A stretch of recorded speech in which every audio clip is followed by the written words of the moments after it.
What up, people? How y'all doing? Welcome back, I guess. No emotions left. I'm assuming back. I don't see a first time chat thing.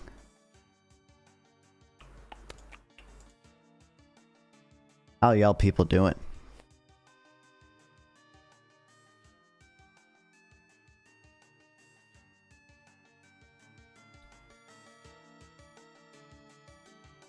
I've had a eventful time. Well, actually, I mean, all the eventful parts were on stream, I guess. So, regardless.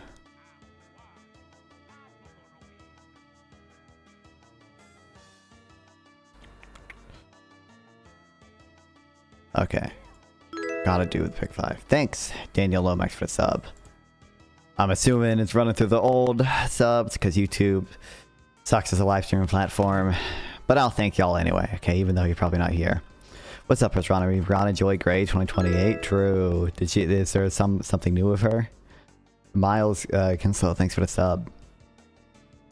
Did she announce it? She wanted to run or something? Haven't heard anything from her, but you know, she's not exactly someone I follow closely. You know, I see clips of her saying dumb shit on Twitter every now and then. That's about it though. Okay. I'm assuming China. Oh, apparently not. Okay. I don't really know what a non-optical microscope is. Like electron, I know electron microscopes, I guess, would be a non-optical microscope. I'm not aware of any other non-optical microscope. Okay, Germany's number 4. I honestly think the US is probably up there. Alright, we're number 5. Usually, Italy is up there when it's something that the Germany and the US make. Ooh, okay, that was not good. Dude, I really don't know. I'm gonna guess Switzerland though. I feel like that's some shit they would do if they got some science shit there. Ooh, that was not a good guess. Czechia, Japan. I could have guessed Japan. Never would have guessed Czechia though. Netherlands, Germany, US. Okay. I could have guessed Japan.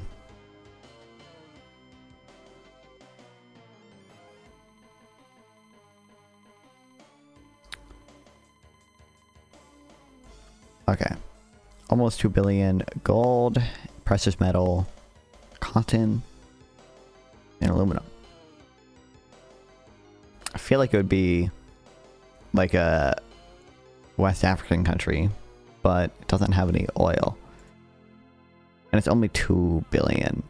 So maybe it's further south in Africa. Equatorial Guinea. I feel like they have oil, but... Ooh, okay. I feel like Kenya has oil too. I feel like Kenya has more than 2 billion in exports, but... Okay. Interesting.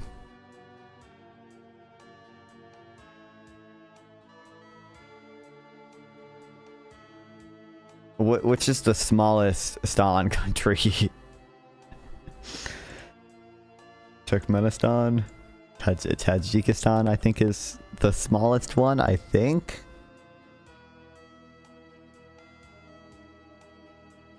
Hell yeah. I'm goated. I'm goated. Been goated this whole time. Never had any doubt. Never had any doubt.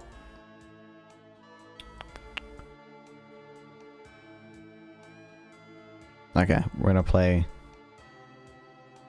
one thing a trade swipe. Because I got them pretty fast. People need more time to show up. Alright.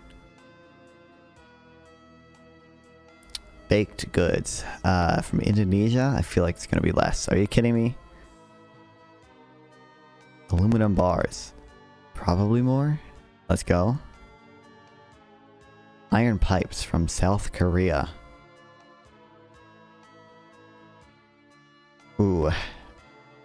I feel like more. Okay, barely, but okay. Gold from Armenia. I feel like less. Fuck. Processed hair. I bet it's more. Are you kidding me? Tea from Kenya. It's gotta be less. Are you fucking kidding? No, fucking shot.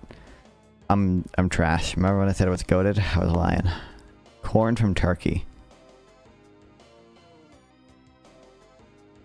I'm gonna lose here.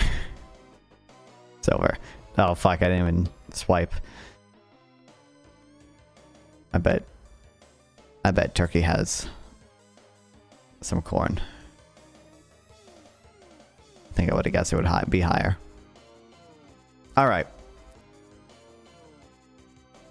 Well, you know, we made it, boys.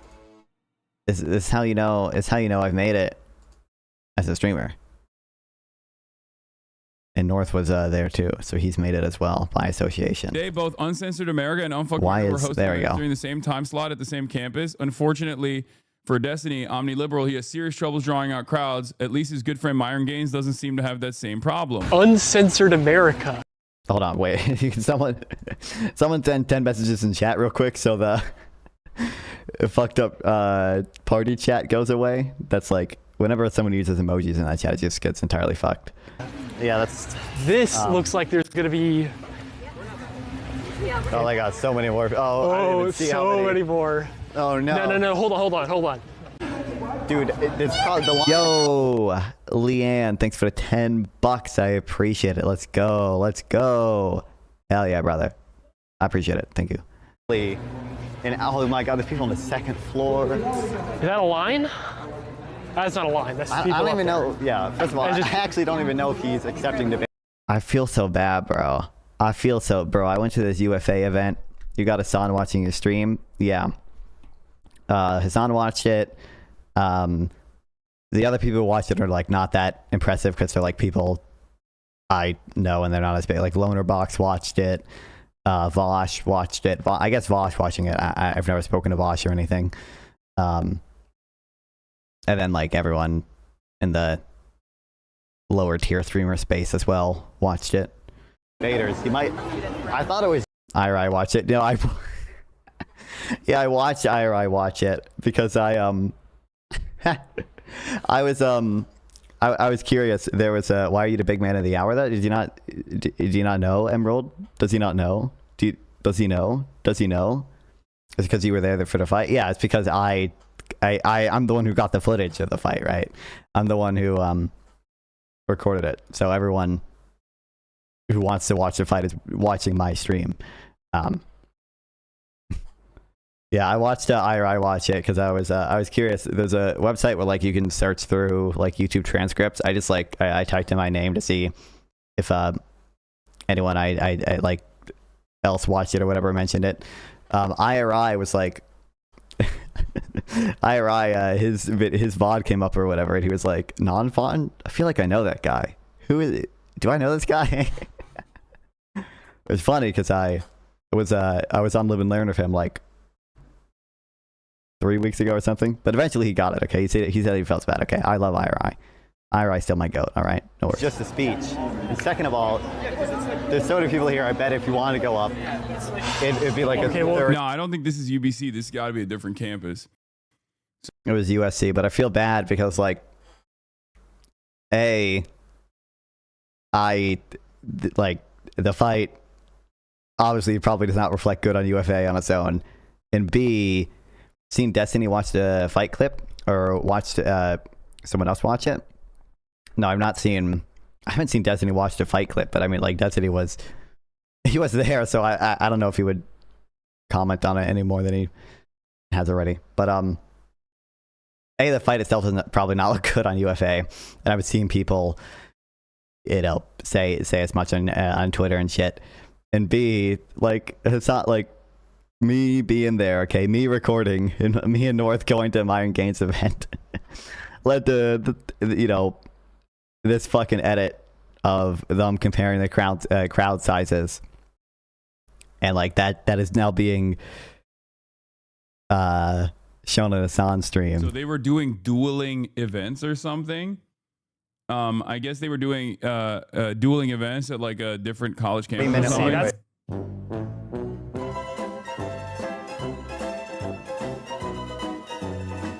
Oh no. You know, at least you can see my watermark in the bottom. That's the saving. Is South Carolina? Oh no. Oh my god. I'm almost sure I've seen it on stream. It's possible. I could go searching through his reason of odd, but I don't really know if he would say anything of particularly of interest. Odd brother. I will say, obviously, Oh shot, dude. Fuck. this is the worst you can make the crowd size look. I think this is like, I think pretty early on. I think that girl is pretty early on, and we were at the like front of the line because I wanted good angles. It's on DGG clips. Okay. No, I don't really think you talked about it at all, really. Okay. I could see his reaction at least. There were times where I turned the camera around to show the crowd size, but it wasn't very often. I'd have to scroll through a bit. It was not, like, they were definitely, like, less than Myron Gaines. I'm not sure there was ever more than, like, 50 people there, but there were, I mean, you can see here, like, this is just pointing to the side, and this is still people at the very front, but you just saw, how did I already lose that point? Oh my god.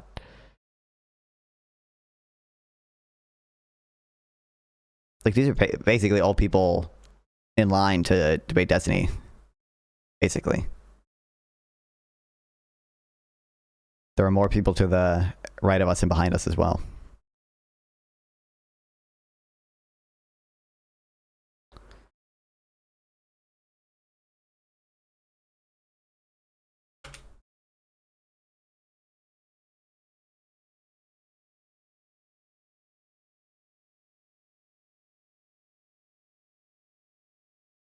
Here we go.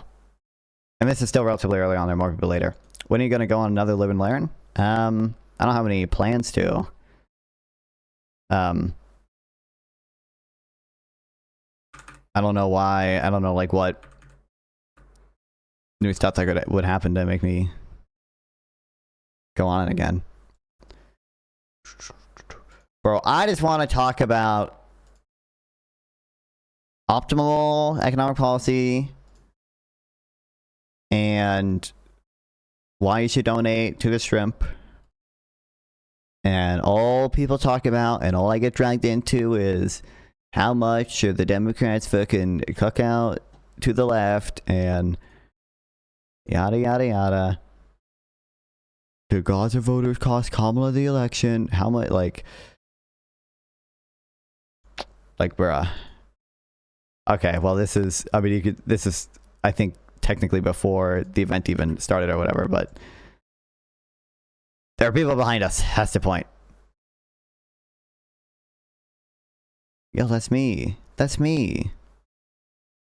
Talking about healthcare. Generally, there seems to be evidence that pharmaceutical companies, which make drugs that are really good, that help a lot of people, they do respond to price caps by doing less investment. That's crazy.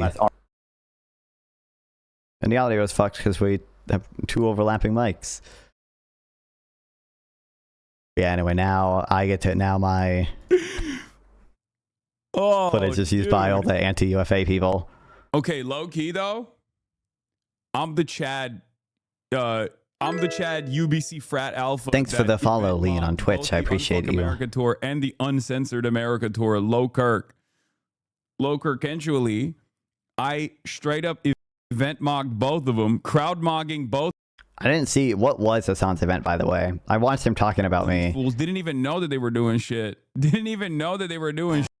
The shrimp? You talking about the shrimp welfare thing? I've been meaning to look into that. Yeah, bro. You see that shrimp in my background? Let's fucking go. That's why it's there. Yeah, I love the shrimp welfare project. For those of you who don't know, okay, here's a 1 minute pitch here, okay. Shrimp are essentially the most farmed animal just by the number of them farmed on Earth. Like every year, like somewhere between 440 billion and 700 billion shrimp are farmed. And the conditions in these farms tend to be pretty poor. For example, one practice that goes on in these farms is something called eye stalk ablation, where female shrimp will have their eyes removed or crushed while they're awake and alive and everything, because it sort of artificially increases their fertility. That's obviously very stressful for the female shrimp, but also tends to lead to negative effects on their offspring. And that when these shrimp are killed for consumption, typically they're killed in what's called ice slurries, where they're essentially buried alive in ice and left to suffocate and or freeze to death over the span of like 20 minutes. Pretty stressful way for them to die. The Shrimp Welfare Project comes in and says, hey, fuck that shit. And with money from your donations, they will work with farms and work with like retailers to only buy from farms that employ that don't do like eye stalk ablation, and that use these stunning machines to stun the shrimp. Yo, thanks for the $10, Leanne, or $9.99 this time. I appreciate it. Use these stunning machines to stun the shrimp painlessly before they are left to be in the ice slur and suffocate. And just a single dollar saves roughly, what's up, Eleni?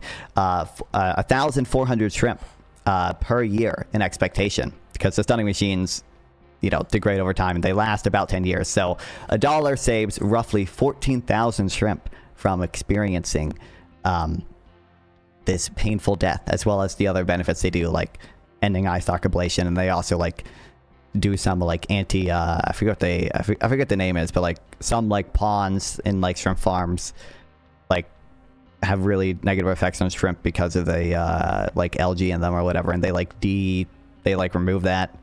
So they help a lot of shrimp in a lot of ways. Very effective charity.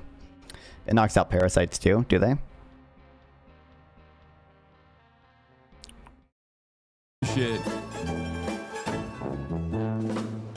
What was that huge ass crowd then? That was for Uncensored America, which is Myron Gaines' like, I don't know, Holocaust denialism tour or something. I don't fucking know. Please stop sending your money to children in Africa. Send them to shrimp stocking funds. Hey, I also think people should send more money to children in Africa, by the way.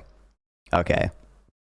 Just to be clear, I would love if people gave more money to Give Well and other effective charities like the malaria wait, I forget how to pronounce it. The Malarium Consortium. But people don't do that anyway. They give to Make-A-Wish, okay? Fuck them. Spoiled ass kids in the US who like are already getting like cancer treatment and just want to have a new Xbox, all right? There are kids in Africa dying of malaria, and you can save way more of them with the money that you would otherwise give to some kid with an Xbox, all right? I'm meme about that. Sometimes I wonder if I shouldn't meme about that, because I think people will probably like that might actually make people a little more hesitant to buy into the effective altruist arguments. I do think you should prioritize effective charities and giving effectively, and I do think that means giving to charities where your money goes further. You know, and I don't think that's Make-A-Wish. I think that's animal welfare charities and yada yada yada. But I think when I meme about it like that, it might make people more hesitant. Yep, those rich kids, they don't deserve healthcare. I mean, first of all, Make-A-Wish specifically does not give healthcare. Make-A-Wish goes to kids who are already getting healthcare, and they are making their life better by giving them, well, whatever their wish is, right? So that's number one. Number two, in a sense, you're just saying the opposite of poor kids don't deserve healthcare. But like speaking in deservedness and like moralizing it like that, I think is obviously silly on both sides. I don't think you're saying poor people don't deserve healthcare. I'm not saying rich people don't deserve healthcare. I'm simply saying your money tends to go further when you give to poorer people who are in much worse conditions than those who are prioritized by charities like Make-A-Wish or other sort of first world charities. Make-A-Wish is not healthcare. It's like, what do you want to do before you die? Dude, most, I don't have a stat for most, but I believe it's most. Kids who like get Make-A-Wish stuff are not even like terminally ill. They're just like, you know, many of them like have, like I had a friend whose brother had leukemia and like he got like a Make-A-Wish thing and it was never expected to be terminal. But like, I'm not saying these kids like lives don't suck, but many of them are not even terminally ill. The charts.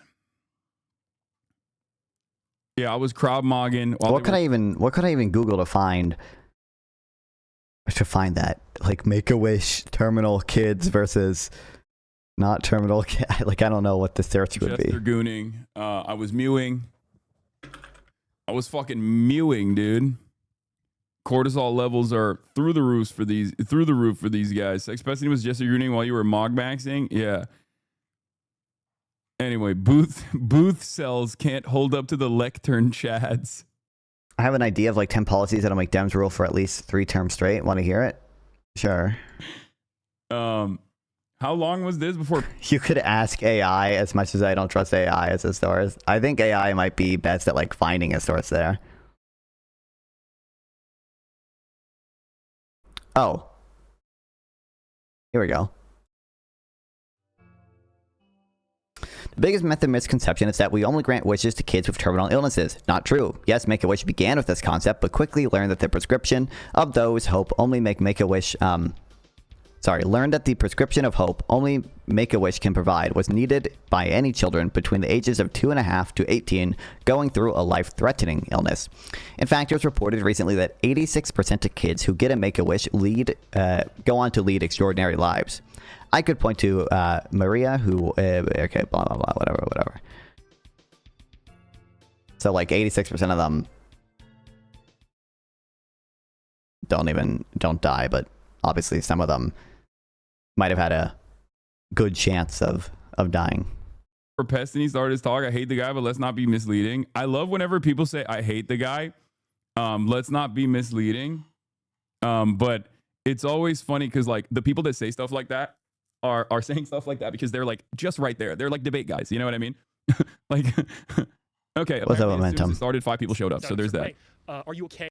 Like even in this angle, you can see people, but under the idea of the rule of law that these people are going to go away without being prosecuted or any sort of like retribution or fucking pussy, bro. And he watches the fight. But So all you do is Is that the Hasan Abi head? Come on, bro. You literally would cower instead of standing up for your values. You're a fucking pussy, bro. How about you hit the fucking gym and some fucking bitches? Bro, look at your eyes. You're a bitch.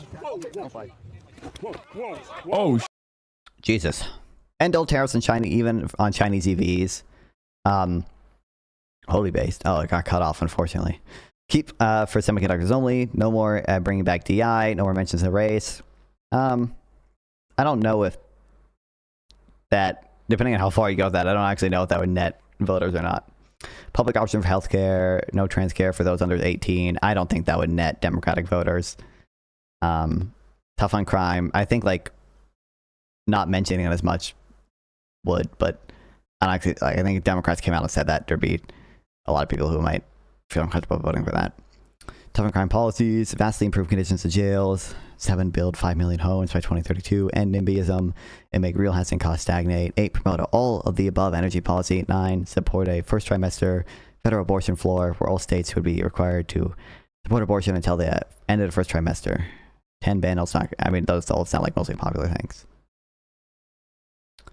Bro went for the side air with that kick. Yeah. So this guy pushes. That's the Hasan Abi. The fighting technique was truly incredible. Head. So glad I got to witness it. Kind of. I was barely looking at them. What's up, North? Is that who it is? That's the Hasan Abi head. This guy pushes him and he just fucking claps back. You're a bitch. You're in bed. Whoa. Is that what happened? Were you scared for your life? Does my reaction give the impression I was scared for my scared for my A life? little embarrassing, but you know, not gonna lie, the Hasan was coming a bit too hot. Like, I don't know. That's what they're saying. I don't give a shit. Anyway, is it even known he's Hasan? I mean, that's what this fucking account is saying, but these guys lie all the time, so I don't know. The Stomper fan that debated Destiny 30 minutes ago got in a fight and then got arrested. I like that when they can't do anything about me, they'll be like, well, one of these people that was there is a fan of yours and he got arrested, so I think we'll just use that as a point. He didn't say you're a fan. They said also true. Like, you can, bro, my reaction, like, you can see me flinch. I don't think this is a scared for my life face, though. Did both people eventually get arrested or just the one guy? UFA said both got arrested. I've only seen this one get arrested, but UFA said both publicly and to North directly.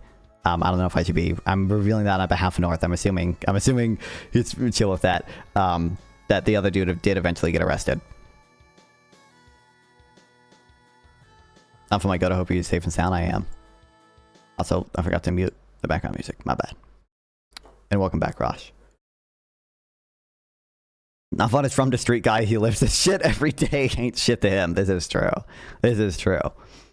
I mean, so that's not true, to be clear. I'm very white and live in a pretty safe area, to say the least. But, like, there have been fights worse than this at my high school. It's like this is not exactly anything crazy. Like, oh, he got pushed. This guy lands a kick. I don't even think the punch really landed. I think the kick landed. But that's about it. Looks like he lands the kick. Arm did nothing there. That punch doesn't really look like it landed.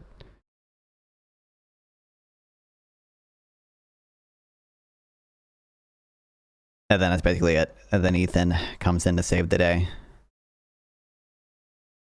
Shout out, Ethan.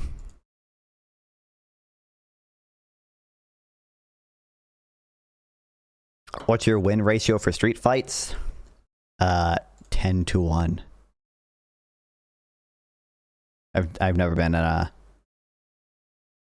fight. So no punches no power behind any of those punches. Yeah, he's punching and kicking to defend the vanguard party of the proletariat. This is true. oh, they're just saying he's a fan for no reason. That's not surprising. So what? I don't actually. Hasan's event was just like a speech, right? If you keep posting like this, okay?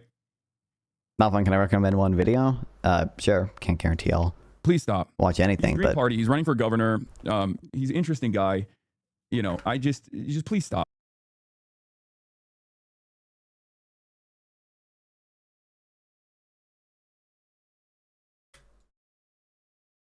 oh, that why are we? Hey, history.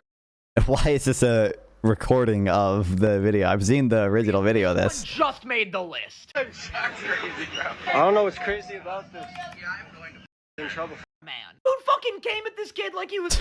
I mean, you know, listen, I disavow the political violence, but it is just a really fucking funny video. I'm sorry, folks. It's really funny. Okay, it's really funny.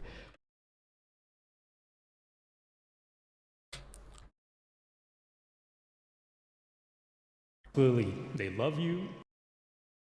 Yeah, otherwise they. Yeah. Online haters is real. Okay, incredible.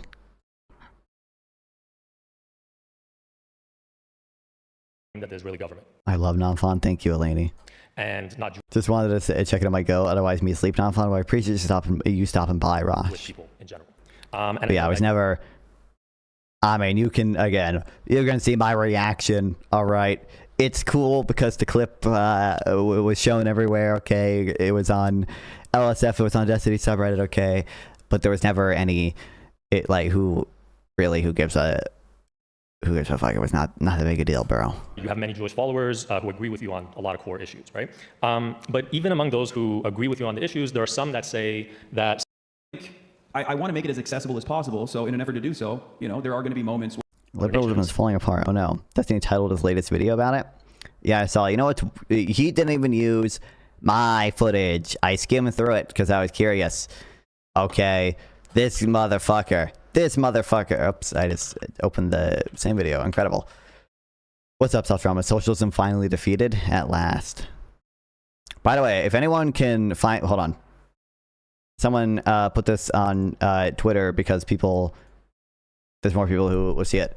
If someone can find me that socialist dude who got arrested after fighting the other dude, I would love to have him on stream to discuss capitalism and socialism and or single player healthcare and the drawbacks to see with that, or unions, or stuff along those lines. Okay, find me that man. I'm happy to invite him on stream and talk to him. Okay. Someone better clip that and put it on Twitter, or I will have to do it myself, and that is annoying. This motherfucker did not even use my footage at all. And stuff, and they say things like, you know, what do you... Why are democratic socialists so scary to you, non-fun? They still have markets? I don't know what you mean by so scary. I disagree that many of the democratic socialist policies are optimal, but like, they're not that scary. You think about Israel? That would be their question. Because like, I'm a local representative. I have no power of what happens in Israel. But like that to me tells me... Do you know what synth is? Yeah.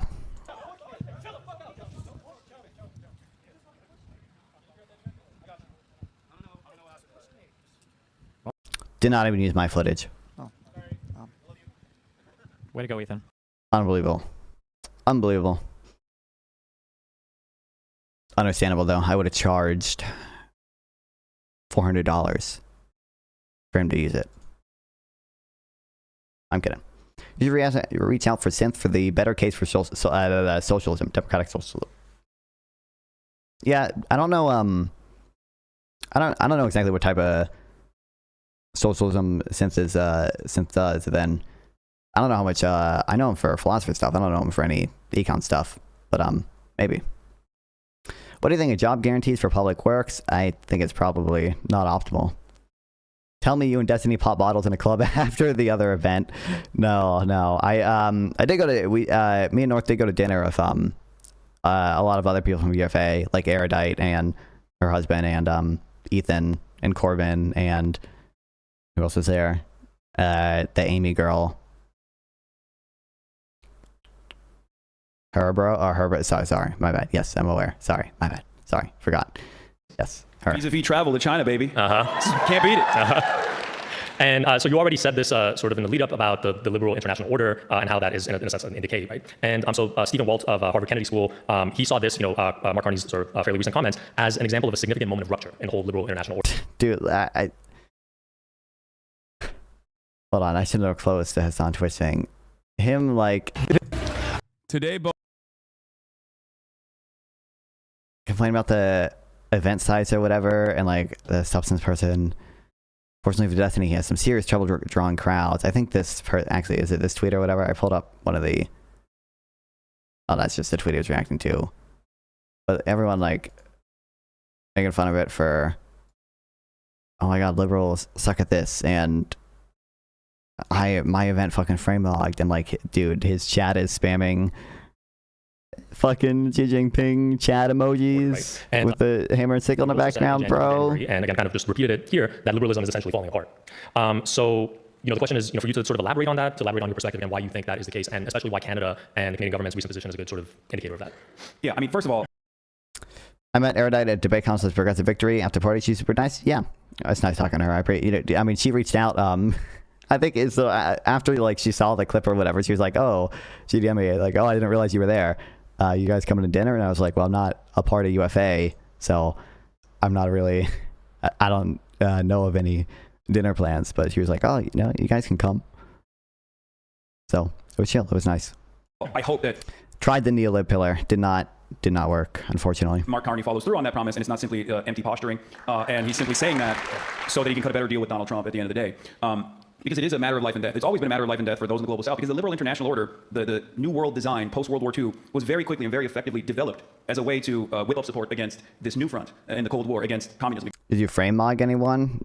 No, I don't believe so. What is frame? By the way, I still don't know. I should just look it up. How is frame mog different from mogging? Frame mogging, Urban Dictionary. Used in the most incel-attracting community when another guy's superior upper body frame makes you look like a narrow, irrelevant cucklord by comparison. Oh, so that's literally not. I weigh like 100 pounds. That's not. It's just not possible for me. That's just not. That's just not going to happen ever for me, unfortunately. Okay, I'm doomed to always be the frame mogged and never the frame mogger. Mog is looking better in your face. I thought mogging in general is just like looking better. Bro is frame mogging the little kids. Both Uncensored America and Unfuck America were hosting events during the same time slot at the same campus. Unfortunately, for good tour. No, which is Myron Gaines' cortisol levels are through the roofs for that. GG Enterprise Resources, an unfortunate name. I hate the guy, but let's not be misleading. I love whenever nonfun.gg in chat, guys. Exclamation point web. I think exclamation point web is the website command.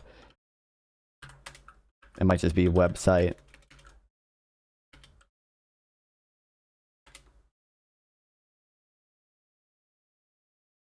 There we go. Yeah, it's exclamation point website. Nonfun is so libbed up. This is true. Non-fron. Horrible. It's okay, my little chud. Thanks, buddy. This is true. I am the smartest streamer. I've linked with Destiny watched a fight earlier today. If you want to, YouTube doesn't like links, but you can either send it in the Twitch or Kick chat, or if you join the Discord server, which is in the description, and also I just did the command in chat, you can send it in either the React on Stream thing or the stream chat thing, which, by the way, because YouTube censors your messages, we need merch. I will make Nonfun merch eventually. It'll of course just be like print on demand or whatever.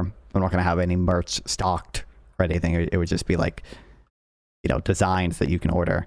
But also I know YouTube censors messages, so for any of you new folk, also in the Discord server.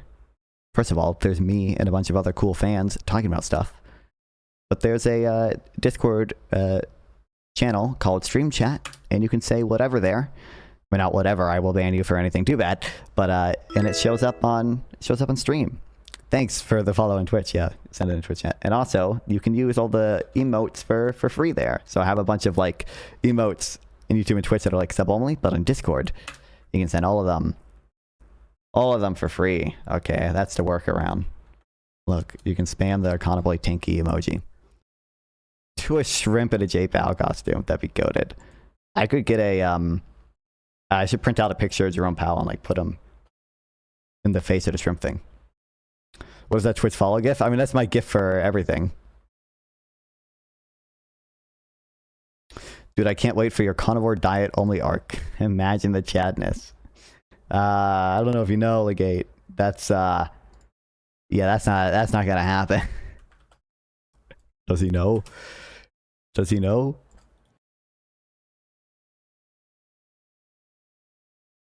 Man, so much stuff going on the other side. Dude, actually, all you do, you said you would literally. Oh yeah, I saw him watch it a bit. But by the way, fuck Vosh for covering up my watermark with his camera. Would cower instead of. I know, yeah. In case you don't know, I will mention it. Because I have to, because this is a stereotype, guys. I am indeed an evil, horrible vegan, okay? Standing up for your values. You're a pussy, bro. How about you hit the gym and some bitches? Bro, look at your eyes. You're a bitch. Whoa. What the fuck is going on here, man? I don't know why that guy pushed him. Not good. Debates are so bad. Yeah. That's what I'm saying. This guy gets it. I agree. No, high-minded debate culture. We're back in the. You become dependent on CPAP machines and sleeping without can kill you? So I don't know if that's true or not, but not having one for sure will cause you to have huge problems.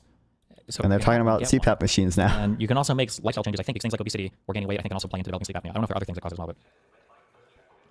Who was the guy who pushed you? Do you know him at all? Nope. Wait, who pushed me? I was never pushed. The person who pushed first or whatever, I'm assuming is who you're talking about. Don't know him at all. Don't know his name or anything. The only thing I know is that he is supposedly a DDGer, according to someone who spoke to him earlier at the event. That's all I know. You got placed what the fuck? No, I was never pushed. Do I need a CPAP? I don't. But I don't think you're ever supposed to really snore that much while sleeping. Holy shit. What's up, Rainiel? Non-fun world champ fighter. This is true. This is true. I'm gonna go on Twitch. What's up, Pirate and Pluto? Incredible PPG emotes we got there. Has PPG seen the clip? Looked like a strong ass boy. Nice fourth wall break. I didn't like intentionally like specifically make a face for that purpose. That is like just basically my honest. PPG is a dem loving bitch. This is true. He's based. This is just my honest reaction to any situation like this. Okay. Was Hasan hating or not? He was hating on UFA, essentially. He didn't say anything about me, because I am me, right?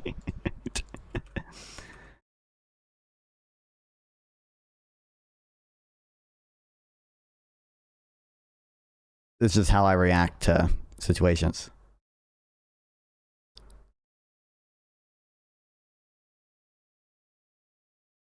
People say I hate the guy.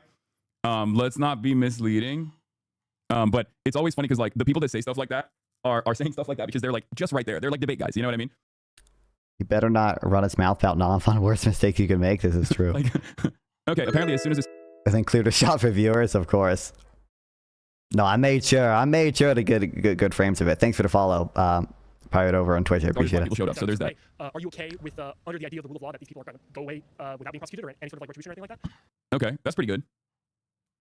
I've given you my BC services card for 100. What the fuck? Oh, fucking claps back. Or somebody got red. I think we'll just use that as a. When they can't do anything about me, they'll be like, well, one of these people that was there is a fan of like yours. he doesn't say anything about it. He's just like, oh, the supposed Hasan fan got pushed, And he got arrested. and then We'll just use that as a point. He didn't say you're a fan. They said complains about his they're saying haters. He's a fan for no reason.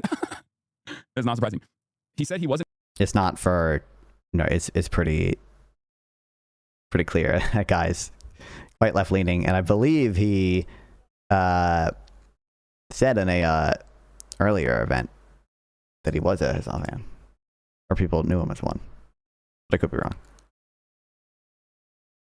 I'm gonna debate PPG. He's a scumbag, so I haven't talked to him in a while. I mean, I haven't talked to him in a while. I've obviously debated PPG several times before. I don't know if there's anything new for us to debate specifically right now, but I hope there are forces out there still dropping nukes on his ass. I haven't kept up with him that much, so I don't know of anything like specific new disagreement that'd be super interesting to debate. But he can, I mean, he's got perms in my server. He can talk to me whenever, really. So against socialism. And that was a dual polar world back then, and it's obvious that in the aftermath of the dissolution of the USSR, it was a unipolar world. It was the American hegemony, and since the 90s, I attribute a lot of the accelerated demise of. Oh, what I missed is money. What do you think of Richard Hernandez and Michael Tracy's Epstein coverage? I've not looked into it almost at all. It is my impression that they are probably mostly correct about people just being like way too hyperbolic about it. But that is not coming from reading much of their work. That is just coming from my general understanding, or like by understanding that in other cases people tend to be like way too hyperbolic about almost everything, especially with regards to how evil the elite is. That I would imagine similar things are happening in this case. what do you make of the Epstein stuff overall? Conspiracies are true or not? I mean, I think, like, to the extent that this is a conspiracy, I think it's obvious that Trump is trying to sort of paper over as much as he can with his involvement and his friendship with Epstein. I think that's true. But it's not my impression that the majority of elites or many of the elites are, you know, full on pedophiles and they all had all these connections to Epstein and were doing some real genuine human trafficking. That's not my impression. Are there unindicted co-conspirators who should be charged? I mean, I don't know a ton of Incredible Sauce Rama. I don't know a ton of anything. I imagine there's some people who should be charged with like some statutory rape shit, but I don't know of anyone else who's like engaged in the alleged like trafficking.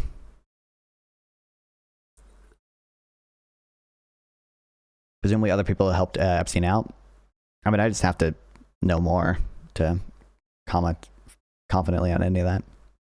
This is real.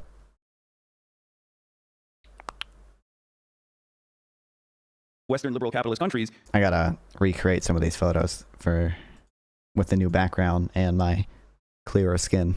To the lack of competition, lack of ideological competition. I don't know if that's like a unique perspective in general. I feel like many. Is that AI? No. Well, I mean, the gun is like added in, obviously, but this is a real photo of me. This is just like a default. Like this is just using a lot of memes. You can just, like look up a PNG of this. Nowadays, it's a trending topic. Coffin and Ria used to ban me. I don't know what people are. When I used to talk about Zionism before October 7th. No, it really happened. This is true. I need a haircut too, by the way. I feel like I looked. Hold on, real quick. Hold on, real quick. Plug. Hold on. Plug. What's up, sad meal for dinner? It's a real gun that he uses to threaten people. This is true. Subscribe. Follow on Instagram if you haven't, guys. Okay. New epic Instagram post. Okay. Exclamation point, Insta in chat. Go like and stuff at Instagram post. It's about drug price negotiation. What's your gripe with the drug price negotiation under single payer system? Sure. Well, generally there seems to be. Oh my god, it's me. Oh my god, it's me. I need a haircut. I don't like my hair. Looks like this. We never got the late night hotel stream, unfortunately. Yeah, it was. You probably would have, but like I said, we went to dinner with everyone, and we got back at like. Tell me. Do you feel like you?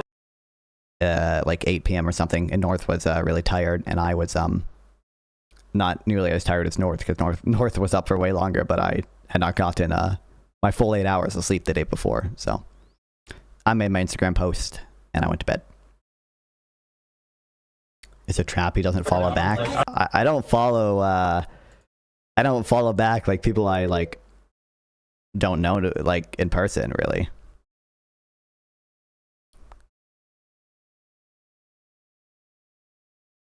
The Tinder chicks took the stream from us. True. So there, look, it's outside dinner. Wow.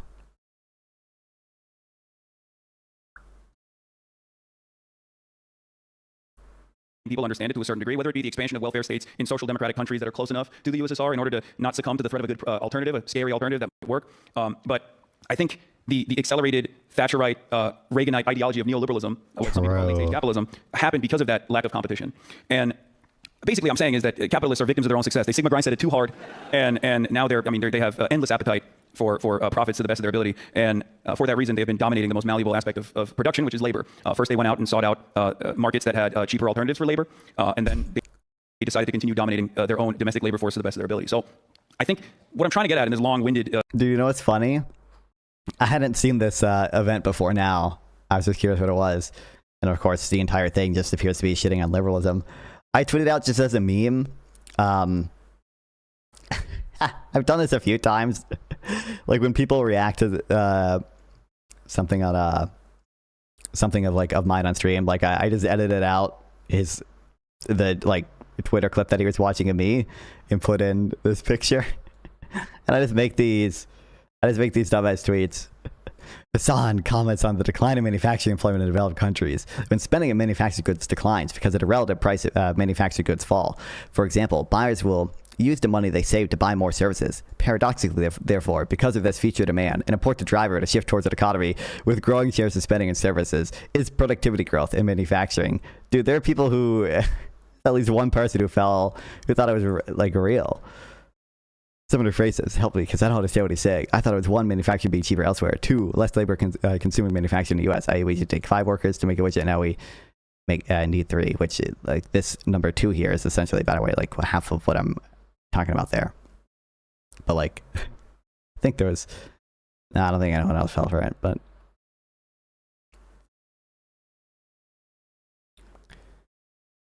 Answer is that to the sort of Marx in the future of capitalism. Oh boy. Do you think that it is still, I mean, do you look at it kind of similar to Marx as an inevitability, especially under these current conditions and, you know, as you just coup them and we installed Pinochet, and it was a neoliberal testing ground. And even then, right now in modern Chile, they have a higher labor union participation in the United States of America. So it's been very effective in undermining any sort of left mobilization.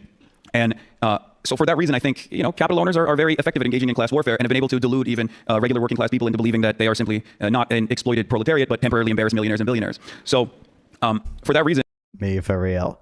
I only like millionaires because I'm a temporarily embarrassed millionaire. Venezuela and this the general exclamation point TTS in chat. Let's speed it up, guys. criticism of the U.S. right, and that's Now, Fun, is there anything that would make Destiny could do that would make you jump ship and go to VGG? I mean, like, just because Destiny like did something wrong or crazy does not mean I would automatically start siding with Vosh or whatever. Obviously, it depends on what you mean jump ship. Like, obviously, I watch some Destiny content. I don't really like. I watch the big debates he does. Nowadays, he just plays Arc Raiders and does lazy reactions, which valid. Okay, whatever. But other than that, I'm not like super involved in Destiny's community. I'm not. I don't watch him avidly, I would say. So I'm not even sure what like jumping ship would look like there. Like there would be like, if Destiny came out, it's like a legitimate like full on fucking pedo shit. Then like maybe I wouldn't go to his events. But it's not Destiny or Vosh, not fun. You are your own man. This is true. This is true.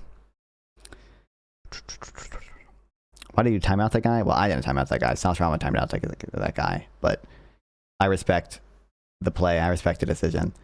It is just like weird and annoying. Like when someone new comes in and like the first question is like, what's your stance in Israel? There's a chance that person was asking it was like you know, just genuinely curious and like doesn't know me and like just found out about me and was like genuinely asking. But a lot of people are just like purity testing or like doing some weird cringe shit that's just like annoying to constantly answer or whatever.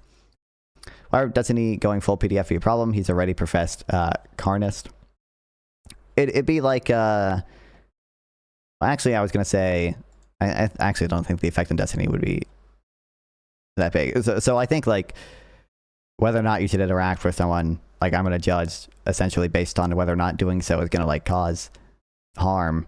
But like if someone like is revealed to be like full on like grooming their audience, you know, slash pedophile, shit like that, in that case, I think the sort of harm that you do by interacting with them is potentially like exposing them to new people and or like validating their existing presence, and you know, continuing to sort of legitimize them.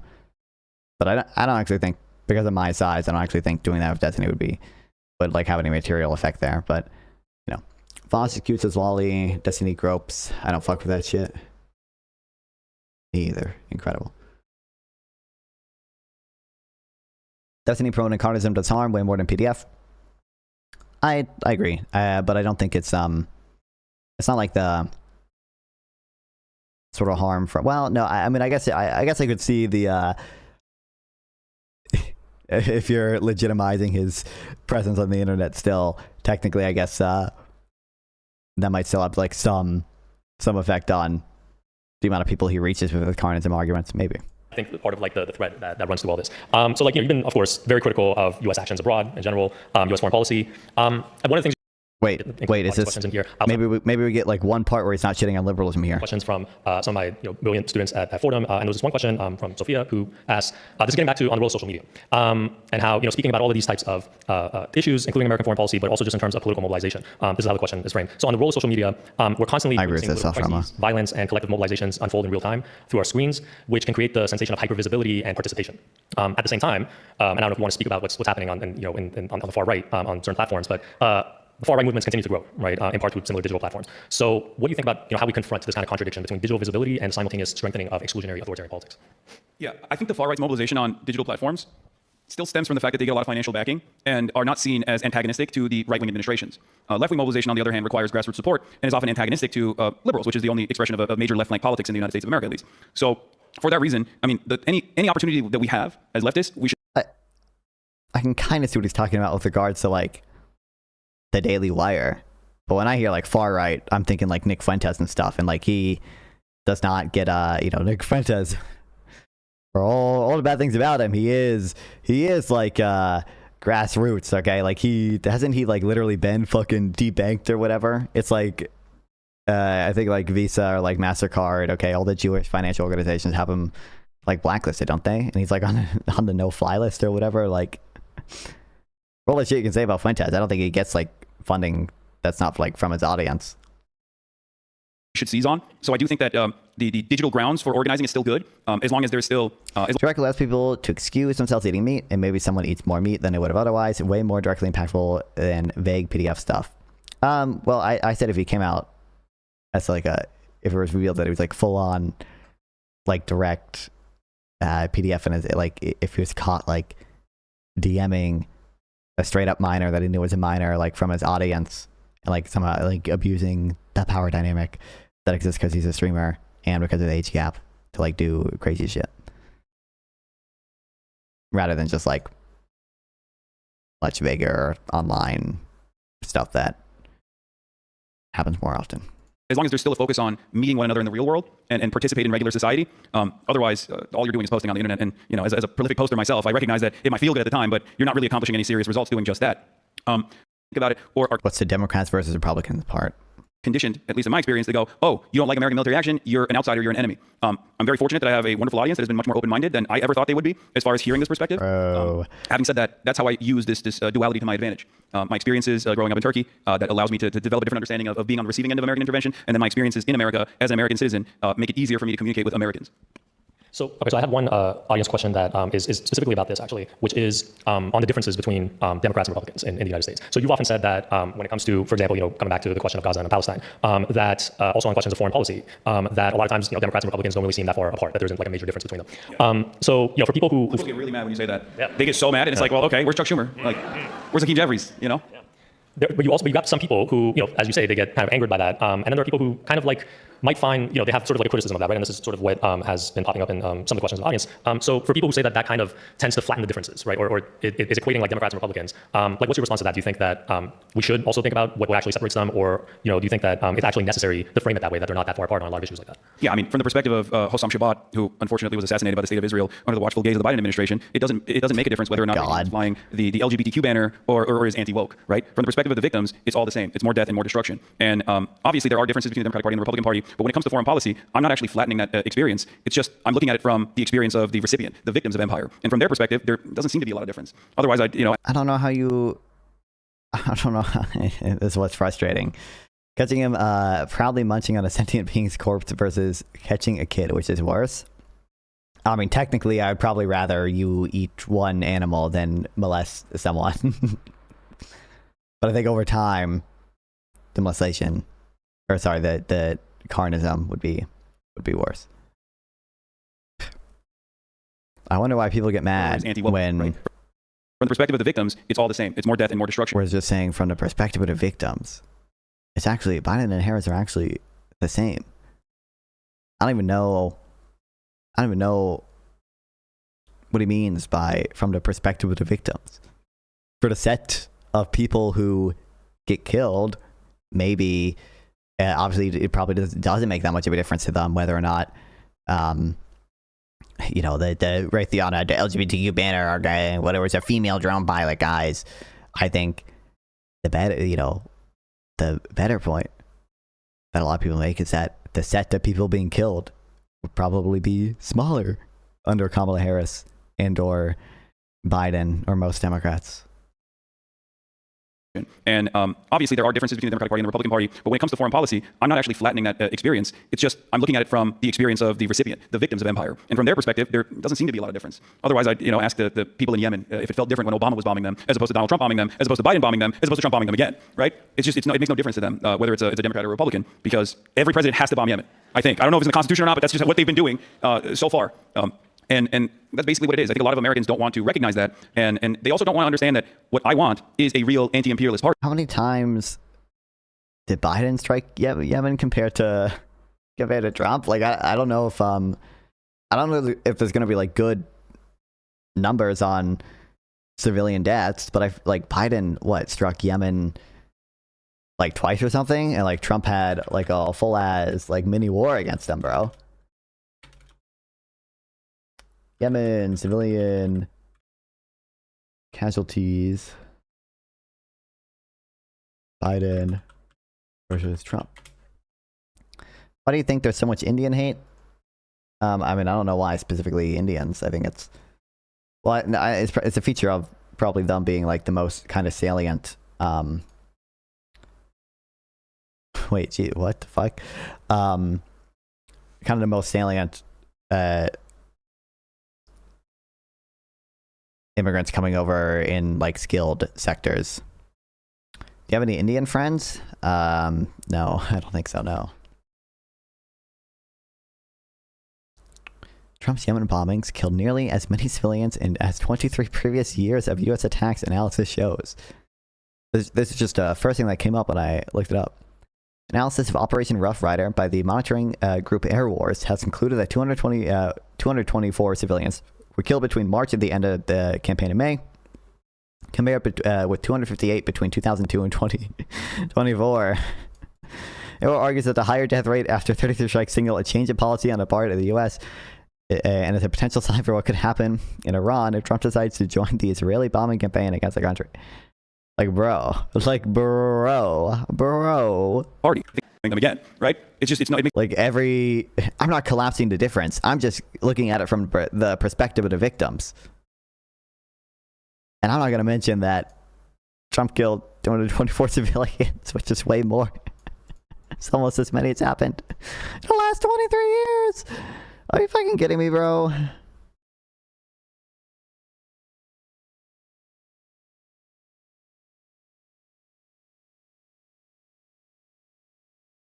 This is just the Air Wars article itself.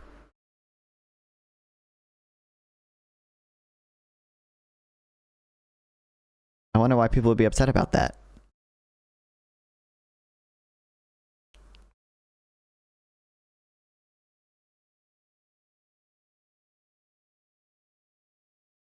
Like, Biden got a lot of shit, didn't he?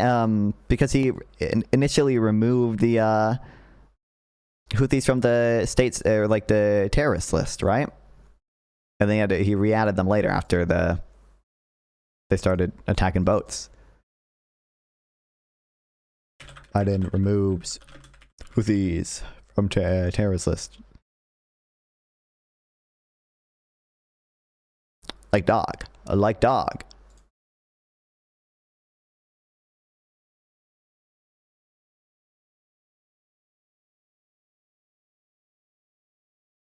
It makes no difference to them whether it's a Democrat or a Republican, because every president has to bomb Yemen, I think. I don't know if it's in the Constitution or not, but that's just how electeds. When I talk about this with people who are consulting for the Democratic Party, when I talk to politicians both on camera and off camera, this is what I try to communicate to them, that if you want people to see that you are different, that you're charting a different path, then you have to communicate that. You can't be shy about saying it out loud. And I think that demonstrating this moral backbone will be beneficial down the line, even from an electoral perspective. We've seen that now with the tide shift that took place on Gaza. I think before October 7th, you would get punished if you actually were outspoken about the plight of Palestinians. And now, if you dare to say that you're pro-Israel, at least on the Democratic Party side, a lot of people are going to yell at you and might not even vote for you. I mean, we're seeing as the midterms are coming up, we're seeing this be a major point of contention, a way to show that you're earnest, show that you're different from other politicians. Many people in the primaries are positioning themselves as being anti-Israel. So there's electoral benefit as well. Not only is it the morally correct position, but it's also an electorally beneficial position too. So I try to stress that to the best of my ability, and hope that maybe one of these two major parties will truly present an anti-imperialist path forward, one that recognizes the dignity and sovereignty of nations and doesn't see them as simple collateral damage in our endless profit seeking. should be looking more at divestment. So, for example, UBC, other universities. Absolutely. And sanctions on the state of Israel, 100%. Exactly what happened with apartheid South Africa, and unfortunately, apartheid South Africa presenting earlier. It's the least in the question of real, genuine things that could be done for the better. Are you pro-Ukraine or Russia? I am pro-Ukraine. Of the world. Kamala is the objective lesser, objectively, I'm assuming you mean the lesser evil, but the Dems are so corrupted they would rather lose to Trump and make money. I don't, how are you blaming that on the Dems are so corrupted that they would rather lose to Trump and make money? I don't think that's true at all. I don't even know what you exactly mean by that. Like, are you saying like, my guess would be, you're implying that like Dems would rather get paid by AIPAC than be like anti-Israel and like Gaza somehow cost Kamala the election, and of those who suffer under these kinds of conditions. One of the things that tends to predominate in a lot of ways these days is this question of doomerism, right? That so many people find it really difficult to maintain a sense of hope. And Eyes right from wrong. Eyes right from wrong. What would you say it looks like? Like, what is, if you had to elaborate finally on this question of revolutionary optimism, what does it mean? What does it look like? Are you pro defending Taiwan or let China have it?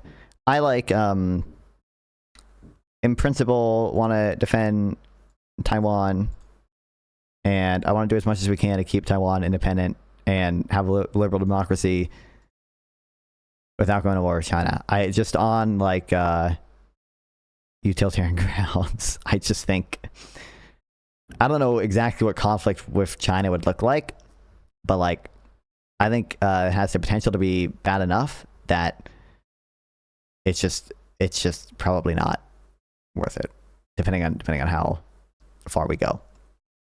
But I think we should like I'm not a military analyst, okay? I ain't Ryan McBeth, so I don't know how effective it should be. I think we should give like military aid to Taiwan and like try to deter Chinese invasion that way. And I think we should have naval vessels into South China Sea, but we should cover more interesting things like Drew getting deported from the U.S. I didn't actually. I saw Drew posting a little bit on Twitter. I didn't see specifically that though. Is he? Sorry, sometimes I see Drew Pablo's face and I just tune out whatever bullshit he's talking about. I don't think I was the one that made I do say that. Okay, I don't think he said anything about the fight. I don't know about this one. I think wow.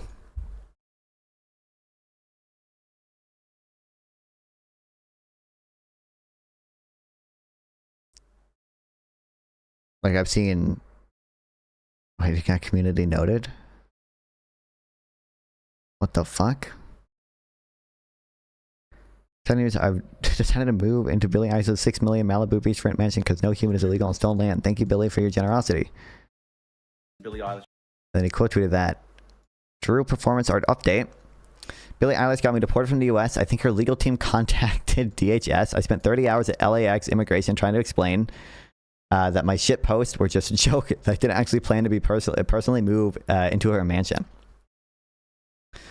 Honestly, most of the agents were nice and laughed at the idea, but there was nothing I could do. Maybe evil leftists are still in charge of sections of the bureaucracy. I guess some people are just in fact actually illegal on stolen land, and I guess I'm the bad guy. Honestly, I am legitimately one of the most misunderstood theorists/artists of the 21st century. Drew was not deported. He was denied entry to the country. As Drew himself acknowledges, he was denied entry because he did not have the correct visas for the purpose of the visit. Oh my god. They asked if I planned on to trespass in Billie Eilish's properties. I said no, I was shitposting. They asked if I planned to meet Billie Eilish. I said no, of course not. They asked if I ever had threatened to blow up Chinese government installations. I laughed and said no, what the fuck? I feel like there's got to be a tweet somewhere where he has done this, but regardless. They asked me to explain my previous lesson in London in 2022 when the Chinese embassy invented a fake bomb threat in my name. I got swatted. I showed them my clearance letter by British police showing I was completely innocent. They then said I should have applied for a visa, business visa, to go to Steven Crowder's show in Texas. I was invited to scheduled to go February 19th alongside Kingman Lee and Steven Crowder. They didn't ban me from the US, but they said I have to apply for a different visa next time. So sad. Incredible. 30 hours no phone is torture for me.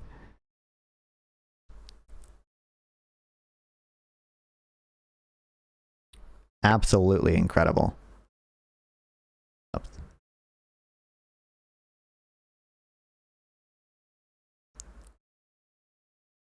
A martyr for the cause of a conspiracy, a victim of a rotten corrupt system. People love martyrs and are persecuted. So martyrdom, it is all the way. THH agents, your Qantas return flight is ready. You're a free man. I'm a martyr. Wow. Wow. Wow. Yeah, I saw like this picture, but it was in black and white. I remember seeing it and I just scrolled past it because I was like, it's probably some Drew Pavlov slop.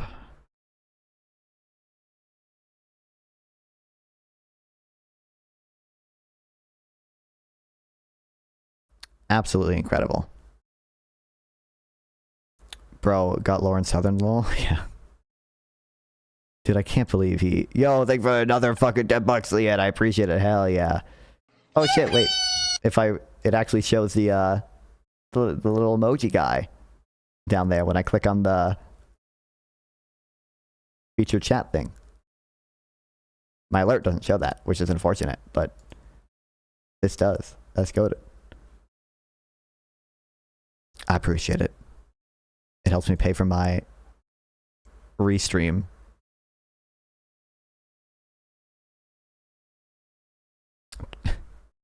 Dude, 32k likes, 13.3 million views. I gotta rate this note as helpful, guys.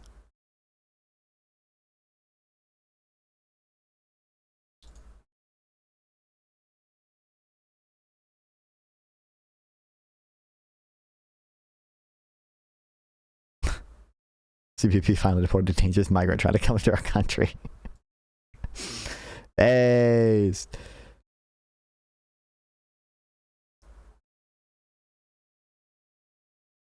What a fucking... Elon quote tweeted? Oh, okay, that makes sense. What a, shithead, bro. I mean, I think the no one is illegal on stolen land thing or whatever, right? Like, I think that's a silly slogan. I don't really think that, like, makes sense. But, sorry, I thought the TV had a fucking...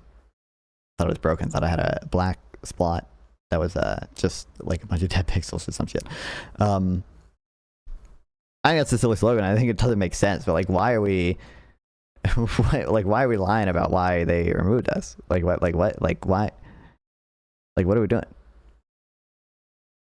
It's like he got like let off, but with by just saying they were shitpost.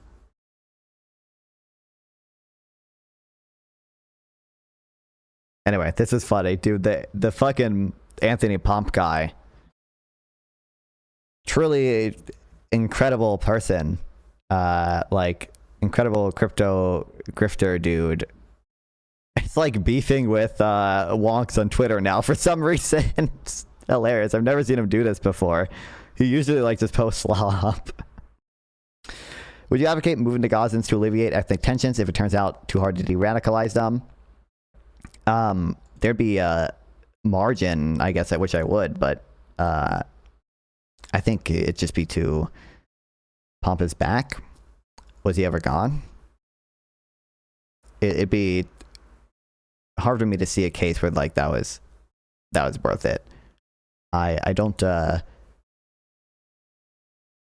like care as a like I don't think like culture or like anything is like intrinsically important. I don't like I'm not like crazy woke lefty on that issue or anything, but like I think at that point like you would kind of just be removing an entire people, an entire culture, and that would probably cause some decent amount of pain to people.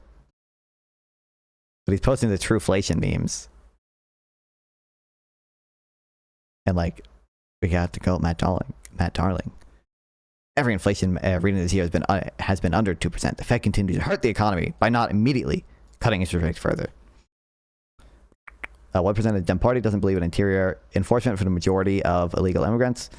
But it depends what you mean by illegal immigrant. The issue is, it would be half the time when these fuckers say, like when MAGA people say illegal immigrant, that doesn't mean asylum seeker. That doesn't mean asylum seeker. That doesn't mean someone who claimed asylum. And to be fair, many of them you know, probably don't have a truly valid asylum claim, but like are awaiting an asylum hearing. And I would guess like 90% of Democrats don't support deporting those people.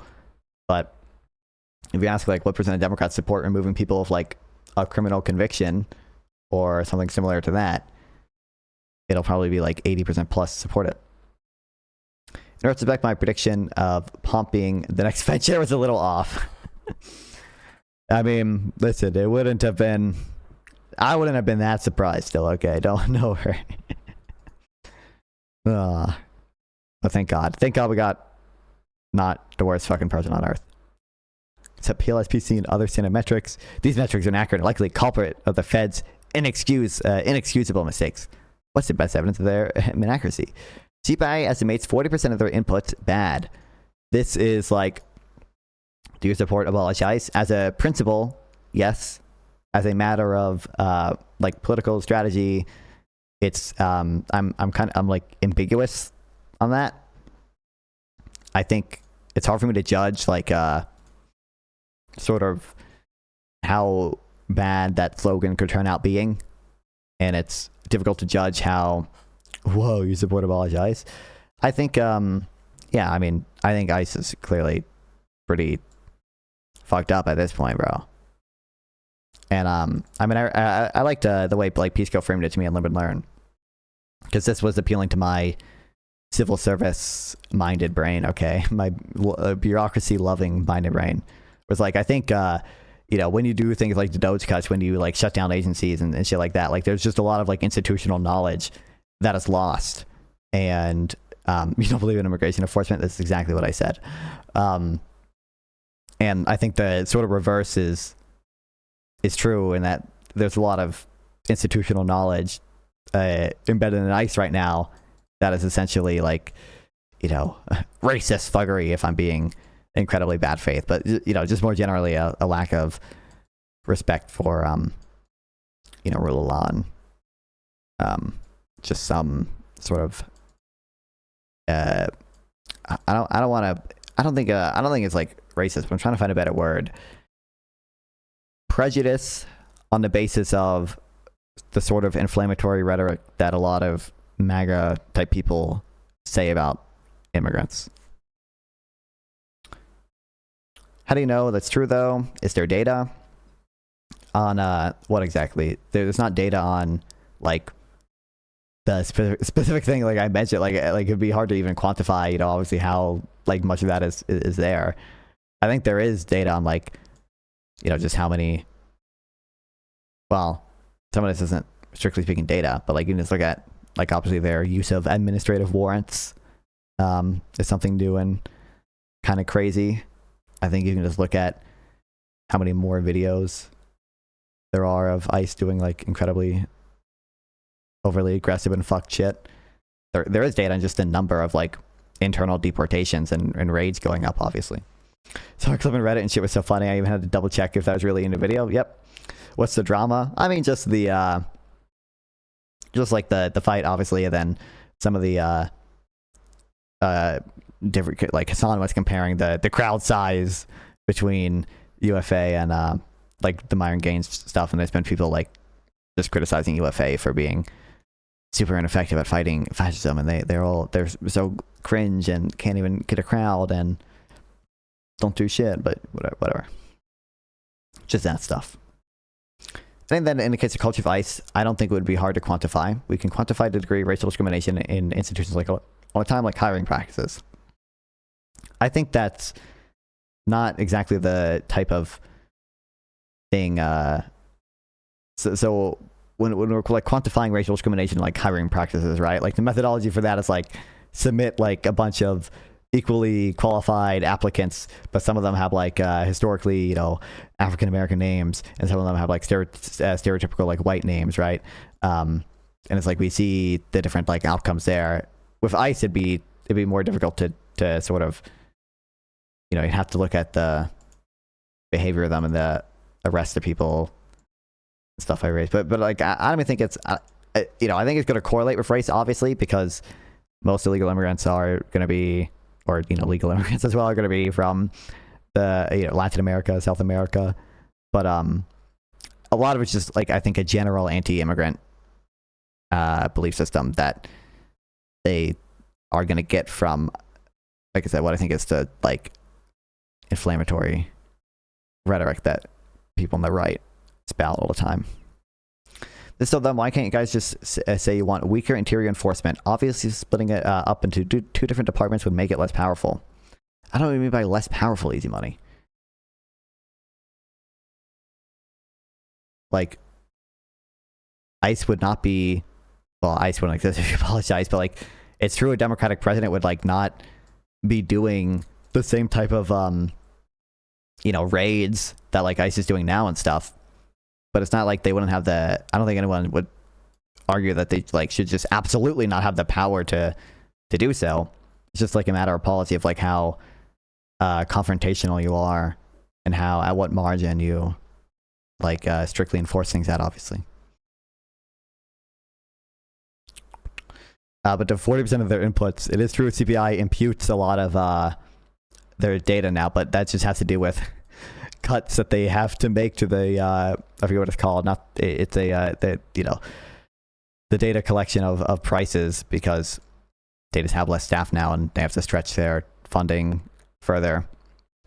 Anthony Pomp would still say their data was bad before they had to do any of that.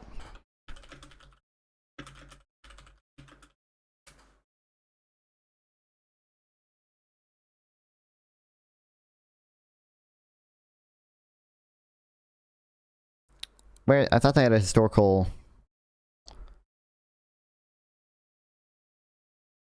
thing. Yeah, here you go. You can see the big, it's from LinkedIn. Let's go. See the big jump starting in 2025. But it's not like Anthony, we're saying anything different when it wasn't 40% imputed data.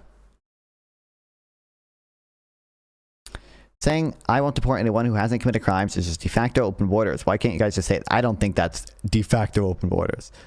I think there's a meaningful difference between not deporting anyone who, I think, by the way, when people say, people usually specify violent crimes, right?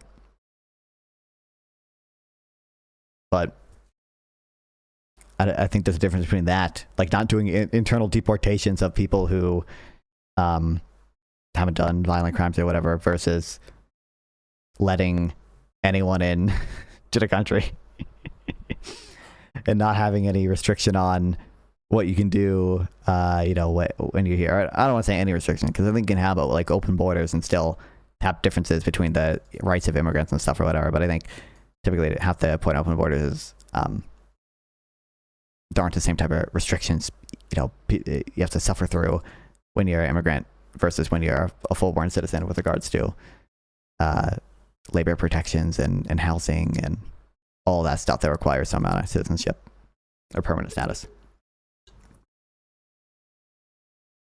I don't see why it'd be impossible to quantify. We quantify institutional racism among policing. Yeah, I don't want to say. I just want to say impossible. I think it's just hard. I don't think anyone is like. I'm not aware of anyone who's strictly done that yet. Anyone can walk in as long as they don't commit crimes and they're free to stay. What does that sound like? No one is. But so just a position that you're not going to do internal deportations of people who haven't committed crimes is not saying anyone can walk in as long as they don't commit crimes and they're free to stay. I agree. This is like a 70% open borders or whatever. I don't see why you believe any of the racial bias claims about ICE. You haven't seen any data. So first of all, I said like a few times, I don't think it's strictly racial bias. I think based on the inflammatory rhetoric much of the right has against immigrants, that is going to lead to, so you agree? Agree with what? I agree that you saying a policy of anyone can walk in as long as they don't commit crimes and they're free to stay, that is close to an open borders policy. I don't think it's not like quite Brian Kaplan's open border, I don't think, but it's similar to what many people mean when they say open borders. I don't agree that this is an open borders policy. Especially because the thing you were saying before was about internal deportations.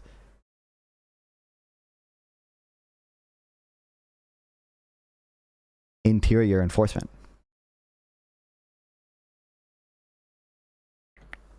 But again, I don't believe it's going to be like strictly racial. I think it's probably going to be anti-immigrant, and that's just based on the number of like confrontations, the number of abuses by ICE that I think you're seeing, and it's obviously more than we've seen before. Other case against ICE was that the internal culture was too bad to recover. Yeah, I think that is what I'm referring to when I say there's some like institutional bias against immigrants there and tax should be delegated elsewhere. That's what I'm saying. So, well, why would we think it's anti-immigrant? Because I think many of the people who join ICE and Easy Money is obviously not. I hate you, Easy Money. I hate you. Democrats are like it is true as a matter of policy. Like most Democrats are going to prefer less interior enforcement, but like I think what Democrats primarily focus on are the abuses of law with regards to immigrant support without due process, with regards to the abuse of administrative warrants, with regards to the, I think the raids themselves are like constitutional, but with regards to the, I think there's broader potential for rights violations when you, see, to be clear, Momentum, I said hiring data doesn't seem relevant to, so I think the hiring data with regards to like when you say racial bias earlier in hiring, I gave the example of how we measure it in other places, is not going to be relevant to the type of racial bias that I think ICE could have. But they're like, if you could somehow test for the biases of people who ICE is hiring, that would be relevant. Democrats claim it was good on Obama, so why not return to those standards? Many Democrats do want to return to something like those standards, but that was not Obama like using ICE to do a lot of interior deportations of people who have been here for years without due process like Trump is doing. That was mostly Obama doing expedited removal for people who had essentially just crossed the border. And when you were saying they were hiring anti-immigrant people, I don't know if ICE, when hiring, is selecting for anti-immigrant people. I think people who are anti-immigrant will select into ICE. I think that is true. And I think, there's no, I'm pretty sure you can look up the number of people ICE has hired. I believe that has gone up quite significantly, but I could be wrong. Obviously, I know there are a ton of more incentives for joining ICE now, but ICE hiring rate, I don't know, increase work for about 120%. What the fuck is that? Yo, they for $20 If an immigrant aliens. is about to take the oath of allegiance, but you looked at their social media and they post "I hate America" and "Death to America," would you still stamp their papers and say "Welcome in, my friend"? I mean, that alone would not be sufficient. Because what if they're just doing a Drew Pavlov shitpost? But there would be a degree to which, or a point at which it would appear to be like a sincere, genuine belief that we should probably select against in immigration. So I think anti-immigrant people are probably selecting into ICE, and I think within ICE there is some broader culture of like anti-immigrant stuff. Okay, here's the bottom line. I just don't see the case that internal culture is anti-immigrant bias or stuff like that. Consequently, I don't see the anti-ICE case. I'm going to think, I don't know how you would, no one's going to have data on this yet. I imagine there would be a way to test it eventually. But it's just relatively clear to me from all the instances we've seen of ICE being way more confrontational it would not be like specifically anti-immigrant, but like, them saying like fucking bitch after Renee Good was killed. But if you don't have data on that, why would you have those beliefs? I don't believe that you need, for as much as I am an empirical cuck, I think you can rely on like not strict data on stuff. Now, if I had like data on it, like I would update more in favor of this being the case. But the things that I see that update me in favor of believing that there is this culture in ICE that is bad are the actions of many ICE agents that we've seen. There's just a number of abuses that I think you can find some degree of data on. You know, like the deportations that have been done without due process. Like I don't know if ICE themselves post on Twitter, but the DHS, when they are posting on Twitter stuff about the sort of deportation ASMR stuff, like, you know, that's all stuff that updates me in the direction of ICE having a pretty bad culture. Examples you give are just backed with sampling bias. The anti-immigrant actions are way more likely to be observed by you than non-abuse cases. I think there's going to be obviously going to be some sample bias there, but it'd be hard for me to even imagine being able to hire how many more people without getting some amount of anti-immigrant bias in there, because people are going to be selecting into it.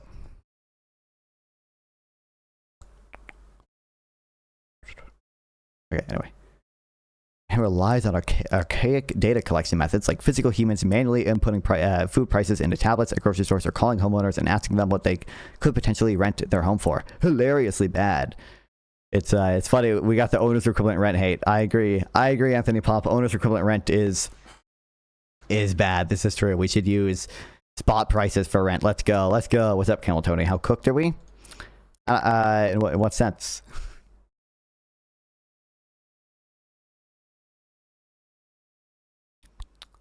I agree with you, Mom. Let's go. This is true. It's funny that both of these issues, the imputed data and the archaic data collection methods, are both issues with the funding for the BLS that could be fixed with more funding and more people. But he would never want to do that. He would never want to do that.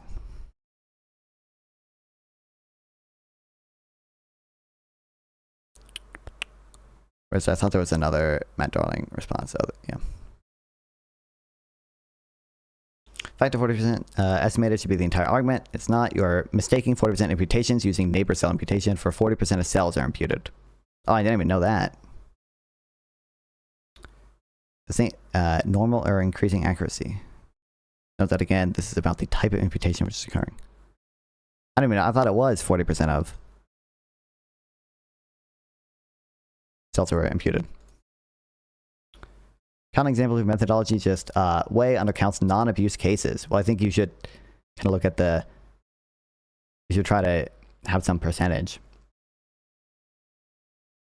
I don't think it's reasonable to use your examples to make inferences about internal culture. I think it should obviously update you in some way. How much it updates you, I can see is up for debate, but I believe Trump administration only hires xenophiles. Face sauce drama, real.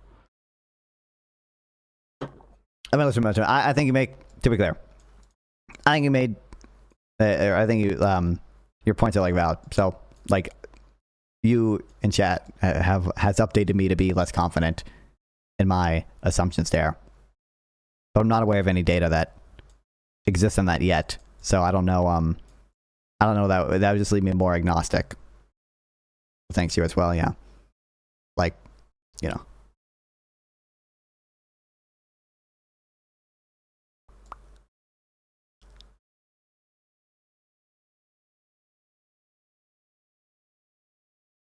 We're not going to watch all this, but especially because we saw Destiny watching some of it or whatever.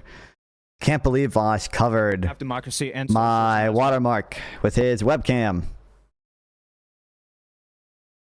Unforgivable. Yeah. Whoa. Chill the fuck out. Holy shit. Gentlemen. Can you grab that jacket? I got you. I don't know what happened, but just. What are we doing with this jacket? All right, well. I'm not a numbers guy. What the graph gods saying? Brag about putting Nick Fuentes on the about what? About how cooked we are? Still don't know. Cooked in what regard? I still don't know. I put Nick Fuentes on the map. The guy that worked with Kanye West campaign. You said that online. Well, if I said it, so it's true. But I also said I didn't put. What do you mean? So unfortunate. Alpha never gets to talk about healthcare policy. Okay. What the hell? Right before the fight, by the way, I wanted to go on my pharmaceutical negotiation rant again because he was like, "You think universal healthcare will kill people?" I was gonna be like, "Well, actually, I think there is a decent case to be made that price negotiations would lower medical innovation and therefore lead to a decrease in life years saved by new medical innovation." I didn't get to do that. You think that's yes? I think it is kind of. She should have combated those issues. Low key, she should acknowledge that illegal immigrants are the issue. Fun. Also, I have that same shirt. Did you get it from Walmart? Yeah, I got which shirt? The one I'm wearing here, or the one I'm wearing here. The brand this is. I think the George. I think the brand is or something. I can't see.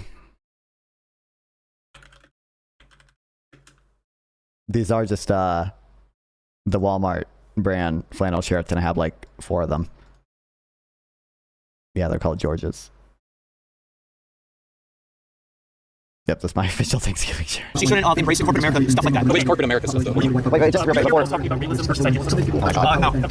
I didn't get to like talk at all during this, but some of the shit he said was like triggering me. The stuff about I might be a little past it, but he's like, Kamala should have, talked about affordability and actually made, actually focused on those issues. Number one, Kamala did talk a decent amount about affordability. Maybe not, like maybe not as much as he should or whatever.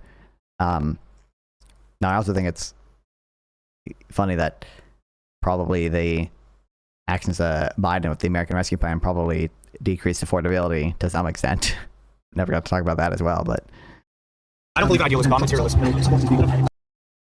Dude, this was crazy to me as well. North asking about essentially how idealist versus realistic you should be with regards to like practicing politics, and this guy's taking it in like the much deeper like philosophical sense for some reason. He says I'm a materialist. I think it is kind of. She should combat those issues. Low key, dude. She should acknowledge that illegal immigrants are the issue. She shouldn't embrace corporate America, stuff like that. Which corporate America stuff though? Hearts, I got so butthurt. Jesus Christ, they went from fist bumping to fist fight, and we had to raise your hands, or you had to raise your hands as if you were in a classroom. I was defending myself. That was my Taekwondo move. It's okay.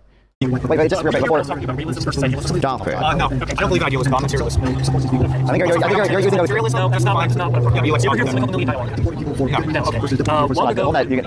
Long ago, there was this island called Melos in Greece. It was a Spartan colony. All right, Sparta and Athens were rivals with each other. So Athens sees this colony on this island of Melos, and just got mogged. Athens determines that in order for a show of power, they have to conquer the island of Melos. Okay, so that's the realist position. That in order to, I never even saw when you came up. I didn't go up to Destiny.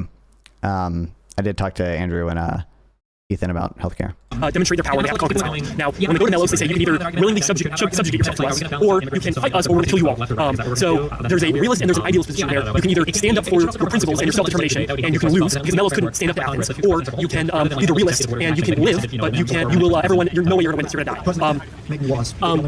Which one would you support, the realist position or the idealist position? Would you rather, I'm not idealist. No, I'm giving you a binary. Would you rather maintain, I would die for my values. I would die for my values. Even if the entire world was against me, if they're my values, I would die for it. I'll never repent my values. Okay, so you have to be okay with the fact then that by not taking the realist position, that you are also inherently letting the fascists win in the end. Like, you understand that, right? What do you mean you just said the realist position? No, sorry, the idealist position, the one where you don't recant what you believe in. You let the fascists win in the end, right? Like, you don't. It's better than allowing the constant exploitation of humanity as capitalism every year. Okay, so you would rather die than you want the fascists to win. I would say communist. So you would want the fascists to win. That's not making fascists win. Well, yes. It's when you're a coward, but you're saying the idealist position. It's the cowardice position. You've been in to survive. You're a fossil in jail. You couldn't fucking live. No, why? Like, he's not understanding the point. It's very frustrating. He immediately just said, like, the whole point of the hypothetical is being the idealist, makes you worse off in terms of your political success. But he just totally ignores that and says, actually, being the realist is what makes you worse off politically. You want the fascists to win. I would say communist. So you would want the fascists to win. That's not making fascists win. Well, yes. It's when you're a coward, but you're saying the idealist position. It's the cowardice position. You've been in to survive. He just says making fascism win is is the idealist position or whatever. Or is the realist position. I think he meant to say realist. It's when you cower in your beliefs or whatever. But the whole point of hypothetical is to at least assume that that's not the case. No, why are you laughing? I'm laughing because of what it comes by being killed and accomplished now that you get to be abased. idealist and die for your beliefs. Is what you're saying. I stand up for my values. Oh no, trust me, man. I stand up for my values in a lot more hostile political environment than you could ever imagine. Oh no. I don't support that because you literally just fucking have that. Yes. Here, we can take what you just said. Now let's apply it to a And then he totally misunderstands what this guy says too. country where there's hundreds of thousands of people that have to suffer for the consequences of the action you just made. Can you really say it's moral that we don't like bend on anything, even if it means hundreds of thousands more of us died? Yeah, but how are we giving people public access to healthcare kill like hundreds of thousands? Like he doesn't.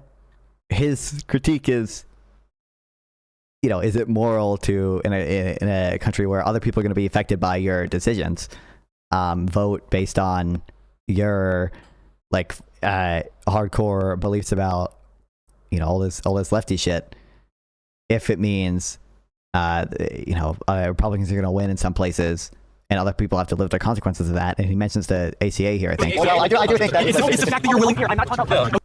You can barely hear him, but he just misunderstands it as how would the policy itself kill hundreds of thousands of people, and that's not the argument. That's not the argument. The argument is standing up for that policy and refusing to bend at all on any of your positions would force people to live the consequences of, or you know, Republicans winning in places that do harm people. Well, I do think that you can barely hear him, but he says like cutting the ACA would kill people. The fact that you're willing here, I'm not talking about. Okay, well, that's what public healthcare. That's the paradigm. You're not just running on giving public healthcare. It's about the fact that you're honestly fucking stupid. You just said if I gave people public healthcare, people would fucking. That's not what we're saying. And he just told him to understand that. I said if the ACA, people would die. Yeah, you're fucking rare. How about you get some? And then the fight, he yells, woo. Never got to talk about healthcare. The only, literally like the only time I interjected speaking this or whatever. And it feels like I don't know if he didn't understand this or if he just wasn't paying enough attention. I tried to talk to him about like Iran or whatever. Because he mentioned like he didn't like the strikes on Iran. And I was like, well, that's probably something Biden would have done, right? That's something Trump did, Biden would have done, but we just like barely address that. Ron, can you introduce yourself? What's up, Isaac? The truest take is that if Isaac were there, he would have frame-mogged that guy. True. Someone who... What's up, human wrongs? Well, in the example they're talking about, the extermination of Melos worked to turn other Greek cities against the Athenians. I mean, I'm not familiar with the exact analogy North gave or whatever. That's not relevant to the hypothetical North is trying to make, at least. How were the strikes in Iran bad? I'm not 100% sure they were. I'm just saying that is his position. I'm not a capitalist. Like, I'm the ultimate neoliberal. Ultimate neoliberal. But I'm trying to get recognized. Trump did something further in Iran that you probably don't support, that Biden or Kamala probably wouldn't have done. I think they probably would still support Israel. I think they would support Israel. Wait. Like, what a so it's totally non-responsive. What are we doing? Wait, I'm talking about the strikes. I'm talking about the money. What do you mean? And what way we send military aid is but under Trump we're doing more than just sending money, right? I'm talking about the strikes. You're saying Israel now. You're saying, okay, how is your party stopping Israel right now? You're saying the idea of triage, like the concept of triage. What's triage? So let's say you have like a... But anyway, yeah. Well, no, it's funny, easy money. When Lonerbox watched the clip, I feel myself becoming more chud every day. Oh no. Fun. I know this guy. It's just dude, actually, all you do, you said you would cower instead of standing up for your values. You're a fucking pussy, bro. How about you hit the fucking gym and some fucking bitches? Jump. He just fucking pushed me. Can you grab that jacket? What's up, Dylan? This put you on a map, non-fun? True. I got you. Welcome back. I don't know what happened. Okay, so if anything, the heckler got assaulted. Okay. Can you grab Whoa! Fucking tell me, you're a bitch. Whoa. Damn. Whoa! Fucking chill the fuck out. Okay, where's your goddamn? What is this fucking text in chat? He really liked your messages, easy money. I don't understand markets. He did not like. He liked the wonk posting in chat. Okay, that's what I strive for my chat to be. Okay. There's a fight going on, and we're just talking about economics, bro. We're just chilling, talking about economics. Wait, send me that clip. Okay,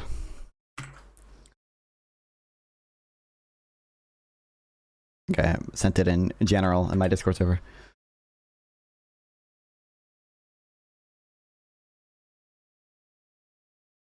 Okay, he was beefing with the fucking Brian Albright dude too. He's quote Twitter if the GIF everyone is dumb for having listened to you or whatever. We agree price controls are bad and tariffs do not cause inflation. Which, again, as Anthony Pomp dude, fuck this dude. when Brian here, Price Theory guy, can't wait for not fun to stream the Myron v Destiny fight. Would have been goated. I feel like Myron definitely win actual fight though. He like is somewhat buff, isn't he? I think he's taller than Destiny too. To be clear, when that guy says inflation, he means the technical definition, the rate at which the general price level is increasing. When Anthony says inflation, he means tariffs do not increase the price of goods on which they are placed, which is just blatantly not true. And he's just equivocating between those two things. And he's a dickhead. And I hate him. We disagree on tariffs being bad for the economy, as the current economy shows. Like, just made up. Everyone is taller than Destiny. This is true. I am taller than Destiny, slightly. At least in the one photo I took of him last time. And the idea that truflation is more accurate than the BLS. We would probably have an interesting conversation that made us each sharper if you weren't so busy being a troll on the internet. True. Unfortunately, I don't think Brian responded ever, but I don't know his Ryan Murphy, guys.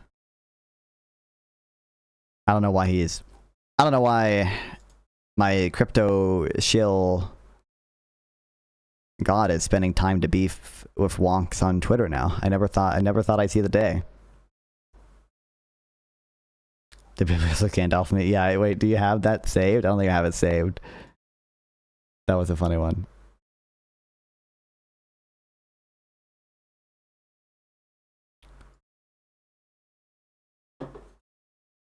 I'm not gonna be able to find this shit, am I? Hold on.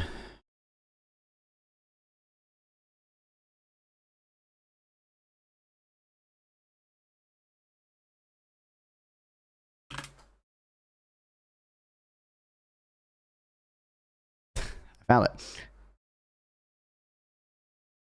I've said all year that tariffs lead to lower prices and do not cause inflation. Now the Fed is agreeing based on their recent study of the past 150 years. By the way, DM'd it, thanks. The mechanism by which they say tariffs decrease inflation, and again, by inflation, they do not mean that tariffs do not increase the price of goods on which they're placed on. They mean the rate at which the general price level increases slows down. And the mechanism for that they describe is increased uncertainty, which is bad for the economy overall, and a negative wealth shock because it reduces asset values, because it reduces like growth expectations. And that's why it also correlates with higher unemployment. I know we moved on, but abolish ICE is just a crazy position, bro. I don't think it's that crazy. I mean, I think like, the like, what the fuck was that? I understand why people think it's like super crazy because it was used by like the craziest far left people before. But I don't think the, as Peace would say, abolish ICE and fund Customs and Border Patrol. I don't think that position is that crazy. This was a funny meme. This is me getting frame mogged. Okay.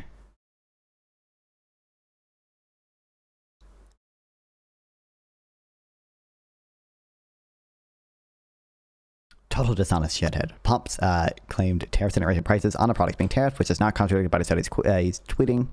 He also claimed tariffs will lead to net job increases, which is contradicted by the study. Also, Pump didn't use any actual causal inference to justify his claims and totally ignores downstream effects of tariffs on other industries. This is from one of his blog posts. I didn't link it. Fuck. So the idea tariffs drove any sustained price increase in washing machines is objectively false. This is relating to tariff placed on washing machines, obviously. In fact, washing machines became cheaper than pre-tariff prices before the pandemic hit. Causal inference is my passion. I love thinking in counterfactuals. If that was not good enough, 2 Korean manufacturers of washing machines opened manufacturing facilities in the United States in response to the tariffs. I love opportunity cost. These facilities created at least 2,000 new American jobs. I love opportunity cost. I love thinking about net jobs. I love thinking about aggregates. So the tariffs not only had no sustainable impact on inflation, but they also lured in investment in American manufacturing and created American jobs. I wonder if consumers might have had less money because they had to spend more on washing machines and spent less on other places. And I wonder if exports probably decreased because of retaliatory tariffs and tax and imports is tax and exports, blah, blah, blah, blah, blah. Sadly, neolibs don't understand that legal immigrants worsen support for legal immigration in general. I think there are plenty of neolibs who do understand that.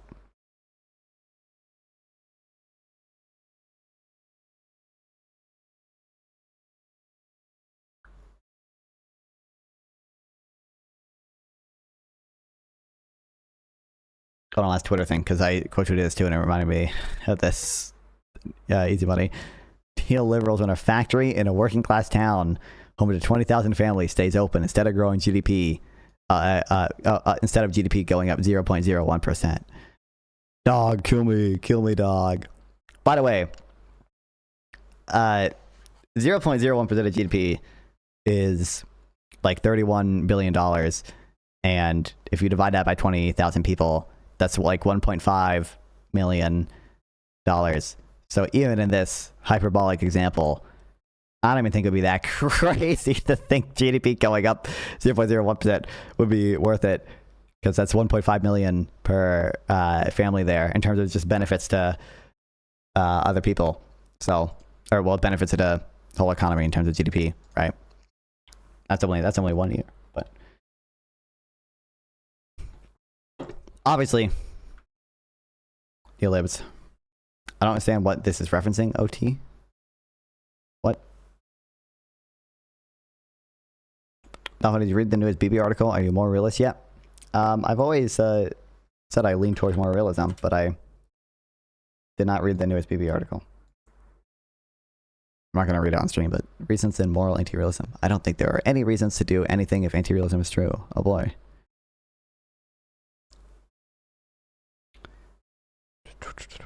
Globalization? Yeah.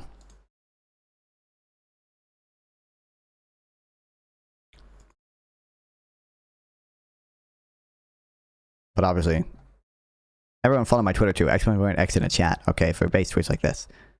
Every neoliberal tell you free trade can have diffuse benefits that cause greater losses, but so does technological advancement generally.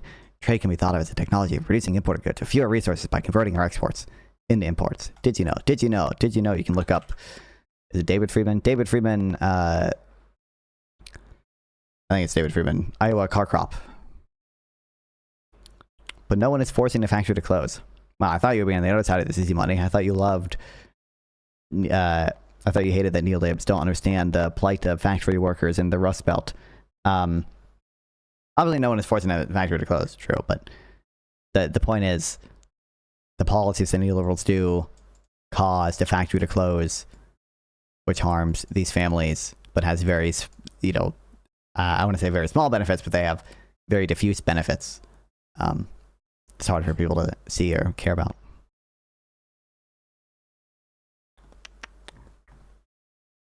Okay, I think that's all those memes. Oops. I don't know if I just saw this. I don't know, maybe, I don't know if we should read this on stream. But Timbor is my goat, and he wrote this about AI. And it aligns with my priors, so I thought it was interesting. I interrupt my regularly scheduled social science content to briefly vent about the incredible pace of change that's going on around us without most people even noticing or caring, which is mildly infuriating to me. I could start this post, and I guess I'm doing that now, by wheeling out the usual suspects. The scaling laws, for instance, would describe how AI model performance improves predictably with increases in compute data and model size, and which have held remarkably well over the past several years.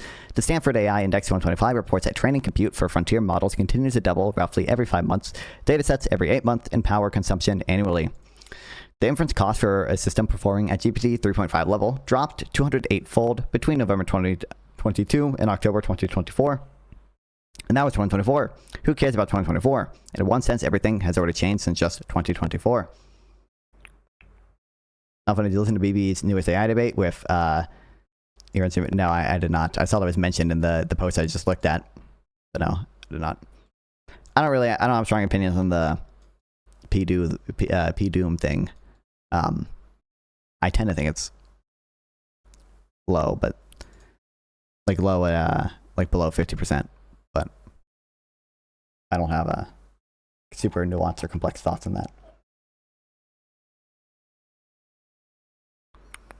Then there's the infamous meter graph. A bit over a week, the latest evals, GPT 5.2, were added, and it looks like this. Performance is definitely hinting at a wall.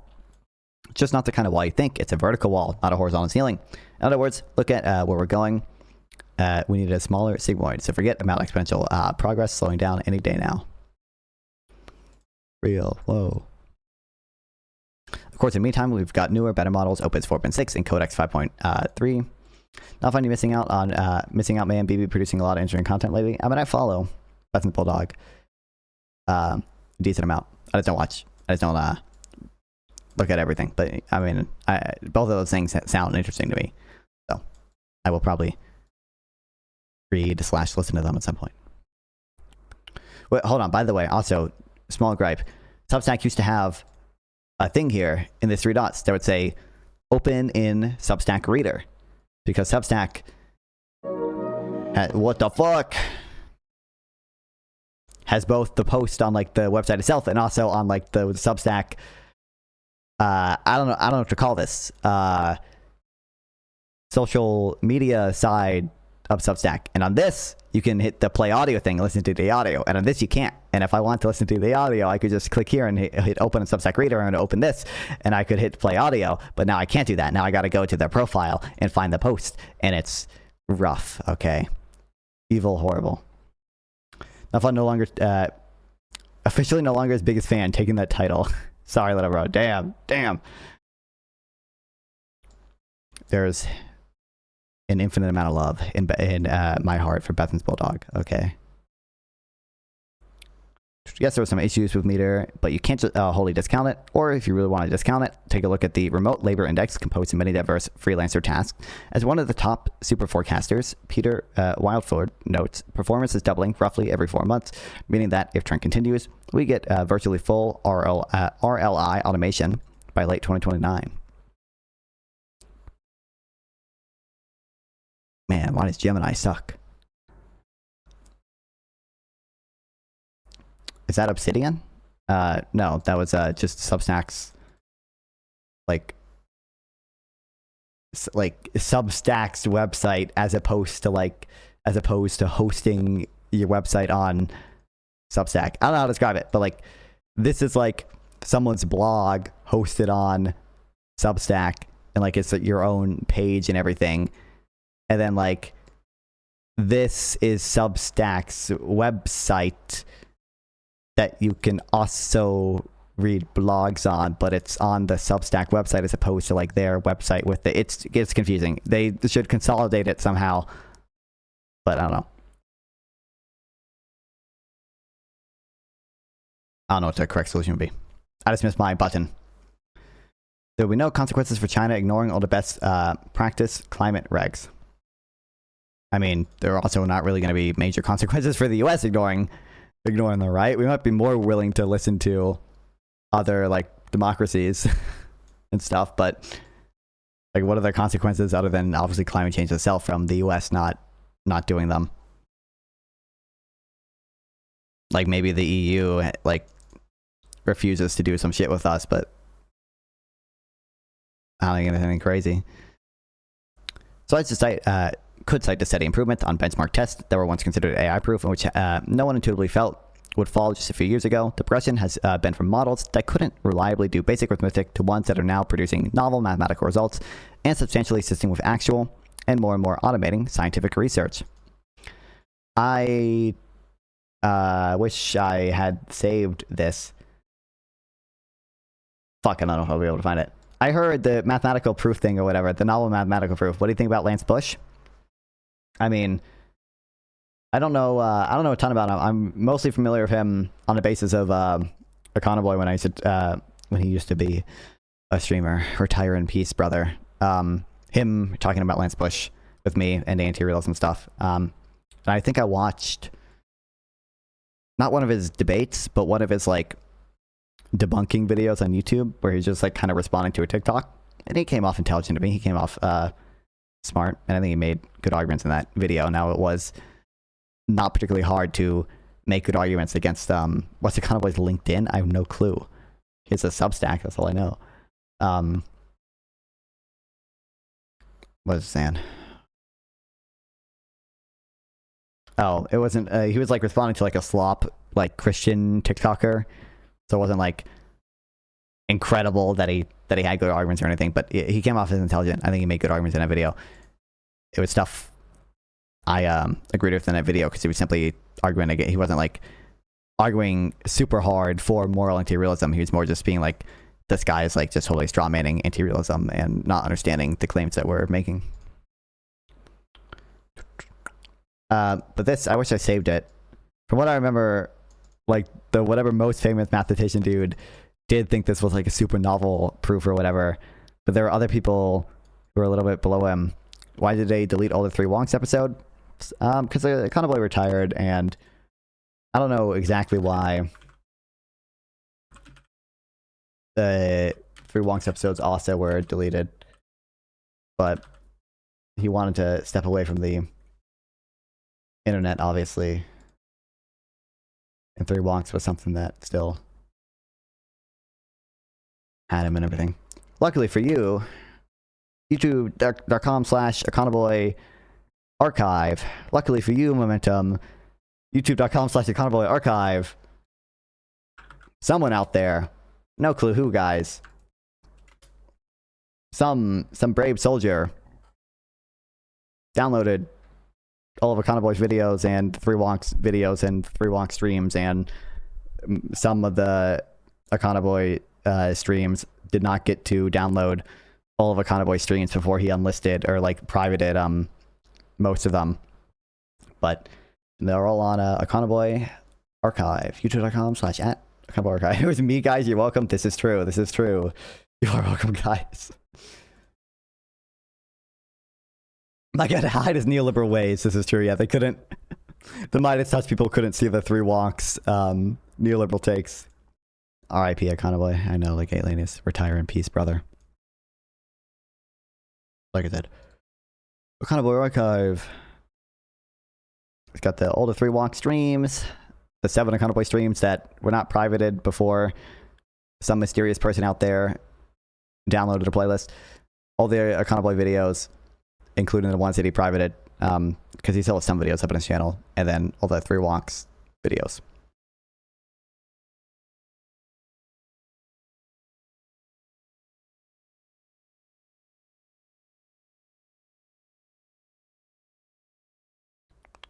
But I'm gonna Micah, I swear, IQ dropped by 30 points. I mean, he's just posting what's popular on Twitter now and what's better for growth and what I think probably helps the Democrats more. So I don't think his IQ actually dropped. I think he just shifted his content focus, and that involves being a bit of a shill sometimes. Fortunately, he worked with Unfuck America. He didn't go to the last event. Unfuck America is doing another event on, I think, April 11th in North Carolina, and I live in North Carolina, so this is like the closest one to me. I don't even have to get a won't even have to get a hotel. I can like drive there and back in one day. So I'll be going to that one as well. So maybe if Micah goes to that one, I can grab a picture of him and tell him I miss his Wonk posting. Okay, what do we...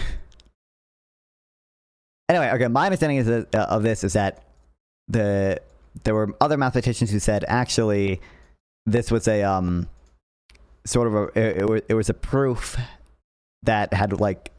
That essentially just generalizes to cases that we didn't know generalized, rather than, like, a fully novel proof. But I still think it's pretty impressive. Have you voted in a primary yet? No. I should, but I have to, like, research my local people. I don't actually know fuck all about half of the people locally, like the county level or even state level that are running. But I know early voting started, so I should get on that.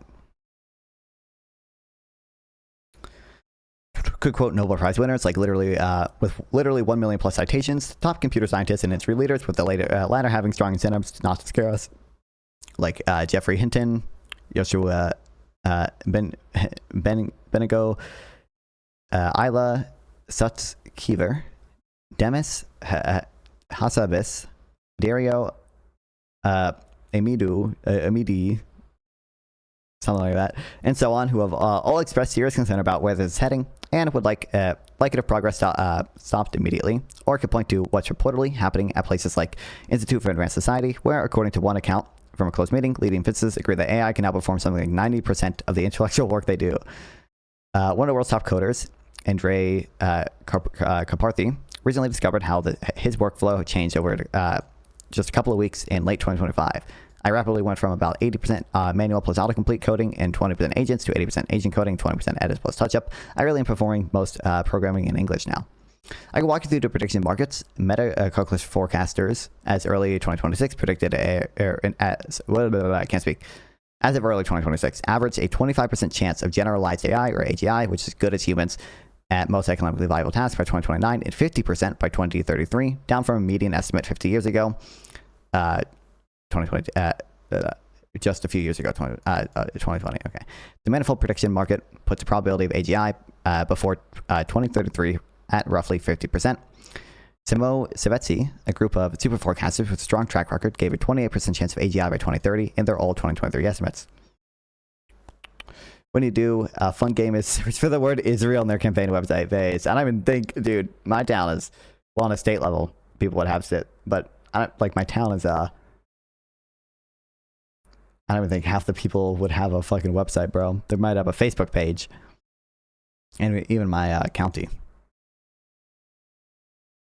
Could even note that Gary Marcus, one of the prominent skeptics of large language models who has spent years cataloging their failures and limitations and who remains deeply critical of the hype surrounding current systems, even he thinks things are about to get serious really fast. As he puts it, LLMs may not be AGI, but they are a dress rehearsal for it. And I could say many, many more things along those lines, but I don't want to bore you with what you already know. You're not using it and you're not thinking correctly if you're not astonished. What I do want to say is that you should be worried in a healthy way, whatever that means. You're probably not ignorant of the fact that big things are happening, unlike most ordinary people, but you probably severely underestimated the pace and the extent of change that has already happened. Voting does matter, not... I had to break it up, sorry. What? Did you mean does not matter?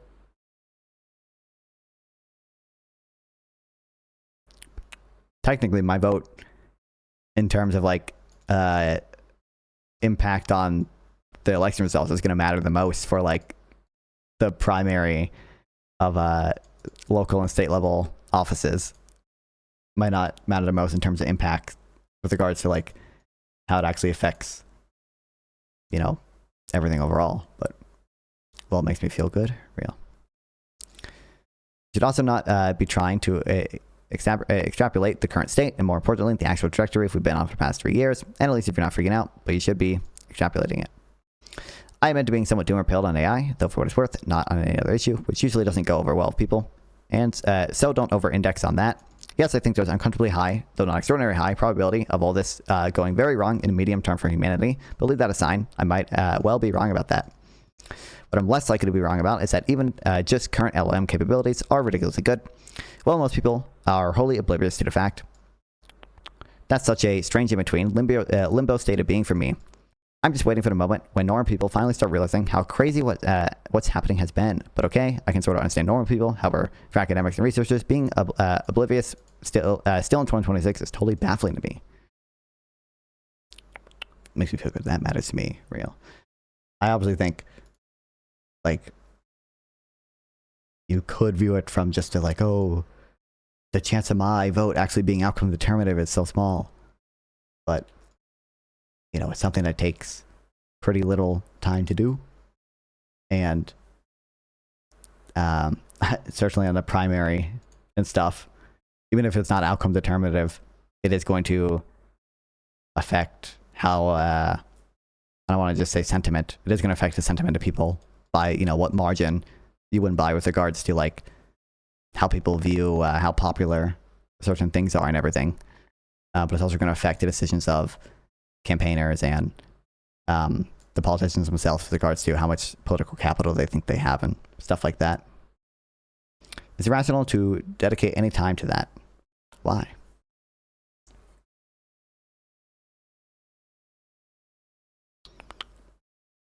The fact that LLMs have gone from being almost wholly useless for writing, copy editing, brainstorming, critiquing, and reflection, data cleaning, coding, quantitative analysis, and visualization, spring 2023, to my mind, being on the whole and with some prodding better than the median researcher in winter 2025 to 26 is inexpressibly astonishing to me. Each year from 2023 on, I tried writing for fun a whole research paper like the ones I usually write, solely off simple LLM prompts. Until December 2025, I never really got that close. At first, even the general ideas LLMs were sort of off. Then data got better, but they had too many problems with loading and cleaning the data sets. Then data handling got better, and there was still the problem of hallucinated references. Also, visualizations were sometimes kind of wacky, and the analysis, although somewhat passable, were not detailed, interesting, or rigorous.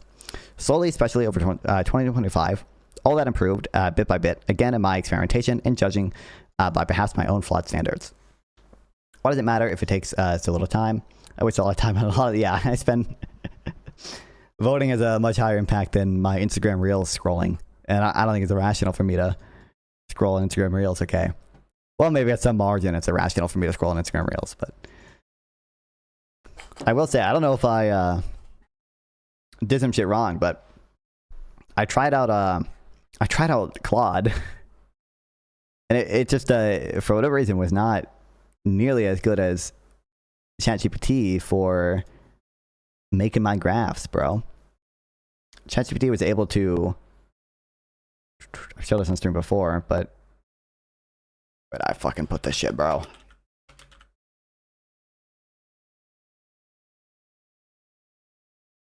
Like, ChatGPT was able to, like, fully automatically make this. Do you have ChatGPT Plus? I did. I expired relatively recently, and I don't buy it every month, but I was able to, like, fully automatically make this shit in 24 minutes.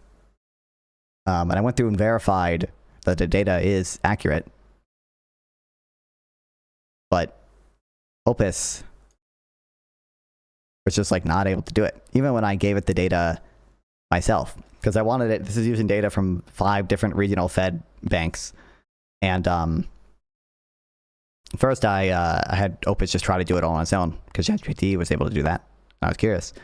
It, like, just could not do it. And, like, just it didn't hallucinate data, but it just said, oh, I'm gonna estimate this for, like, 4 out of the 5 banks, because I was only able to get the data from 1 bank. And I had to tell it, don't do that. Here's the spreadsheets. I already have the data downloaded. Just use these spreadsheets to make it. And it just failed again. It just, like, totally fucking sucked at it. I don't know why. Maybe I did something wrong, because, like, Claude should be capable of doing it if I give it the data at the very least, but it just could not do it.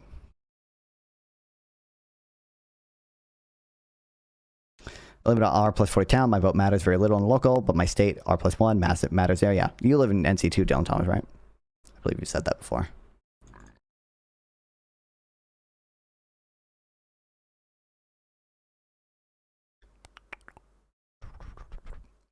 Then with very recent advances in models, and especially Claude Code / Codex, maybe I should have tried. I don't know if the Claude Code thing is, like, a different model. I thought Claude Code was, like, just a better, like, workspace for working with code, but it might be worth using Claude Code, because I told it to make a Python script to do this shit, to be clear. Like, it wasn't, like, just Claude itself trying to do it. It was like, make a Python script that I can run to do this. The analysis were not groundbreaking, but were totally what you'd expect in an average research journal. The writing was not AI slop. It's not XSY. And you know what? That hits different. The results, shocking. And here's the thing. But standard academia's, the visualizations were appropriate and attractive. And most importantly, I couldn't find any errors in the analysis themselves, or, of course, the interpretations of results when I redid everything manually myself. No formatting issues either. Do you know how to code? No. I, like, when I was pretty young, used to be interested in coding. And there might have been a world in which I did learn how to code. But I, like, we had, like, some basic classes in my elementary school. Have you worked with Python, though? Only enough to, like, I know how to download Python, make a script that not write a script myself, but, like, make a new Python script, paste the code I get from Claude into it, and then open a terminal and type in py, and then the name of the script I want to run. So that's it. But I used to be interested in coding, and we had, like, some basic classes in my elementary school, and, like, I took some electives in it even, and I did, like, some summer camps for coding, but, like, for some reason they never ever got past like the very entry level stuff. Like even when it was like elective stuff that like I basically took from the options I had in elementary and middle school of what classes I could take. It was all just like the same code.org place blocks to make the angry bird kill the piggy. And like eventually they were like, instead of moving blocks around, you have to write the blocks, but like yeah, you know, you have to manually like write them in like the JavaScript like syntax. But never got past that.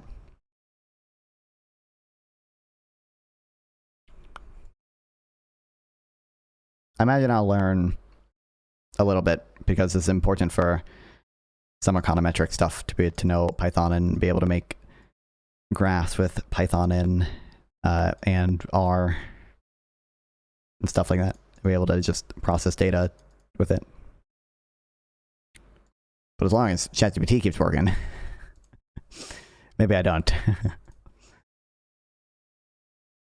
When I put more effort into prompting, and I did a day-long back and forth with Codex 5.3 extra high, where I had a whole pipeline with R, latex, custom skills, files, and so on. The final output was, of course, much better, something that could probably land in an average first quartile social science journal. First quartile, sorry. From my perspective, as an academic researcher, that's wild. I put day-long in quotes because there was a lot of free time in between my prompts and the agent working. I just had to check in once in a while. And obviously, I'm nothing special. Just yesterday, Paul Novosed did the same thing. It took him 3 hours. He says, I wrote a decent paper of AI. It took me 3 hours from start to finish, including an interactive choose your own border RD adventure. It's what we are doing even, sorry, I can't read. It's a what are we doing here, even doing here kind of day. Can't fucking speak. Oh my God. Oh my God. I nicked the tires pretty hard. The data are reasonable. The results are correct. The lit review is decent. In another hour, we could have have a robust could have had robustness, appendices, all the pieces of a good quality paper. And the question is legit. I legit don't know how the journals are going to handle this. The cost barrier to doing and writing about new analytical work is going to be zero. I just question how the current system can continue to operate. Is it cheating to build an entire journal article of AI? Surely not. If it's asking a good question and providing a good answer. But if your living depends on publishing papers like these. All right, bro, gotta head to bed. Nice stream. I appreciate you stopping by, Momentum. See ya next time I stream, probably. I know I won't be streaming tomorrow, but probably the day after. So what? Okay, so it can write full academic papers of the quality that most researchers, barring the absolute elite, aspire to. So what? Well, first, so whatting AI, whenever there's an incredible advance that was previously just a year or two ago virtually unfathomable, and the perceived impossibility of which used to mock LLMs back then has become a crazy tactic at this point. Please realize this and stop moving the goalposts. The progress has been insane. Second, try not to be a sarcastic parrot and just and use just a bit of allegedly uniquely human power of creativity and extrapolation. At this point, I'm becoming more convinced that it's actually LM instead of being more creative and think outside the box. Where humans are just horrid at this. Real, I'm only half joking. That is, do you really think what I said about AI progress in the scientific domain won't/isn't already spilling out to virtually everything else? I get that fully automating research papers isn't the thing that gets normal, non-academic people all hot and steamy, but how can you think that in a relatively short time? This isn't coming for every task/job. Third, I'm in the unfortunate position where I really like my job. I like reading papers, writing stuff, thinking through problems, and doing quantitative analysis. Of course, I still do all that manually. If I want in this or AI or the future AI world. Oh my God, I can't read. Of course, I can still do this manually if I want in this or the future AI world.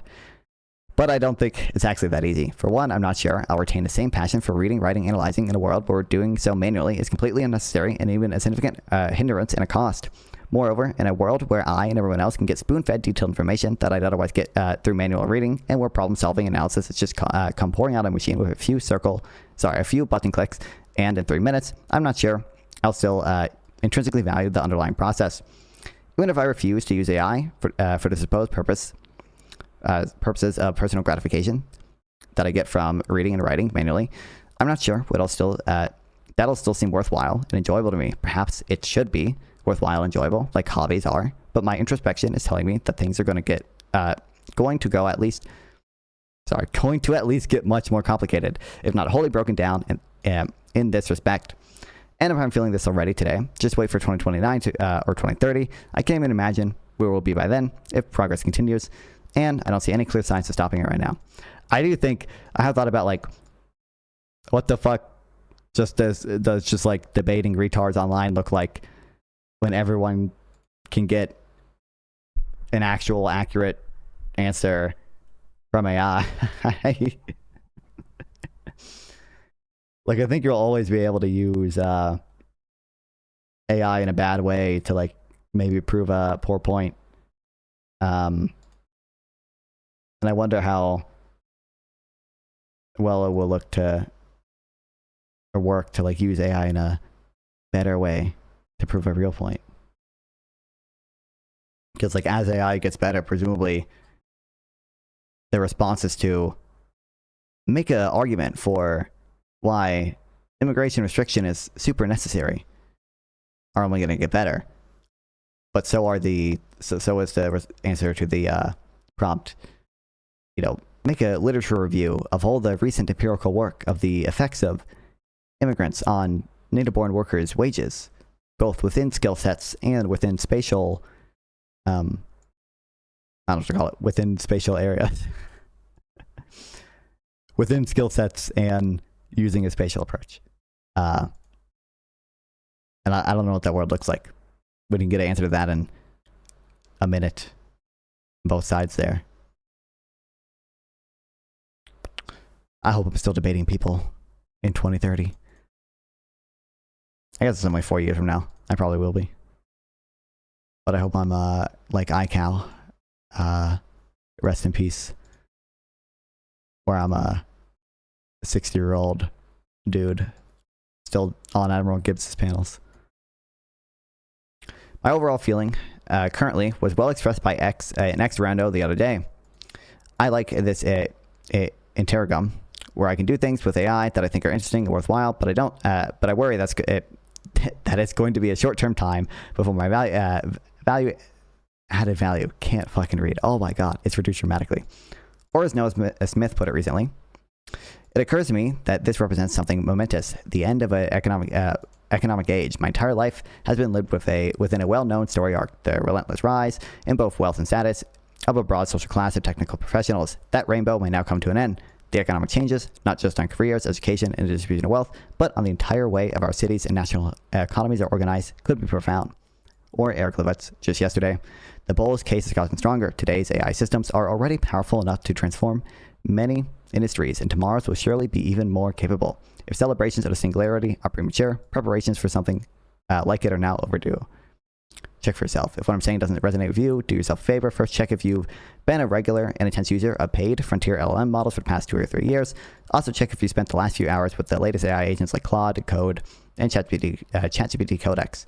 If so, and you're not really worried or feeling a bit down, check whether you've actually been thinking about this stuff or just going through the motions.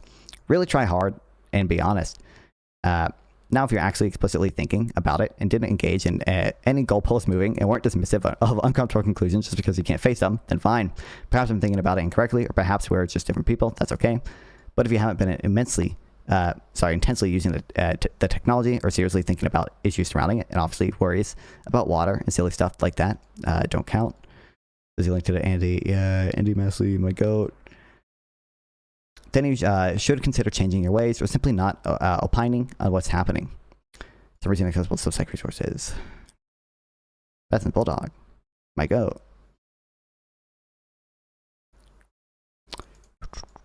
By the way, it seems pretty clear to me that Cunningham used one of the models to heavily write his post. When Cunningham is using LMs to write a subject post, I think we all know what a future life. I know. Nathan, what's your take on slurs? Personally, I'm anti-slur, but I don't believe casting friends into the nether realm for using them. I don't think retard is a slur, but some do. I think it's probably fair to call retard a slur. It's just not a very bad one. I don't know. Maybe it's bad enough to not be sufficiently. Maybe it's not sufficiently bad to be considered a slur. I don't think you should cut people off for using even slurs that you're opposed to using. Obviously, my opinions are gonna depend on what slur it is, and what context you say it in. Like, if you are going around like genuinely calling people with mental disabilities retarded, right? Like, that is something, especially if you do it like potentially, what's up, Chipringo? Like publicly, to make it clear like what your intent is in that. That might be something that's worth cutting off someone for, but obviously you should never, I don't think you should ever like cut someone off just because they like achieved based. Use the word retard to refer to their friends when they're being retarded. You remember that Michael Scott quote? That is an unironically good quote. Okay. It's like you don't call a retard. You call your friends a retard when they're acting retarded. Okay. I don't think there's any slur bad enough that you should cut someone off just for like saying like even the N word. Like, I don't think you should ever cast friends into another realm for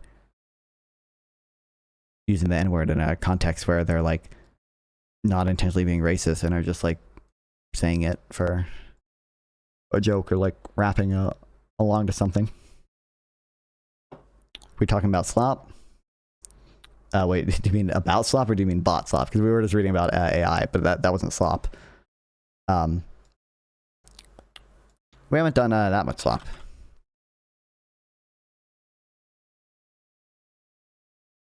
By the way, speaking of the water thing, dude, this post got 153,000 likes.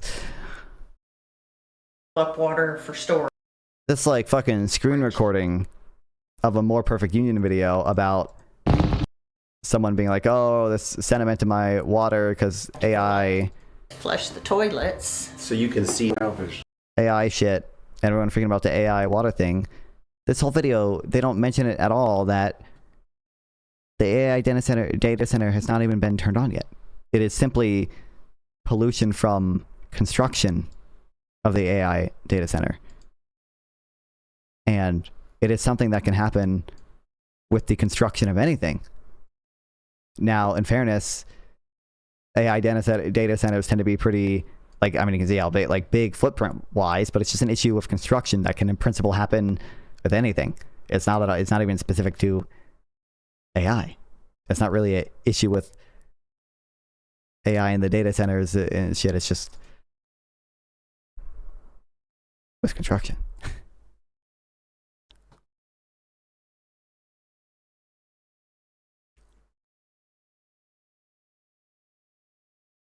But people just buy it. I'm gonna reach out to this guy, by the way, for being on a podcast someday. I think I probably want to do 1 or 2 more episodes with like kind of smaller people before I like reach out to people who are like I need a better way to describe it. People who are not as like terminally online people. So yeah. I got GPUs coming out of my skin. Send help. Oh no.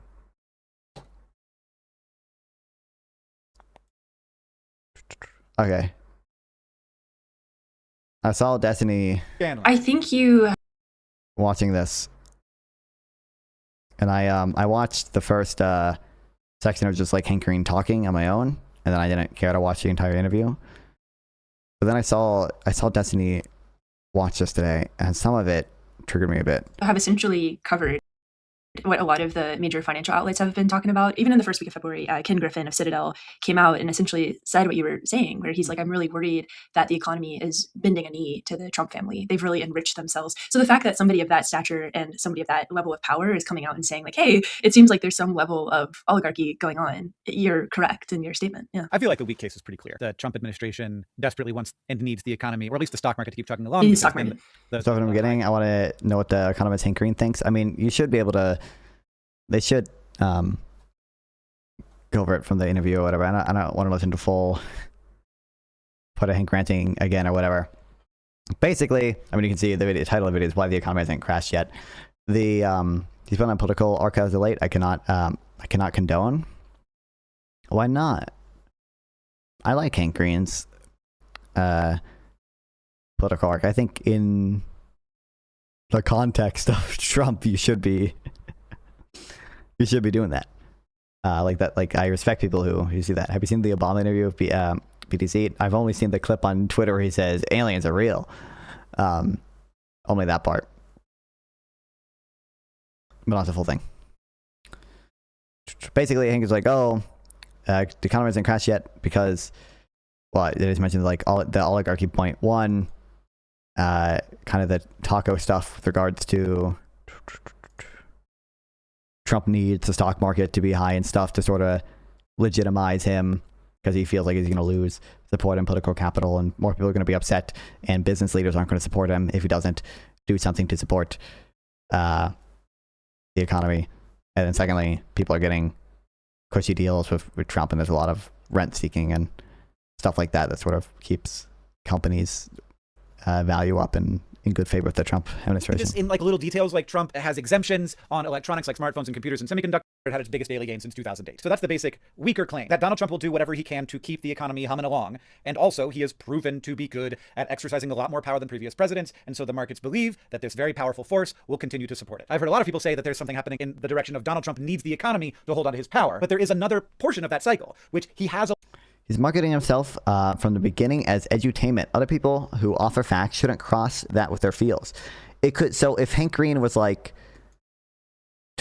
on the Crash Course channel or something that is like, or the Sci show channel, like talking a lot about politics, I think that would be bad. But if he's just making videos on his personal channel that are still mostly like factual in nature, like his political content is like obviously political, but it's not like Midas Touch style like political content, right? It is like, this is something I know quite a bit about. Like for example, the Cole's Extreme Numb video. Like this is kind of a political video, but this is just like a video. He's like, I know a lot of the science regarding how like energy works and how coal compares to renewable energy sources and stuff like that. And like, this is why building new coal power plants would just be a silly idea. I want to see his predictions. Ignore my moralizing. I don't. He doesn't make. I want to say he makes predictions about stuff like that often. And they're flaring it to turn it into carbon dioxide because methane itself is much more potent as a video. That's not even the end of why coal is bad. So if you are an and like he, I don't want to say obfuscate's not the right word, but in like so many videos, he won't even like directly like call out Donald Trump and be like, Donald Trump is like doing this and same thing. It'll be like, the current presidential administration like has this policy, and I think that's a little silly because I understand the science behind this. Like none of it is like that crazy. I don't know. There's a lot of power, and so he knows he has to keep the economy going, so he will keep the economy going. And the markets understand that there's a lot of power in the administration and that it will work very hard to keep the economy going. It's a circular thing. Do you see how it goes both ways? Trump needs the economy needs Trump. And so one of the things that might be keeping the economy humming along is knowing that there is a strong man who has a great deal of power and is not afraid to use it, and he will do whatever it takes to keep the economy humming along. And you see this in like little the big bit mic crackling, fuck me. Yeah. Details like Trump has exemptions on electronics like smartphones and computers and semiconductors, and that's like a lot of the big companies that are responsible for a lot of the increase in the market, like in the S&P 500. So he's working hard to protect the things that at least make it look like the economy is still good. So even if tariffs and chaos and firing a bunch of government employees is bad for like the real economy, investors feel like there's a line that the administration won't cross. And thanks for telling me to bingo. Also that there's lots of stuff that they will do to keep supporting the economy because the Trump administration isn't going to threaten its own political power by letting the economy collapse. And that's a big buoy for the market. It lowers the question: would you rather have a Bukele-like figure come in and bring down crime to pre-migrant European levels, or have crime increase 0.5% until 2035 and then it stays at that level? So would you rather have a Bukele-like figure come in and make crime to down to pre-migrant Europe levels, or have crime increase 0.5% until? So, am I supposed to be? I don't understand what assumption I'm supposed to be making about the rate of crime in the future with the Bukele thing. Am I supposed to be making my own assumption about whether crime would go up or down in the future with the Bukele-like figure? Or am I supposed to assume something else? Thanks for following, Vampire Hunter D. I appreciate it. To be fair, science and reality are never in this happen's favor. True. So people who that follow reality and science tend to disagree with them. Yeah, like I think especially in the context of Trump, like you should be like talking about those things. But Bukele crime would stay at that level for a long time. If I am making that assumption, and if I'm also making, when I say Bukele-like figure, I'm not certain that the human cost in terms of the amount of people contained or arrested without due process and the amount of people experiencing like either straight up torture or just like miserable conditions generally in prison. I'm not sure if, especially in the US, that would be worth the decrease in crime. It would also depend on what assumption I make there. So, anti or pro Hasan stream. What's up, Bad Bandy? I am a neoliberal Democrat capitalist. Okay, so I obviously disagree with most of Hasan's positions and takes and everything, and I will criticize Hasan for both the issues of policy disagreements we have and for the well, I'll say refusal to like outwardly endorse Democratic candidates. So there's that. But it would depend on what assumptions I'm making about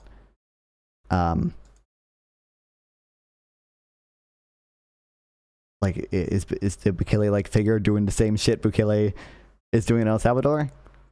Because that would, in that hypothetical, you're just asking me to break the Fourth Amendment and the Fifth Amendment. Perceived risk. If you feel like there's a guy who has a whole lot of power in charge of the country, he's not going to let that downturn happen, and he will believe whoever he needs to, fire whoever he needs to, even investigate whoever he needs to, do a little bit of power that he shouldn't be wielding here and there to keep it going for his whole 4 years. I think as a model of incentives, especially for the kinds of people who are involved in finance, who tend to be more sort of aligned politically with Donald Trump and who do a lot of incentives-based. Similarly, but they wouldn't violate the Constitution. Hard for me to even know what similarly looks like in that context. How much worse would they make the existing prison conditions in the U.S.? What do you think when neoliberals say three-way neoliberalism is dead? Oh, sorry, when non-liberals say three-way neoliberalism is dead. I don't know exactly what the I don't entirely disagree with them. I don't know how to generalize my thoughts on that. I think the upcoming generations tend to be more populist rather than neoliberal. I think we are still in a broad sense neoliberal, but I want to describe it as dead for that reason. But I do think people are becoming more populist, and like that's becoming more popular. Third way, yeah, that's what I inferred that. Thinking, I think that this makes sense, that like this structure would result in Pension definition: worse cities would be getting really better, but civil liberties would be interpreted differently by the administration. I asked about prison conditions. Did I? But how much worse would like prison conditions get? In the short term, in a more stable economy than you would otherwise expect. But that is not the strong claim that I want to make. The riskier claim that I'd like to make. What do you think about all the third-party anti-Demers? Most of them are cringe. I'm going to disagree with them on both policy issues and on the messaging they have and on their non-support for Democrats. Here is far more worrying. But first, this video is brought to you by my newsletter. It's called We're Here. You get it once a week, every Friday. It comes okay, that's Hank's thing. Okay, if we go jumping with that.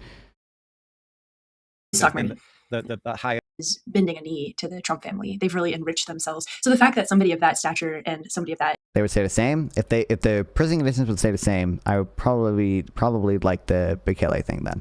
Probably. If I'm assuming they wouldn't violate the Constitution and prison conditions would not get worse, then probably the Bukele thing. Assuming crime would go down rather significantly from that. Which I think was your point. Power is coming out and saying, and stay, it seems like there's stay that low for a very long amount of time. Some level of oligarchy going on. You're correct in your statement. Yeah. I feel like the weak case is pretty clear. The Trump administration desperately wants and needs the economy, or at least the stock market, to keep chugging along. The Because stock market. then the highest spenders and highest earners and highest wealth individuals will continue to spend, and that will keep some portion of the. Thanks for the gifted membership, Chimingo. I appreciate it. Oh, Taliban's got it. That's funny. Shout out to Tali. Let's go. Economy chugging along. I don't have confidence that Trump could really make the stock market go up, but I have confidence that he could make it go down because I've seen him do it. He does, yeah. And then when that happens, he's like, never mind, actually, three points of stock market loss is actually way too much for me. Let's keep the thing going. So I think that that's very clear. But the part where maybe the economy is benefiting, or like the biggest companies in the economy, like, is there some portion of the finance industry that's like, these companies will be fine because like they have made it clear that they will bend the knee and that Trump will reward them for that? I mean, I think some of them are struggling. So the Trump administration took a large percentage of Intel. Intel stock went up on the news and has since suffered quite a bit. So I don't think it's like a guarantee that if you do a big deal with Trump that you're going to be free sailing. But he has made it very much an easy environment for the AI companies to succeed. And that's such a big percentage of the economy. Like it's like 40% of GDP growth last year, 75% of S&P 500's earnings. So like the stock market, it's like driving so much stock market growth. And so I think there's this assumption if you're a technology company and you get along well with the Trump administration, you'll be free from some regulation. And that's why you saw all of the big tech leaders at his inauguration. It's why Jeff Bezos This stuff I agree with, to be clear. did the Melania movie for millions and millions of dollars and then turned around and fired 30% of Washington Post staff. There's this idea that, if you get in the correct way in your tech company, you'll be relatively safe. And I think that's the only people that they can really promise it to. Like there's been a big push in the Trump administration for manufacturing, but manufacturing has enormously suffered underneath Trump because of the tariffs. So it's really only tech, and that's kind of okay in their eyes because tech is such a big part of the economy. Is it mostly a big part of the stock market, or is it a big part of the economy? It's a big part of GDP growth. So it's a big part of the economy in what the economy is based on. Yes. And it's where a lot of financing is going. So data center bonds. I don't know exactly what she means by that. There are a lot of memes about like AI, what is it, 40% of GDP growth or whatever. If you look at last quarter, it was 0.3% of real GDP growth annualized was related to like AI investment stuff.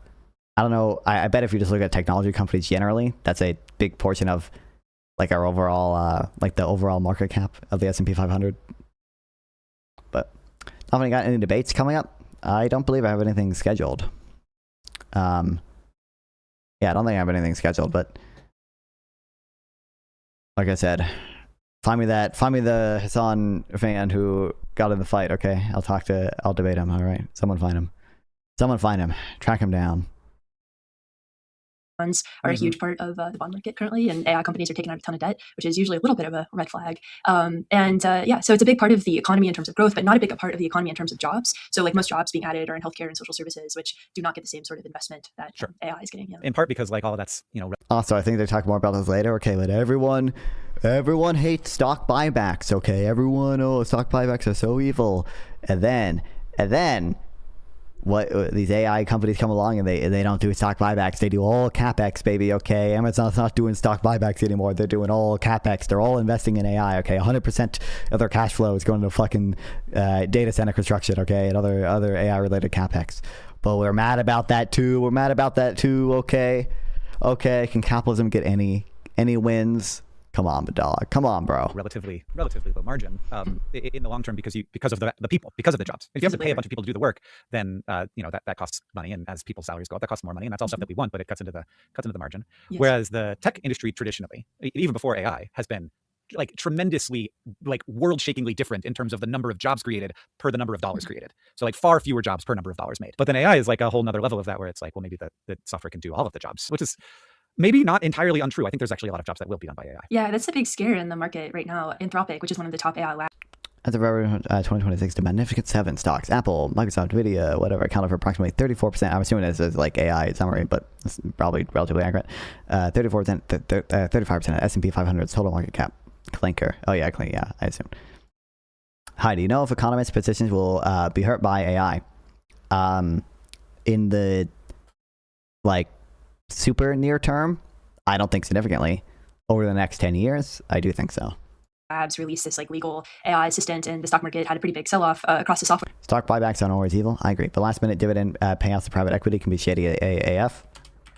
I guess I'm not familiar with why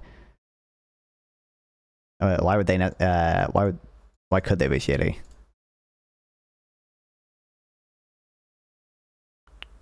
Max, that would have held us the market over the past 3 years or so. Yeah, they're big companies. Software companies, because everyone was like, oh my gosh, if they can make this legal assistant, they can make any software obsolete, which I think is a little bit overstated. Right. But what was also interesting about that is all of the major asset managers sold off because private equity and private credit have so much exposure to software, and that really complicates where the stock market has to go, and software maintaining is a very high valuation. Yeah. So all these software as a service companies that you never hear about, you have no idea they exist. Private equity is very exposed to them, and they are very big. And so are regular investors. There's something called business development companies that private credit has rolled up to allow mom and pop investors to get some.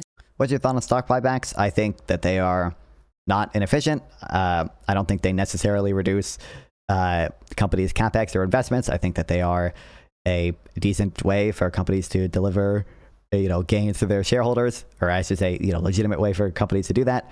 I think they don't necessarily artificially increase the value of stocks because you either buy them with your cash on hand, which reduces the book value of your company, or you buy them by taking on some form of debt, and that makes your stock riskier. That has whatever interest costs and stuff to you.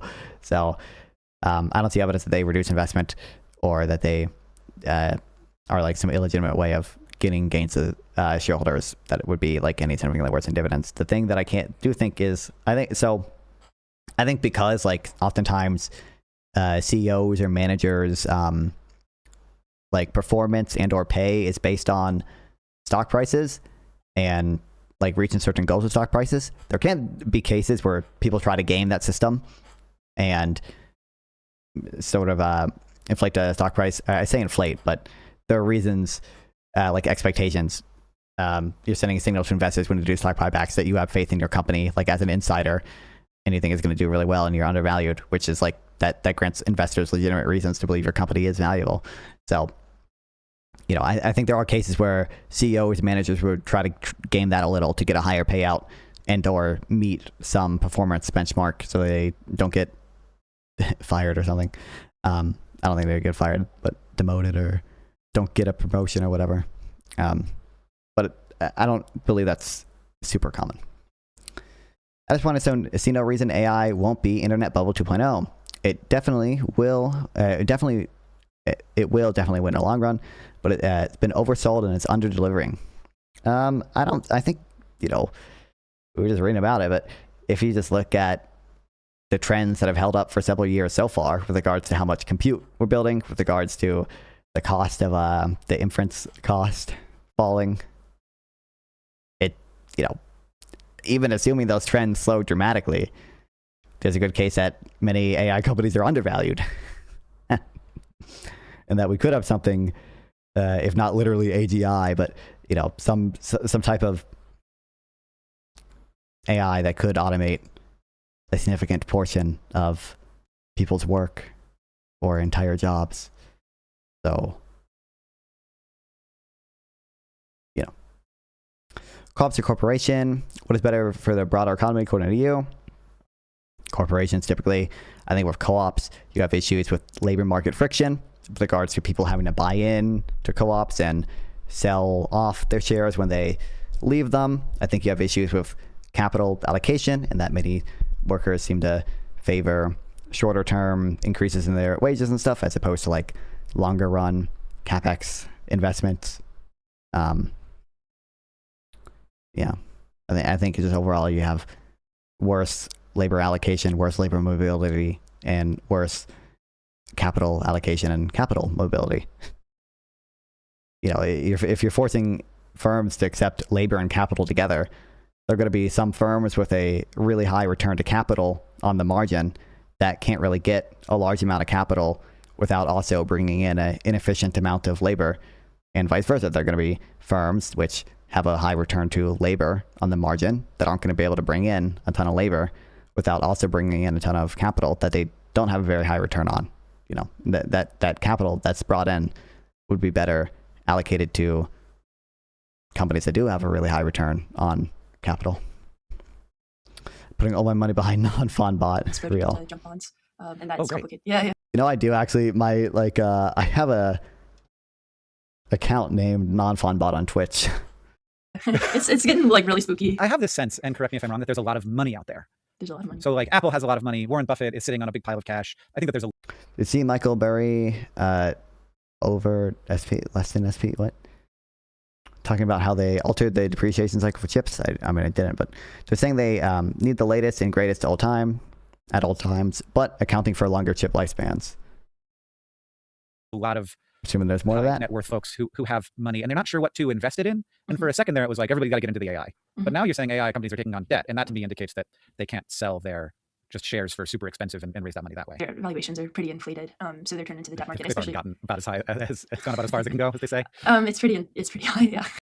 The question I keep it's not clear to me that they're inflated necessarily. I think it's definitely possible, but like I also, there are going to be other constraints on how much equity financing they can do, just how much cash flow they and other people have, and at some point the marginal the marginal cost of equity financing is going to be higher than the marginal cost of debt financing, even if it's still a good investment, because investors might be, at some margin hesitant to invest in something more than they already have. But it doesn't necessarily mean it's a bad investment. It just means at this point, debt financing is better on the margin. Last question, some type of socialized healthcare or less regulated healthcare. So I am against single payer or a super big or public option. I think I would try to I would be in favor of consolidating the kind of weird overlapping healthcare PE ratios today are wild. Yeah, but it's because they the expectation is in the future they're going to have potentially incredibly high earnings by being able to automate a lot of research and a lot of jobs. It's based on expectations rather than the price to earnings ratio today. But so I think I would try to consolidate much of the kind of weird, sometimes overlapping healthcare we have now, where it's we have TRICARE for veterans, and the Veterans Affairs Office has some weird, almost single payer type system where they directly own and administer hospitals, but also sometimes if you're on TRICARE, you get your insurance is contracted out to a private provider, and with Medicaid, we have Medicaid for poor people, but sometimes you can be a Medicaid Advantage, which is contracted out to private insurers again. But then we also have Medicare for old people, and that are there private plans for Medicare? I think there are. I could be wrong. But sometimes I think that it's also contracted out. I probably just try to consolidate that into just one United States public option that covers sufficiently poor people and sufficiently disabled people or veterans or whatever. And that would probably, I think I would prefer it mostly be to some degree contracted out to private insurers, the same way we do Medicare Advantage. The evidence I've seen suggests that they do have better outcomes essentially. And then I would, I don't know if there's any, I can't think of any regulations I would directly repeal other than some of the stuff we did in the IRA with regards to price negotiations on drugs. But I wouldn't necessarily say that I want a less regulated healthcare. I just want to sort of consolidate the safety net for healthcare we have, and then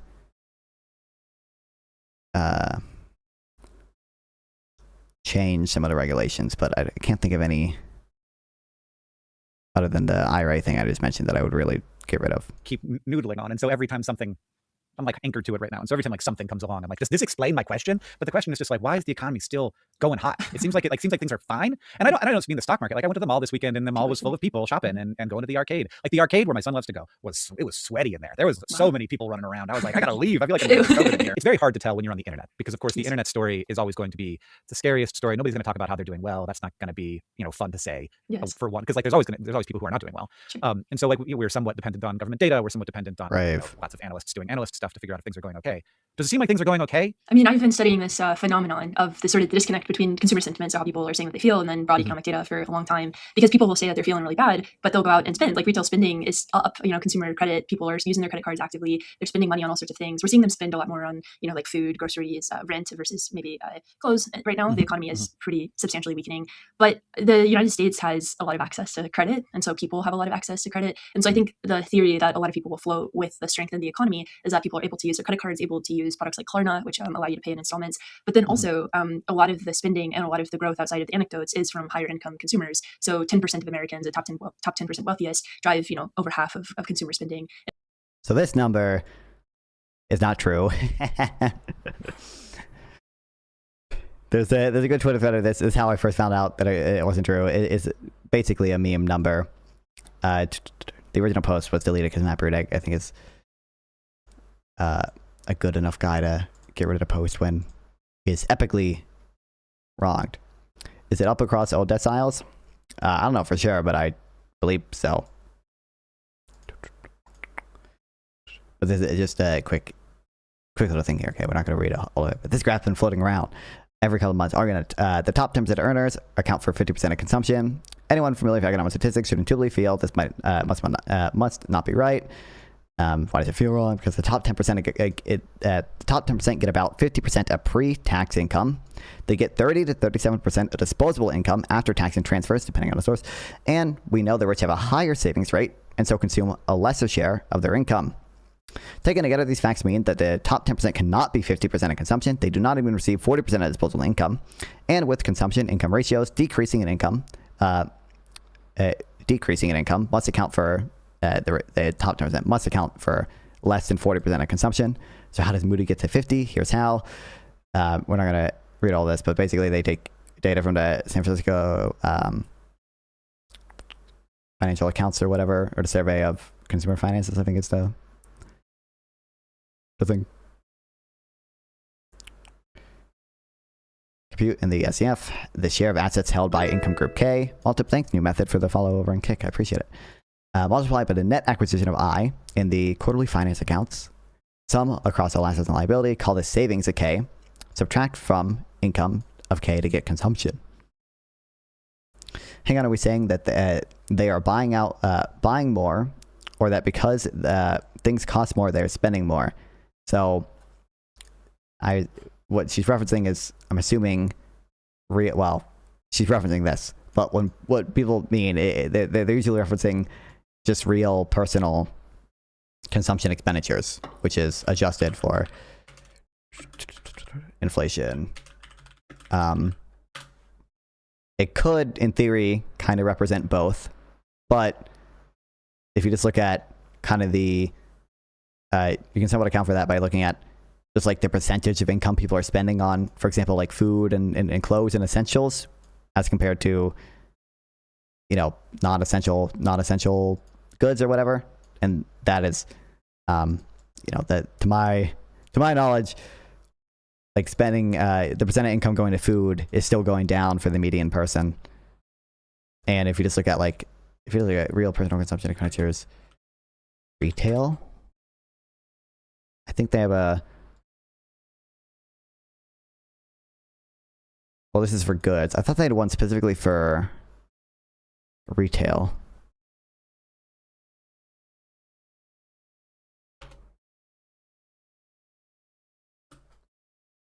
Yo, I haven't seen you in forever. And no offense, I don't even remember. I don't remember who you are. That sounds mean. No offense, I don't remember. Do you think it's good Snap maxes out for, at 1K per month for a family of 4? Probably not. You sound high. I'm always high.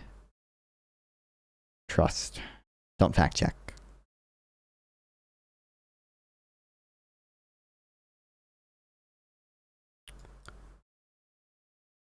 Real. Versatile. Retail. Spending. I'm sorry, you don't need to apologize for anything. Advance real retail food and food service sales. That's probably not really what I want.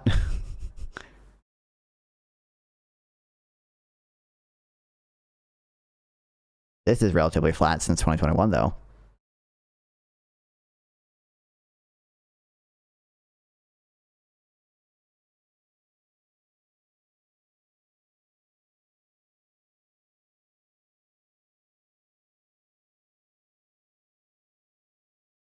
Thank you for searching for my lazy ass. No worries.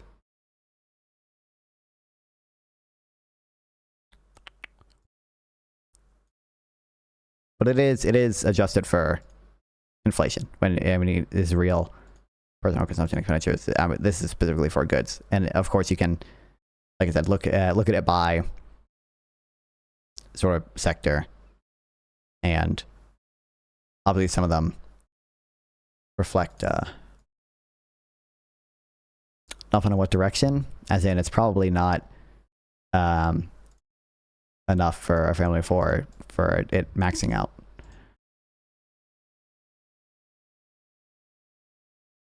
But there are other forms of welfare you can be on if you're a family of four, obviously, so it's probably not that bad or anything.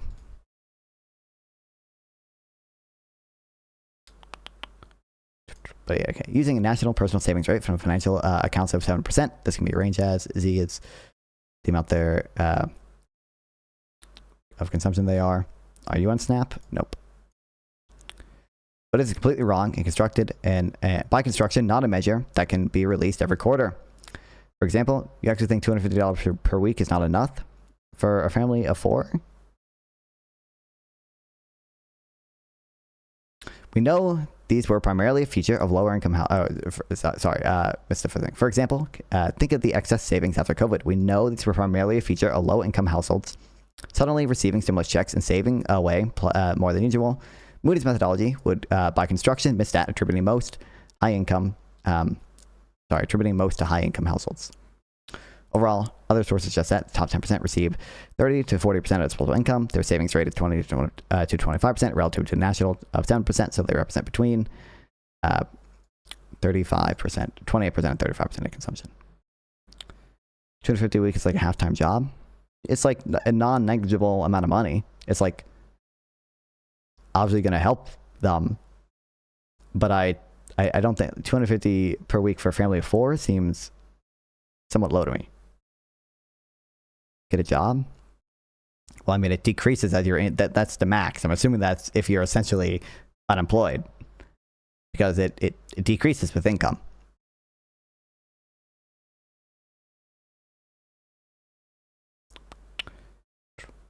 But this was I liked it. This was a timely post, okay? You actually have to be trolling. Am I crazy? I feel like groceries for me, like I can easily spend like $100 for like a month of food or something. Now maybe that's just because I'm like vegan or whatever. So if you're a family of four, no, four people do not need $1,000 in grocery expenses. That doesn't seem, maybe I'm crazy. That doesn't seem like that crazy high to me or anything.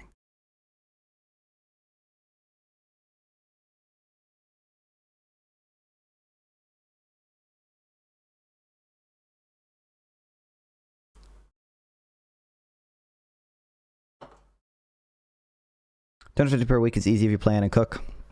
Comes hard if you're just going to the store for junk food, though. Maybe. I don't know. Maybe I'm overestimating things.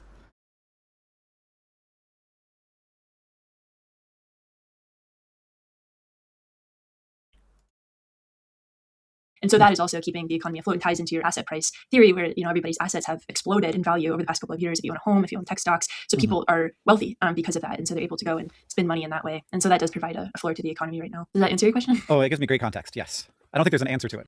Is that a femboy? Yep. But I guess I don't think so either. It does feel like the greatest trick the devil ever pulled was tying up. They're both femboys, actually. Of the stock market. This is like, let's have everybody's retirements be based on that. Let's have the entire economy be based on 10% of wealthy people feeling like they can spend whatever on whatever. Does that feel like the Achilles heel right now? Like if asset prices drop substantially, people suddenly get conservative and that becomes a reinforcing loop? I think that's a worry. Yeah, I think that's a big worry, is that if the stock market does drop, Color rice and beans, Max, bro. I eat quite a bit of beans. I do. I don't rice max maybe as much as I should, but parents spend like $400 in groceries, and they're like top 20% in the U.S. They're not frugal per week or per month. I don't know. It doesn't. Well, I don't know. Maybe it's somewhat high. It like doesn't. I don't know. It doesn't like strike me as like crazy. I don't know. No, Hank. No. I forgot what I was Does that even. feel like the Achilles heel right now? Like if asset prices Per month? Okay, I don't know. I guess that's high, but drop substantially, people suddenly get conservative, and that becomes a reinforcing loop. I think that's a worry. Yeah, I think that's a big worry. Is that if the stock oh yeah, I mean yeah, believe it or not, asset values going down will make people nervous. Okay, it does reflect a negative wealth shock. Who do you think the Dem nominee should be the Dem nominee for 2028? I think the only person that brings Obama type energy is Shapiro, but his Israel take might be might hold him back. I imagine. Yeah, I think it will. It depends if I'm factoring in political sort of electability or not.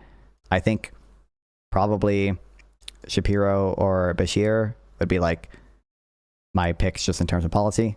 If I'm factoring in sort of political rhetoric and how popular they are and stuff, maybe Buttigieg. I think him being gay will hold him back a bit. Maybe Buttigieg, or I would prefer Newsom over like AOC, but I'm not the biggest fan of Newsom or anything. stock market does drop, a lot of people's wealth doesn't come from labor income anymore. It comes from owning stocks or owning a home. The Federal Reserve has a pretty good wealth breakdown on their website, and they show this like for the top 10%, most of their wealth is coming from things that they own or businesses that they own, not from like money that they're making through a job. The whole like wealth effect is important to maintaining the economy, which comes from these high asset prices. And so if the stock market does go down or experience a correction, there is a concern that yes, people would stop spending, and it would cause a pretty big contraction in the economy. There's something called a K-shaped economy. So in some parts of the economy, kill me. This is already happening. So for lower income consumers, they're having a harder time, living paycheck to paycheck. Their wages have not grown nearly as much as higher income consumers. They don't own the same assets. It's true, their market wages haven't grown as much over the past, well, however long you want to look, really, 20, 30, 50 years, whatever. If you consider their after-tax like government transfers, in that case, their income has relatively, like in relative terms, been on close to the same growth path as even the top 10% or whatever. And then during COVID, we did see wage compression, where wages for the bottom 10% of people grew faster than for the top 10% of people and such. So it's obviously not. I don't disagree with her earlier point about, yeah, obviously the top 10% of people are making a lot of money from assets, but also like that's kind of been true, I don't want to say forever, but for the past probably at least 70 years, it's been the case that obviously, especially she said wealth, she didn't say income, she said wealth. Obviously, wealth is going to be tied up in assets as opposed to labor income. That's not going to get you much wealth. In terms of income, that'd be closer. Obviously, rich people are still going to get a lot more income from dividends and selling their stocks, selling their assets. But regardless, keep in mind, for most normies listening to this on YouTube, scrolling, they're taking this as fact. I mean, nothing is like, it is not by far not the worst shit out there. Okay, I don't hate Hank Green and or Kyla Scanlon. She's chill. Okay, she's chill in my book. Hank Green is more than chill. Hank Green is, there's love in my heart for Hank Green. They're not as likely to own a house because we don't build enough housing. They're already kind of in a recession type environment, whereas wealthier consumers are more insulated because of the high asset prices. What do I know? But it just seemed to be like there's like a lot of weaknesses. Like there's a lot of weak points. It doesn't seem rational to me. Like the sort of like shape of the economy doesn't, in a way that like economies, I know that the economists say this, they're like supposed to be rational. Like they're supposed to be this system, this like series of like people. This didn't exactly make sense to me. So a lot of weak because of the high asset prices. What do I know? But it just seemed to be like there's like a lot of weaknesses. Like there's a lot of weak points. It doesn't seem rational to me. Like the sort of like shape of the economy doesn't, in a way that like economies, I know that the economists say this, they're like supposed to be rational. Like they're supposed to be this system. Like what economists mean by rational will be like a little bit different depending on, I mean, like behavioral economists will probably kind of mean something different than sort of a neoclassical economist when they say rational or whatever. But for the most part, it's just kind of what economists mean when they say rational. It's just like acting in your own best interest, trying to maximize your utility given your budget constraint, right? Like I think if I just look up rational definition in economics, and then let's get the Investopedia blue square. Oh, come on, where is it? Rational behavior refers to making choices that maximize personal benefit or utility, a core assumption in classical economics. While often framed in financial terms, irrational decisions can also reflect emotional or lifestyle priorities, such as choosing a lower paying job for better work-life balance. This idea underpins many economic models, even though behavioral economics shows that real-world decisions are often influenced by psychological bias as well. Like it's volatile right now, real. But like what he says is not, or what he's about to say, it's not really an example against that. It's just him thinking that basically AI is not going to pan out. This like series of like people acting in their self-interests and making decisions that make sense. But like, I mean, if you just like pick micro examples, it's very easy to say that there are not like super irrational things out there. And this has been the case for, I don't know when the sort of meme stock phenomenon began, but it seems like for quite a while where we're just sort of like, yeah, the thing that you have to understand about Tesla is that it's not about Tesla. It's about everyone thinking the price of Tesla is going to go up because they like on the individual level, it is not irrational to invest in a stock. Can I maximize my magic card collection? This is real. That is called a rational decision. You know, to invest in a stock based on or any asset based on the Dow is up. Did you know the Dow's at 50,000? Based on the expectation that it's going to be worth more in the future. Now, there can be like an information asymmetry where you know, people think it's going to be worth more in the future because they think the underlying value of Tesla or whatever asset is like solid and gonna be more valuable in the future, as opposed to the company knowing that they're making a bunch of fake announcements and such that are sort of artificially inflating the stock price because people think it's going to be valuable in the future, but it's not actually going to be. But from the individual perspective there, it's not irrational to invest in that. It's simply a bet that either, you know, what Tesla is saying is true about yada, yada, yada, whatever a new announcement they have that they think is going to be valuable in the future, or it's a bet that the stock is going to be worth more in the future, sort of regardless of the reason of that. I mean, I think what he really means is in a sense, why the fuck did YouTube wreck this stream to me? Because I'm goated. Welcome in, David, Ninja, Biomech. What I think he really means to say is like a rational, in a different sense of the word, person would not believe the underlying value of Tesla is as high as its market cap suggests it is. Which I think it's somewhat true, but I don't even think Tesla has not gone up to its like back to its peak from like 2017 or something. I could be wrong. Tesla stock.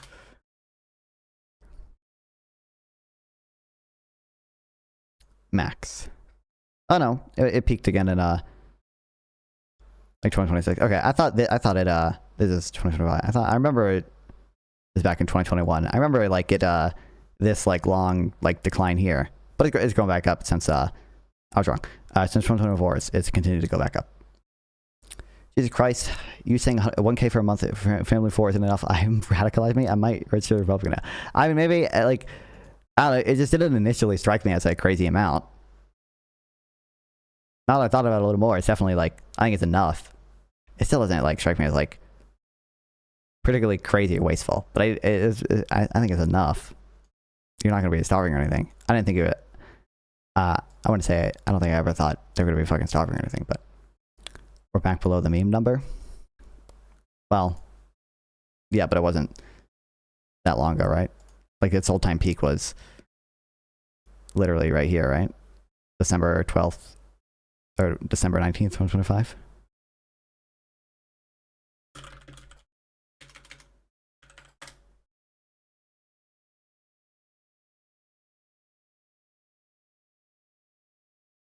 think. I think that people are going to buy more Tesla, not about the value, not about the like delivered, not really about Optimus or whatever. It's about like the vibes around the stock. And there's like, if that can be that way for one of the most valuable companies in the stock market, like we're not talking about GameStop here. It's a huge, like to some extent, all asset values are based on vibes about whether they're going to be worth more or less in the future. And I think there can be bad vibes, okay, misleading expectations, and those can result from either information asymmetries or just like investor overconfidence. And on the individual level, I think many of those decisions are still rational. I think if you zoom out and look at I don't want to say entirely macro level, because if you're still just looking at like one firm, it's not really macro, but on the broader level, then you could say it's not rational, but in a sort of different sense than the, to be fair, sort of idiosyncratic definition of rational that many economists use. Huge amount of value tied up in there. And it does seem very Ponzi to me. It seems like, well, you have to buy it because it's going to go up. And it's going to go up because you have to buy it. I mean, you could argue the same thing for crypto. And this idea, have you heard of reflexivity? Have you heard of that word? No. So that's a concept that George Soros coined in the latter half of the 1900s. And it was essentially that idea that people would believe something is going to happen. So they'd go and buy up whatever they thought was going to happen. So stock going up. And then that would cause the stock price to go up. So it's essentially that idea. It's the bubble mentality, you know? And so it's a very human. It's the bubble mentality, but Tesla has been this way for a long time. Bubbles can last a long time. Oh, I don't like that. I mean, they can last as long as, this is so people have frustrating money. because I want to buy at the top, Kyla. You want to buy at the top. And here's a point again. There's on a deeper level, or I shouldn't say deeper, on a more narrow level, I can agree with what they're saying. I do like I don't think markets are 100% efficient. I think bubbles can be sort of endogenous to the financial system, and I think that there's definitely a case for financial regulation in the or regulation in the financial and credit markets. Okay, but like. And buy up whatever they thought was going to happen, so stock going up, and then that would cause the stock price to go up. So it's essentially that idea. It's the bubble mentality. People invest based on what they estimate the future value of assets to be, and not all that is irrational, and everything matters. I shouldn't say everything. Everything's affected by expectations, though. Inflation expectations being high will raise inflation. Because people anticipate more inflation and raise prices now and negotiate higher wages now. So just raising inflation expectations can raise inflation. Market can remain irrational longer than your short position control. Yeah, I think they literally say that. Quote. You know, and so it's a very human. It's the bubble mentality, but Tesla has been this way for a long time. The bubbles can last a long time. Oh, I don't like that. I mean, they can last as long as this is so people frustrating have money. because I want to buy at the top, Kyla. You want to buy at the top? Oh, no, I want to sell it. Sorry. I want to do the opposite. I'm making no money.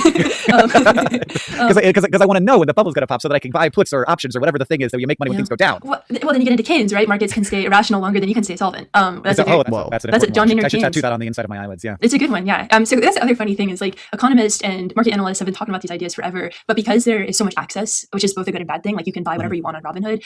I don't believe that the expectations vary with regards to inflation. Or my understanding is, I think the context I've heard expectations vary used in is not like inflation expectations raising inflation. It's in markets reaching full employment, like after a recession, because of things like austerity improving expectations. I'm familiar with Krugman using that term, but I'm not familiar with anyone saying expectations vary in the context of just like more broadly inflation expectations raise inflation. There's much more exposure to bubbles and everybody can participate in one. You know, crypto has proven itself, I think, to be a bubble in some aspects of the products that it offers, like Fartcoin. And yeah, Did you say that's Fartcoin? Oh, you haven't heard of Fartcoin? Are you really?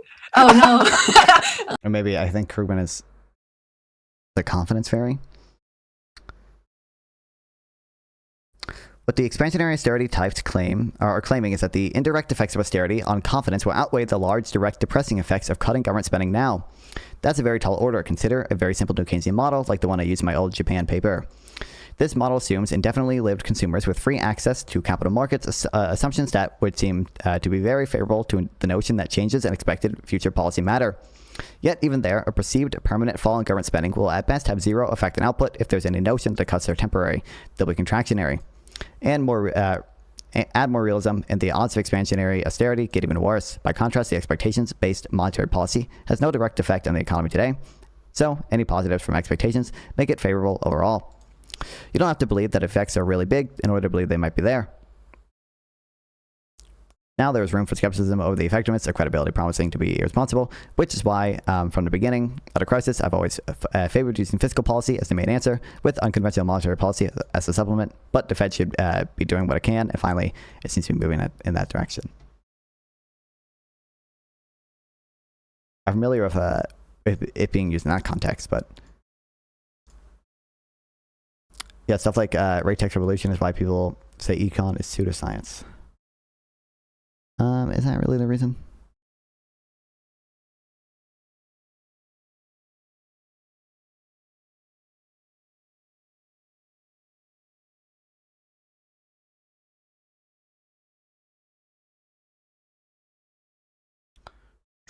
There's something else I was gonna say, but I forgot. Fuck.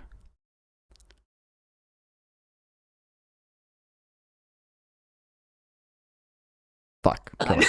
I'm sorry. I find myself watching too many about videos about astrophysics, I guess. That's much better for your brain. Yeah, Bitcoin was this. It was actually a top performing asset last year. Is it continue to be this year, or has no? The big sell off. The bubble popped. Yeah, the fart bubble popped. Exactly. But there's a lot of stuff like that, like these things that'll happen, and then everybody will pile into a Trump coin. It's kind of another example too. Even though that ended up being a way for people to skirt the legal system and to pay him bribes to get out of jail, like Justin Sun did, using Trump coin as a way to. See, that was efficient market. See, that wasn't a bubble. That was just people buying access to the president. Okay. That's how markets should work, bro. I mean, that also, I have a theory that we forgot why corruption is bad because we were too focused on the fact that corruption is bad. And I think that this is true of a lot of different things in society where we talk about why, like, thing bad, but we've talked about it being bad for so long that we lost touch with the why behind it. Bro, watch his destiny. He knows the destiny talking point. And corruption is a good example of this, where we're kind of just like, well, yeah, like ultimately we kind of hired a guy who's, a wheeler and a dealer, and like corruption is going to be like a little part of that. But like corruption's bad for like a reason, which is that it is stealing from everyone else. And other countries. Corruption is like stealing from everyone who's not involved in the corruption. And that of course like leads to an eventual like corrosion of trust in all institutions, which of course has been going on for a while. Well, if you think about the thing that's backing the US dollar, it's full faith and credit in the American institution. And a big part of that is I really don't want that to be the Achilles heel. Oh, sorry, the dollar? The American institution, which of course it is, but I want it to be a well-shielded Achilles heel, that isn't weak. It should be. It was designed to not be weak. It seemed impervious. Don't worry, bro. We got network effects on our side too. All right. Yes, until 10 years ago. I know. Yeah. I mean, if you just came with stock pickers market last year, the ETFization is a mixed bag.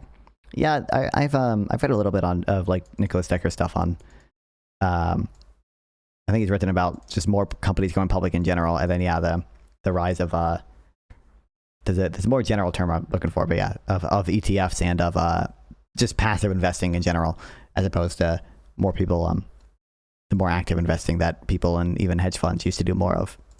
But now it feels like there's arrows from every direction headed toward this little boy, and maybe the shields are not as strong as we thought they were. Yeah, I mean, they're auxiliary institutions, is what James Madison called it. Like this idea that we would have all of these protection points, the Supreme Court, Congress, as a way to prevent a strongman from coming in. And like the founders knew something like this would happen one day. They knew that there would be a personality that could take over through the power of whatever he has, and they designed it so that there would be institutions that would hopefully stop it. But objectively, the institutions seem to be quite complacent. Now they can just sort of throw insults rather than addressing like real questions that people have about why things are functioning the way that they do, and it creates a very toxic media environment where there is incentive to lie. Everything is run by reality TV show. This is a big thing that I'm trying to make a long video about, and it just keeps getting out of hand. The size of the video, it may turn into several videos, which is annoying because then they get put on the back burner, and it's important. But that is something I actually feel qualified to talk on, is sort of like the structure of how information flows, because that's my job. Like how do I get attention on ideas? How do I get attention on fish evolution? Or, the weird economy of the Trump era. I want to, let's get back on a little more of your area of expertise to finish up. If you could give me, I'm not sure. I don't remember anything else I want to talk about on here. 3 leading reasons, because of course we'll never get to the bottom of exactly what's going on. Maybe in hindsight we'll have some idea, but let's into the conclusion here. Reasons why the economy appears to be chugging along just fine right now. What would you call those 3 leading reasons? I mean, I think there's a wealth effect. So you have asset prices that have skyrocketed. So a lot of people have really benefited from the stock market boom, and then I think that also ties into housing. Also, I don't know. Skyrocketed seems like a strong term, in my opinion. I'm not Like how much was like the S&P 500 performance in 2025 relative to 2024? It couldn't have been that much better, right? I doubt it. So boomers have an extraordinary amount of wealth, and they're willing. Which is why Donald Trump is out here being like, we can't make the house prices go down. People work like not for these people who aren't working very hard, so that people who don't work very hard can have a house. Yeah, and it's like you don't think who's not working very hard right now, buddy? And then who are they going to sell it to? Because people won't be able to afford that. Aquaman. Yeah. So I think that's a big part of it. And then the AI trade, I think, is providing like a floor to the market and therefore a floor to the economy, data center spending, services spending. So that's. Hold on. This is I don't know exactly how much I trust microtrends at Harris, but he's right about which one. I don't think the first one is that big. I think the second one is partly true, but it just seems like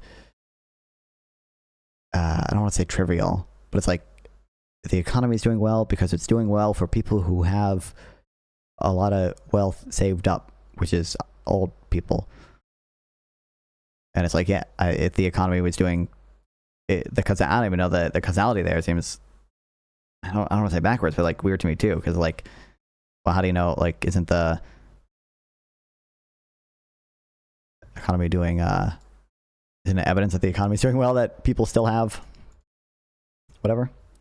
Wow, you need to buy a, you don't need to buy a fucking house. This is true, dude. It's funny. It's so funny when Trump did that thing. Inflation and inflation expectations. Now and then. 1970, the initial surge.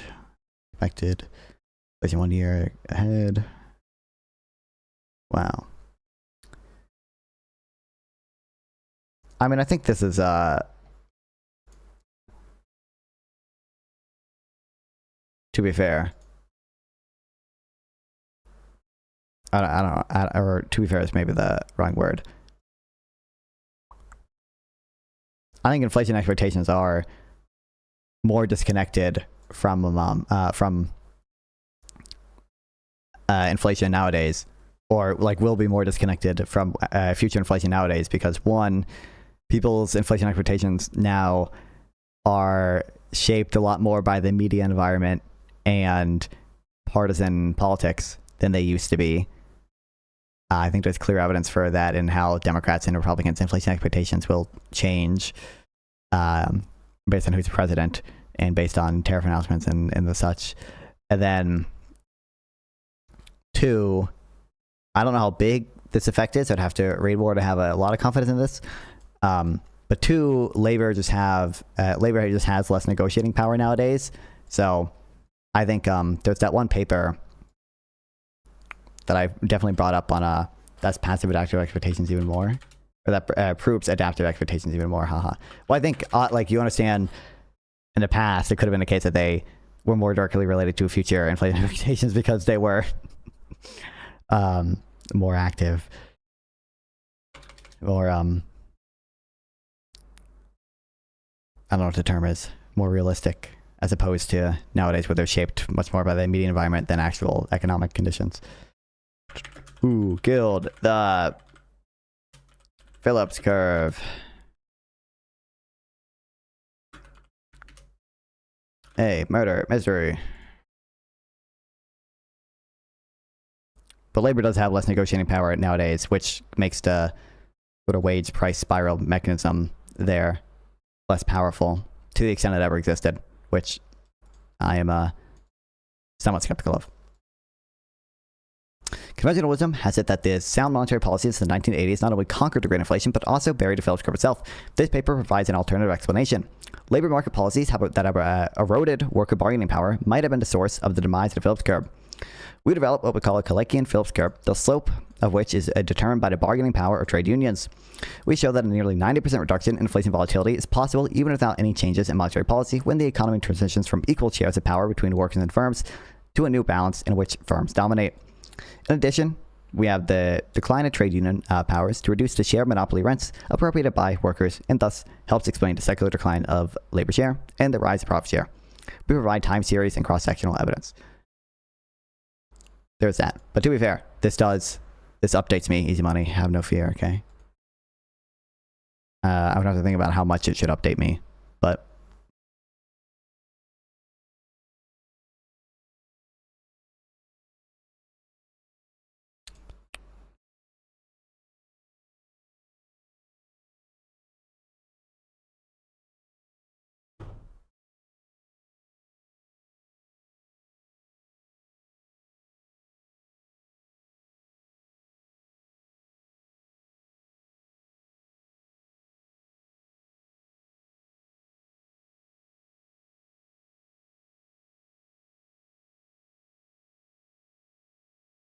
Where's the...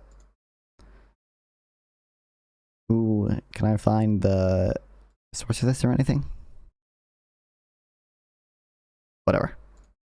Creating a lot of economic power. And then I think the third thing is maybe a part of it is that there is that availability of credit. So people have access to things like Klarna. They're able to take out things on their credit cards. There's just new credit tools. And like, I don't know. Some of the causality there is weird to me again, because is it the credit keeping the economy afloat, or is the credit available because the economy is good? I think both can obviously be kind of mutually reinforcing, but like, you wouldn't expect creditors to be willing to issue that much credit if their expectations about future growth or whatever were poor. Tools. There's a lot of, yeah. Or I mean, really, if their expectations about NGDP were poor. So some people are getting a little overextended, and we're starting to see that. Which is affected by real growth, but also how much the Fed prints money and the such. But regardless, especially with auto loans. But yeah, so those are the three things kind of propping things up right now. Yeah. Those don't seem like particularly solid pillars. No, I mean, ideally people would be able to, buy a house with their labor income, and then ideally the whole 401k business wouldn't be just entirely tied up into, like, people would have a different way to retire, so it's not inflating the stock market in the way that it is now, and we'd have investment diversification outside of AI. I mean, I just worry about how many resources we're funneling toward this one thing, and we don't even know if we'll need data centers. Like, it might evolve to the point where things are so efficient that they don't need these huge structures. Held out to the bank circa 2007.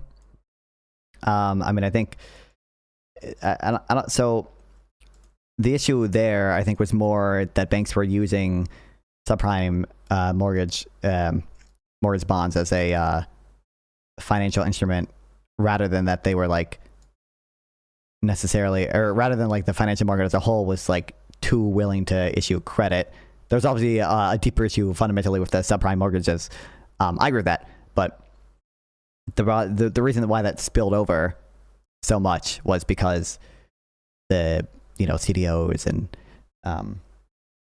mortgage-backed securities were used as a money was free to buy property. I'm aware, was used as a financial instrument more broadly, and because the Fed, I don't think, responded appropriately. They should have responded sooner and more aggressively to stabilize GDP growth. But I do think there are quite obviously was a underlying issue with banks being too willing to lend to subprime lenders or subprime borrowers. Things could get more, like, that tends to be how it goes, but these big companies have the money to spend. Like Google. In fairness to you, they didn't believe a failure could even occur. Yeah. Like, oh, finally, something to spend money on. Yeah. We have lots of that. If we can win just by having money, that would be huge for us, because we can have money and we know how to build data centers. And then the startups, I think, will have a hard time competing in that environment. But the OpenAIs and the Anthropics. But I think also, like, the more money that they spend, the more valuable their companies are. Like, the more it's all about money, the more it's all about money. Yeah, but there's some drama going on because of the circular financing. So OpenAI and NVIDIA aren't getting along so well right now. Yeah. Yeah, and suddenly Oracle's like, I didn't promise anything. So funny. My shirt answers the question you're asking type of thing. Why would you tweet? I'm not even going to tweet. Hello, Hasan, by the way. So true. Welcome back, hybrid heathen. NVIDIA OpenAI deal, zero impact of financial responsibility. We've been highly confident in OpenAI's ability to, okay, blah, blah, blah. I think Noah Smith wrote a good article about this. I don't think the circular financing is like particularly concerning in and of itself. It's essentially AI companies making or like doubling down on their AI bets. And it's like, if AI itself is kind of a bad bet to make, then maybe it's bad. But just the issue that it's circular financing, I don't think it's sufficient to be particularly worried. Tweet that, like, what a red flag. They're like, everything's fine. Did that come out of nowhere? Was they not asking? No, they essentially like started this whole domino effect, and they were like, everything's fine, and then everyone was like, surely nothing's fine if Oracle was like saying this. But it sounds like you wouldn't put like everybody feels like Donald Trump will keep the economy rolling, whatever the cost, as one of the pillars. Anyway, okay. I don't know if there's anything else I care about on here. I don't think there is. I don't believe so. Are the tax breaks a part of this? Like, are rich people just able to spend more because they have more because of the tax breaks? Yeah, and they were pretty successful at bending the tax law to their will. Yeah. But yes, fewer taxes. Well, yeah, I mean, what I'll say is, like, as a high earner, that's partly true, but it probably also increases interest rates, which is why just a total, like, aggregate growth effect of them is not particularly high, considering the rise in long-term interest rates. Dustin Kylie Scanlon, I've always liked your stuff.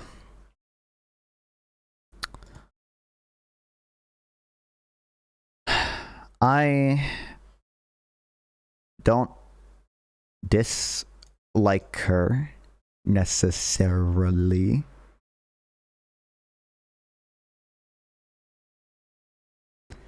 I think, I mean, I complain about some of her takes in here. I'll say this. I think, I mean, she's the one who coined the term like vibe session and stuff, and I think her analysis there is like mostly accurate. I think that's good.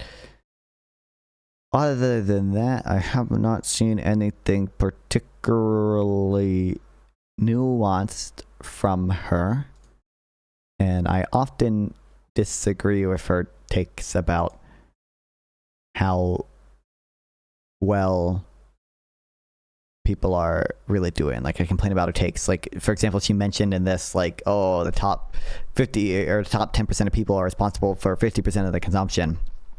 You know, that's just not true.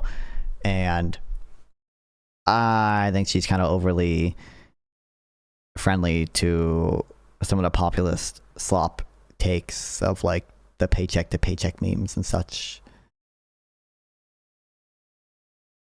But I don't mind her necessarily. Can we get her on the Non-Fawn podcast? Oh, also, I'm gonna watch the Garrett Jones lecture. Probably not on stream. I don't know if I'm familiar with his broad arguments. I'll probably do a deeper dive into immigration stuff at some point. The issue is, I don't know. Watch where you play a game? Maybe later then. The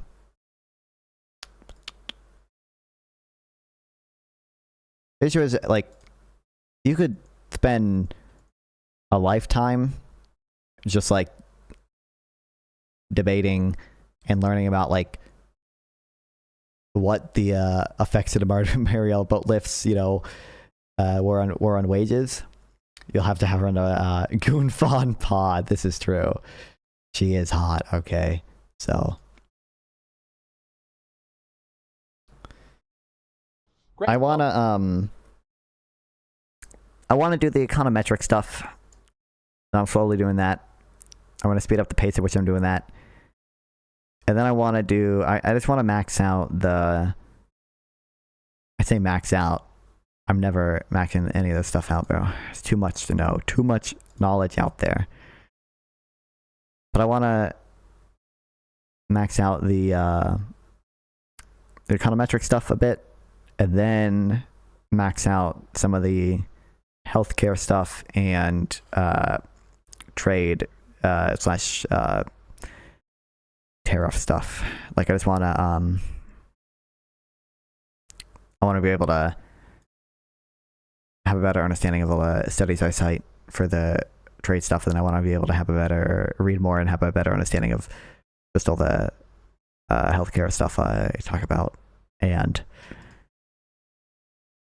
the immigration stuff is just like, I'll do it one day. But it's funny how Jones and Kaplan are arch enemies, and both are left of GOP on immigration.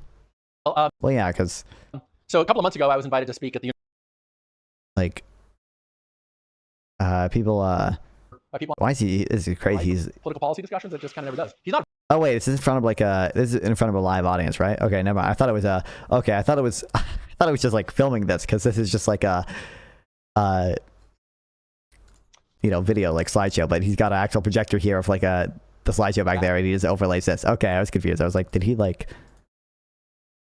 go outside to film this shit? But okay, it makes sense now. I'll do the immigration stuff, but like in order to develop a super comprehensive view on it, it just feels like it would take like so much time.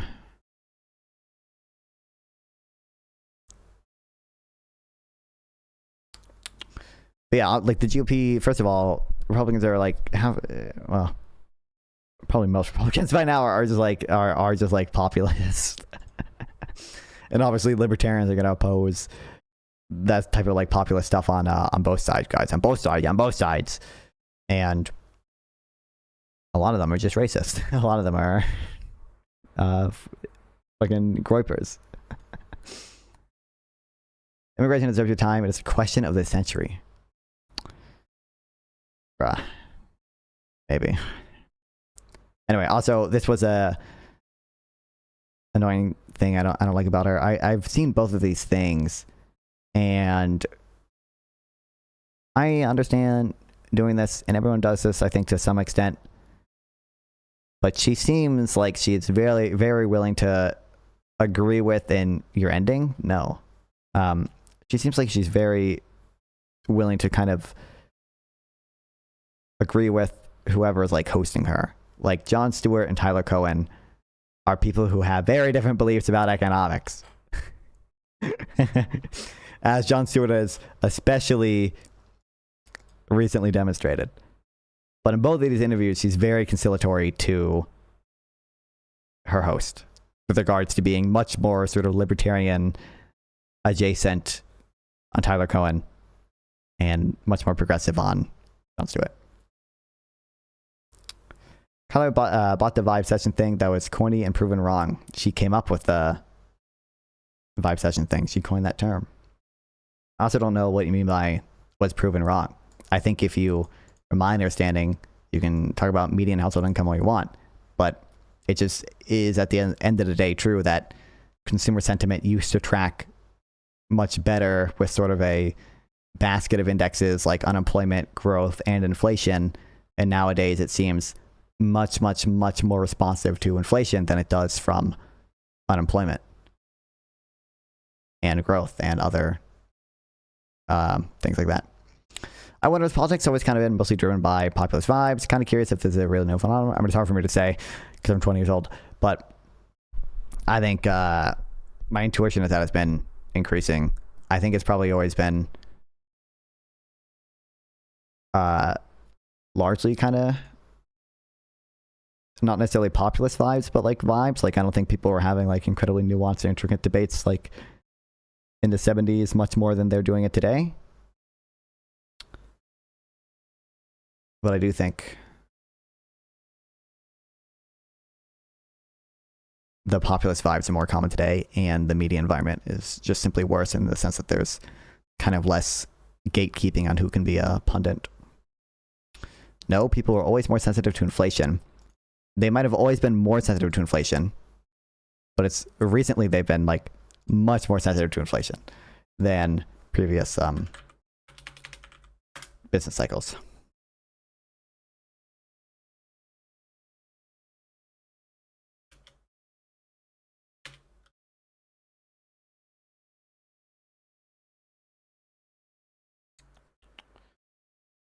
It's the paper I'm looking for. It's in my notes somewhere.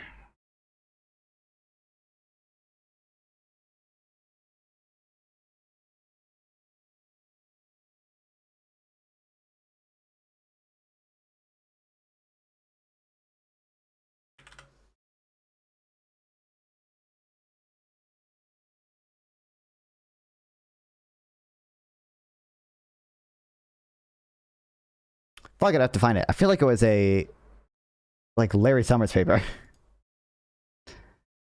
But it just had like a index and model of how consumer sentiment, I think other like sentiment things in the past responded to inflation and unemployment and growth and like asset values versus how it responded in kind of the post-COVID era. And it just showed that people were much more responsive to inflation.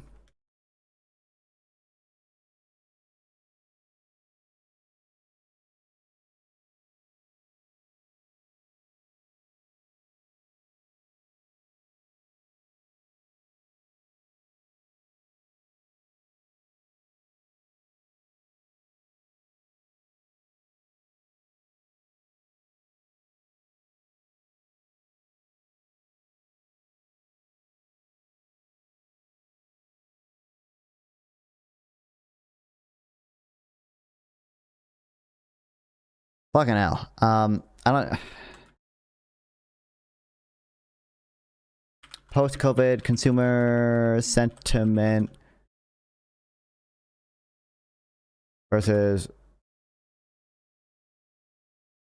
older. Sentiment model.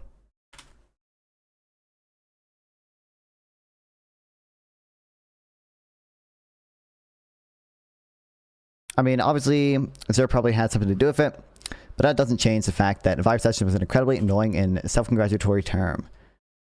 Even that's not really what I care about, though. Like, I don't care about like the politics of using the term vibe session, or whether it was a self-congratulatory or whatever self-congratulatory term or whatever.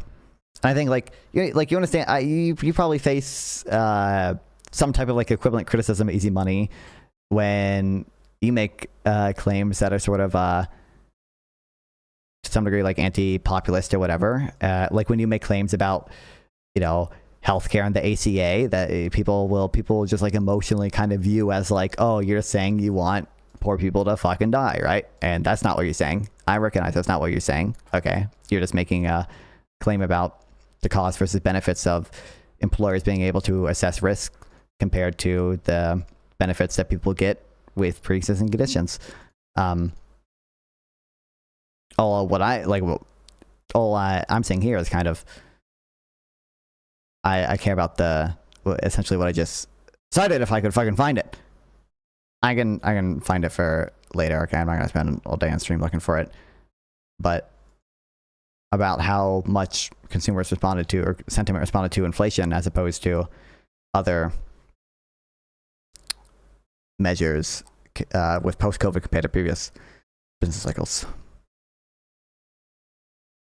Who also has high net worth, like the earnings, just they get taxed a lot, and like that's fine. But like what I see is that the money that comes from my investments doesn't get taxed a lot, and so like I don't know. I've asked. Oh, also this was frustrating too. High net worth, like the earnings, just they get taxed a lot, and like that's fine. But like what I see is that the money that comes from my investments doesn't get taxed a lot, and so like I don't know. I've asked seemingly progressive billionaires about this, and I'm like, why do I pay so much like lower taxes on money I don't work for? And they're like the risk, and I'm like, also labor is a risk. What the f are you talking about? Like choosing what company to work for is a risk. Companies go out of business. Sometimes they treat you terribly. Like you invest. Obviously, the risk of assets tend to be higher, and assets can kind of go negative, and it's kind of hard for labor value to, or like labor income to go negative the same way assets can. But so there's that, number one, and then two, we tend to prioritize investment income because we think that investment in the capital stock is more important for long run growth. Try flipping a profit in a market in a day and see if you don't get hit. What, with taxes? What? Wait, easy money doesn't want the poor to die. Thumbs down, cringe. Invest a lot in them, and then they can just lay you off. Like it's like risk everywhere, not just for you, rich man. There's lots of risk, and so like labor is also risk. I don't understand. Like the idea that capital gains should be taxed at a lower rate. I like maybe there's like some argument there that I don't get, but man, we do some argument. Have you ever debated Jovan Bradley? No. Man, well, like capital gains. Yeah. Obviously, there is a short-term capital gains tax. Am I being incentivized to stop creating value and instead just sit there? And a long-term one. Long-term one is just lower. Look at Robinhood all day. Yes, you are. There was a good article in FT that said that we have become a place of shareholder rights over civic rights. And I think that the taxation system encapsulates that well. Well, that makes me mad. Yeah, I mean, it's like by design. And so it's not great. It doesn't incentivize the right things, especially right now with all the financial nihilism and people not trusting that getting a job will do them any good. So they just go and sports gamble and do prediction markets and stuff. Yeah. Well, I didn't mean to get into that. No, it's kind of like every lane you go down, there's some sad note these days. But I have a lot of hope. I'm hopeful. Okay, like, well then give me with that. Where do you feel your hope comes from? I've been traveling the country for the past year with my book, and I meet people in all these cities, and I meet people who are working really hard on these problems that we're talking about, like how do you make a better world? And a lot of that does happen at the local level right now. Like we focus a lot on the federal problems in the news because they are so big, but what people are doing in local communities is very important and very impressive, and you just have to believe in those people right now and that they'll pull us through. What I'll say to people, and like I know I'm talking from a place of just a huge amount of privilege here, but I do think that like, and maybe this message is more for the rich people. But yes, when you measurably get poor over a period of time, that feels like a recession to most normal people. But what is the claim there? Like, with regards to the vibe session thing, the point is not that like, it's not reasonable for many people to see or to feel bad about their personal situation. It's that like their overall sentiment about the general economy did not align with many of the aggregates like productivity growth, like unemployment, GDP growth, etc., nearly as well as it used to. I think I found it.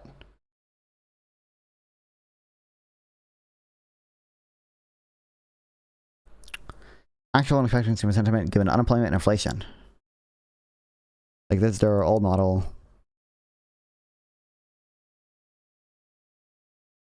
Wait, what is this? Is it? I'm assuming it's this red. The that's not margin of error, right? This is the gap between I think actual and expected. But it's tracking perfectly with income growth. What's the evidence for that?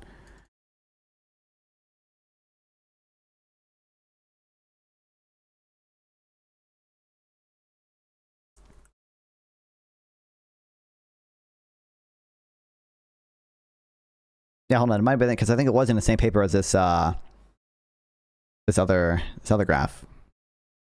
This is the Larry Summers paper, right? Yeah, Larry Summers.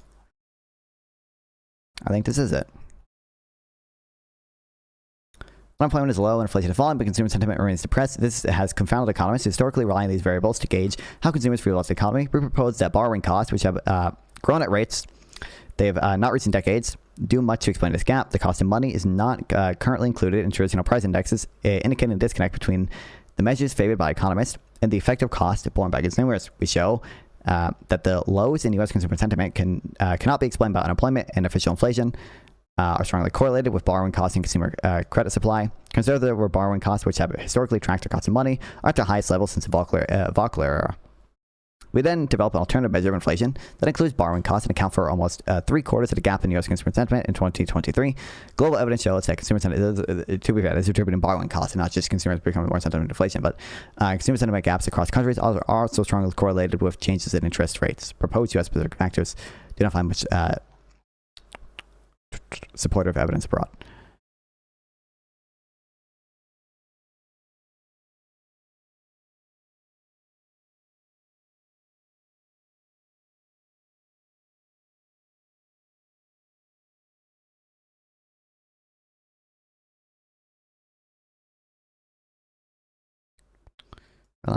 Predicted consumer sentiment from a linear model using U3 unemployment, 12-month growth headline inflation inputs. What is the this?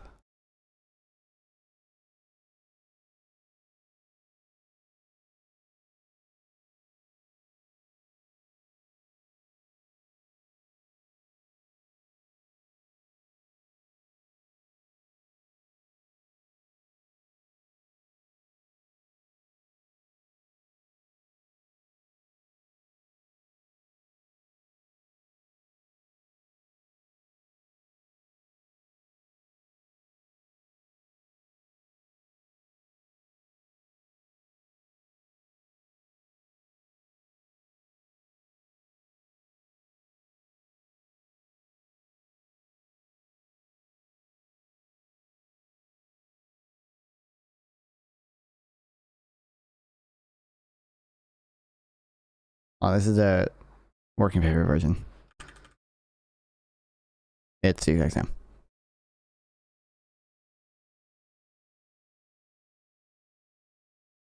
Assuming the methodologies say at similar time, it's possible that these metrics are not updating with changes in how people interact with the economy. I don't know what you mean with how they interact with the economy.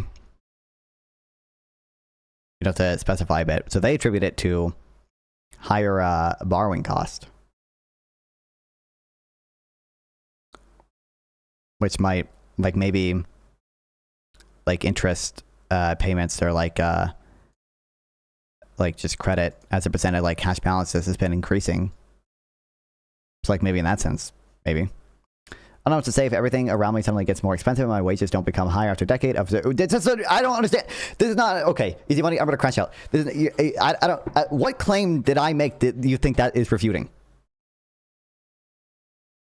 I think I've been very clear about the claim that I'm making, which is that it appears consumer sentiment, like as predicted by, you know, this model, used to track with much broader things, but now seems more responsive to inflation and this paper attributes that to rising borrowing costs through COVID.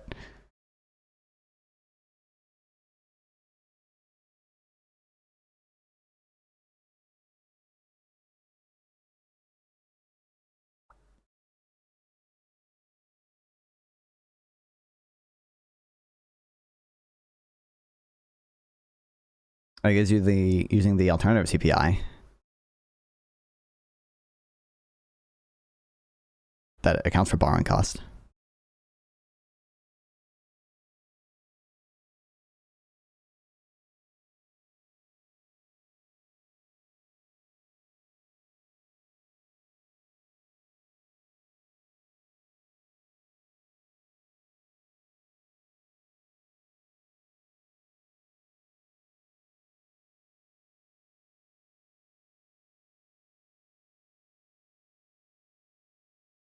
Then like, so if you have more money than average, hear this. Like, I think that it is much more interesting to be out here making value than out here like moving dollars around. So if there's like ways for you to be in the mix, be in the mix. And also if there's ways for your money to be in the mix, instead of just sitting in your accounts, if it's like out there doing good, try and figure out how to get it out there doing good. Pick a number, figure out where that is, and then get the rest of it out there doing good. Because it's doing nothing sitting in your accounts. It's doing nothing propping up the stock market that's already overvalued. Just get it out. And like there's so much good that can be done out there. And like figure that out in your local community, internationally, nationally, wherever. There's a lot of lessons to learn from the robber barons, like Carnegie. This is true. Donate to a Trump Power Project and give well. A lot of lessons to learn from the robber barons. Like libraries, and they spend their money in a much different way because they knew, like Henry Ford with all his problems, he knew that if he had happy workers, he would have a happy company and he'd make a more successful product. Obviously, he had his own complications, but like they just thought about the relationship between employer and employee and rich person and community a lot differently, and they saw the connections and the ties and what they could do to build that up. Yeah, to have better business. There's like, I think there's some amount of truth to that, but also companies like efficiency wages is a thing, but like companies that find it profitable to pay efficiency wages will do so. And most companies don't really find it profitable to pay efficiency wages. And a lot of billionaires do engage in philanthropy more broadly. It's like, to some extent, they've probably gotten better at philanthropy because they do more awesome, effective altruism shit like donating to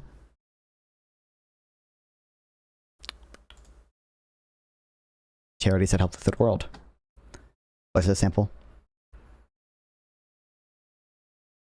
Just linked me to this Twitter account. What's this about? Taking high quotes, super duper, extremely seriously provides an ongoing seminar on the science and ideas are glorious. Stupendously amazing Friedrich Hayek. Government treats different people equally, the results will be unequal. Whoa. Possibility has become unpopular, an unpopular concept. Met with outright hostility by those who have been taught that this is nothing but circumstances beyond their control, that has determined their position in life.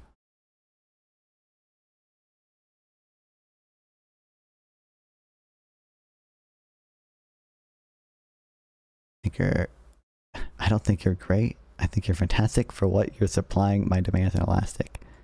Incredible. Business in the end, this makes all of us better off. Yeah, no, I don't look forward to chickens coming home to roost on a growth model, but I'm expecting it sooner than later. I'm taking my money out of the S&P 500 and give it to random worker. That's how your workers will be happy, and then you'll make a profit, don't you know? This is why doesn't Jeff Bezos do this? Jeff Bezos actually kind of does that. In that like Amazon pays a $15 an hour minimum wage, right? Even though they don't have to. And they probably could get plenty of people to work for less of that. Yeah, and I just feel like there's a lot of people who have like enough money to start a little business doing something interesting that would create value and that would make them a little bit. And I think it's a shame economists are so afraid to talk about the economy. Real. The money, but they can make so much. I was gonna say that about efficiency wages. Fuck. Oh, and beyond efficiency wages, they probably do it for like just a public relations thing, right? Which is like,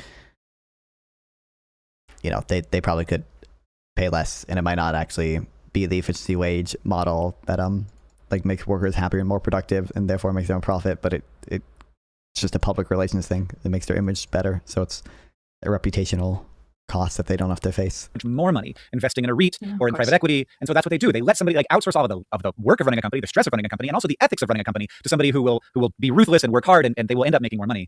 But boy, Yes. Yeah. I mean, it's interesting. There was a Supreme Court case in 1919, Henry Ford actually versus the Dodge brothers, and it ruled that a company's first interest should be to shareholders rather than to customers and to the community. And so I think that's where everything went wrong. And so, you know, it's not, I'm not going to get on a soapbox about it, but it is important to think beyond the shareholder sometimes. There are many stakeholders that are not shareholders. Kyla, you are an economist, you're a writer. Wow. One thing I will give Hank Green credit for, okay, is when he says like AI stocks are overvalued and stuff. He's one of the few people that actually changes his investments because of it. He made a video how he's like, yeah, I don't own much of the S&P 500 anymore because so much of it is like AI stuff that I don't really believe it. So I own more diverse stocks, and I own a lot of stocks in from foreign companies. So I'll give him credit for that, okay? Because a lot of people who do the AI bubble stuff don't change any of their investments because of it. We're not reading this whole thing because it's nothing like incredibly deep or anything. There's just a timely post, okay? And relative to this, economic data can often be both worse and good. It can simultaneously be getting worse and be good. It can also be both better and bad. That's because worse and better are relative terms, while good and bad are absolute terms. Kind of like when you're recovering from illness, you should sometimes start feeling better than yesterday while still feeling crummy overall. Maybe you should use it. Maybe you used to run a 6-minute mile, but now if you take 7 minutes, you got worse, but it's not bad. The state of household finances can be described as getting worse, but still good. Many fail to understand this, bros. Many fail to understand this, bros. And he goes, obviously a lot of this is, you're talking about it here. A lot of the stuff is kind of a normalization from COVID because we saw people pay down, like, for example, a lot of their debt during COVID. Obviously, we're student loans. We had student loan cancellations during COVID. So Jeff Bezos gave so much money to a poor Yugoslavian immigrant king. This is real. Jeff Bezos should be hiring exclusively Somali immigrants to work in Amazon warehouses because they get the highest marginal utility from working there. Now, also, always look at debt, okay? It's not just a number in and of itself, but as a percentage of income or cash balances, or that's looking at disposable personal income, okay? You're describing derivatives in Taylor series. Math is your friend. Troke. Okay, but many fail to understand this, and many fail to think about counterfactuals, okay? And many fail to have good causal inference rather than just saying, oh, Trump did tariffs and then inflation cooled, and therefore tariffs clearly could not have caused any inflation. Causal inference is my passion.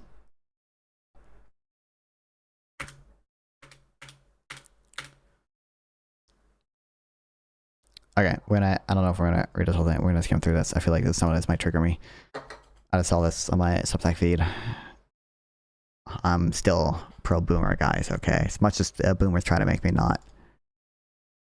To save Social Security, stop subsidizing wealthy retirees. Social Security is drifting towards a cliff, and Congress keeps pretending the shortfall will fix itself. It won't.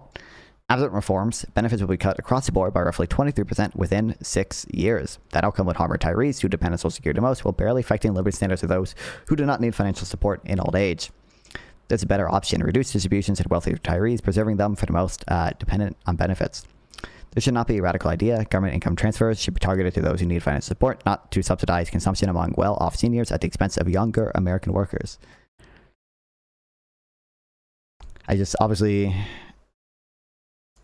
ex ante, Social Security will still benefit younger American workers. I think, first of all, in the short term, there are, obviously this would not apply to the sort of wealthiest people, but there are many people who, absent Social Security or other government safety nets for old people like Medicare, would be directly subsidizing their parents' care, as opposed to that being a socialized cost. And then to like the median or average, I forget if it's median or average, so I think it's median, I believe so, as like person will get 1.3x what they pay into Social Security, which is not like a crazy return or anything, but still something that you should consider when talking about young workers. Yeah, let's just forget the fact you're supposed to get back what you paid in. Well, you have a claim on future Social Security benefits from paying into it. It's not a it's obviously not a fully funded system. It's a, PAYGO system. So in some sense, you're not getting back the money that you paid in because your money went to pay existing beneficiaries, but you still have a claim on the future labor income of others. Approach is grounded in what Social Security is meant to do in the first place, give some measure of protection to the average citizen and to his family against poverty-ridden old age. In the words of Franklin D. Roosevelt, a report by the CBO titled Trends in the Distribution of Family Wealth 1989 to 2022 elucidates the role that Social Security plays in total household wealth. By counting not just financial assets and home equity, but also the present value of future Social Security benefits, it becomes clear that Social Security represents a substantial share of total resources for lower wealth families and only a marginal share of households. I agree with this. This is true. This is true. Idea: replace all non-Medicaid, non-disability welfare with a negative income tax plus no federal income tax on the first 30K of earnings. Base guarantee is $6K per adult, $3K per child, 30% subsidy earned on income up to $20K. Maximum benefits equals $12K adult only. To phase out the rate would be 30% above. I mean, that's a little, I don't know, a little too libertarian for my taste. I think there's some things that probably make sense to give in-kind benefits for.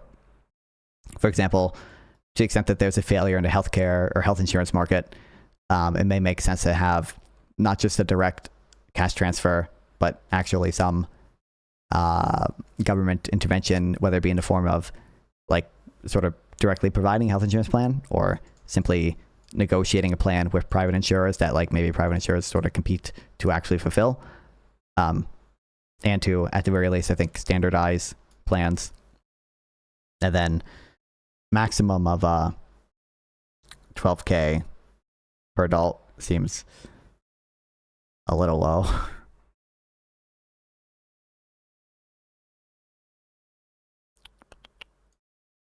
For families in the bottom quarter of the wealth distribution, accrued Social Security benefits account for half of everything they own.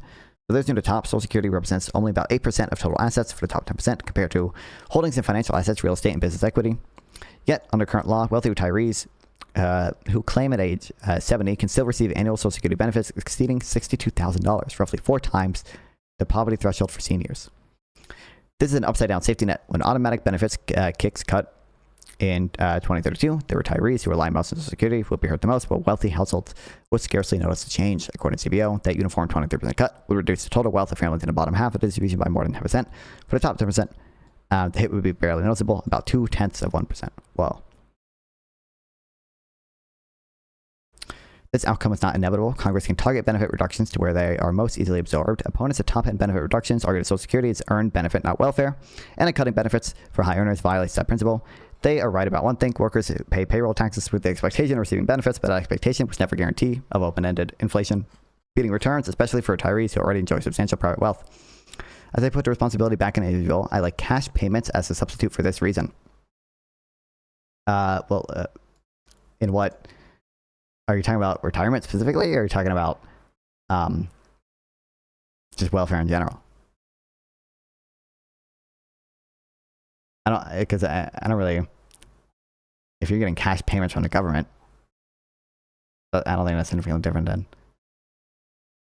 either like in-kind benefits like food stamps or in general. I mean, in the sense of responsibility, I'm not sure that is super big. What bad about it? Labor supply would increase. I agree in principle that we should do phase outs and more cash benefits. There would be better job matching. NIT could act as a recession stabilizer and a way lower admin costs. I don't disagree with all that. I just think do you not like listen to the stuff I said before? So I said, for one, there are probably some benefits that you want to do some type of in-kind benefit for, like health insurance. I gave as an example. It's probably something that I would lean towards doing some type of in-kind benefit for, as opposed to just a direct cash transfer, because there are more sort of direct failures in the healthcare market. I go to bed, closing statement, make shrimp with a gun emote. I should do that. The non-founders are demanding. This is true. I will do that, Self-Trauma. I will do that.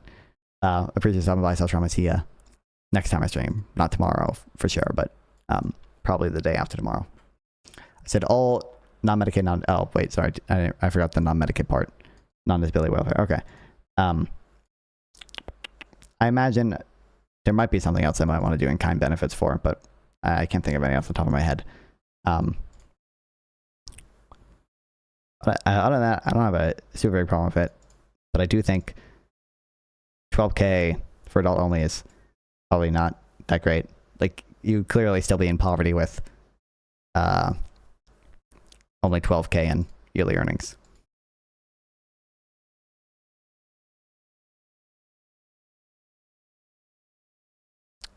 Social Security, if it exists at all, should focus on preventing old age poverty, not provide wealthy retirees an ever-growing worker-funded annuity layered on top of substantial private savings.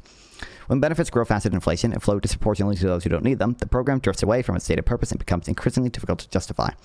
The solution is not higher payroll taxes. Eliminating the payroll tax cap would push marginal tax rates above 60% in some states, reducing work and innovation, while still failing to target benefits where they matter most.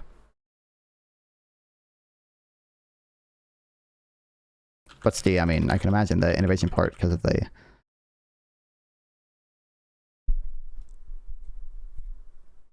like labor mobility issues and such, but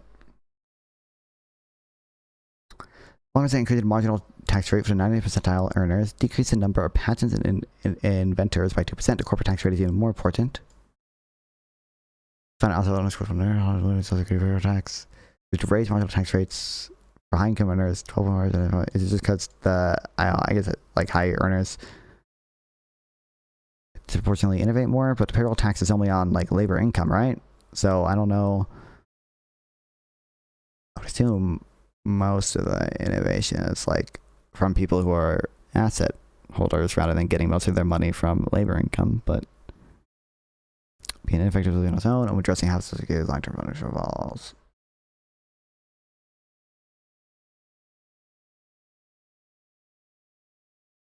Bruh, okay. Topics you should know the most about: immigration, healthcare, redistribution, taxation.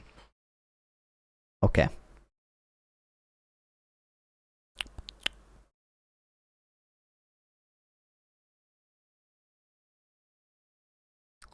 Nor is the solution more borrowing. Social Security is already projected to add trillions to federal deficits over the next decade. Borrowing to preserve full benefits for wealthy retirees is fiscally reckless and economically unnecessary.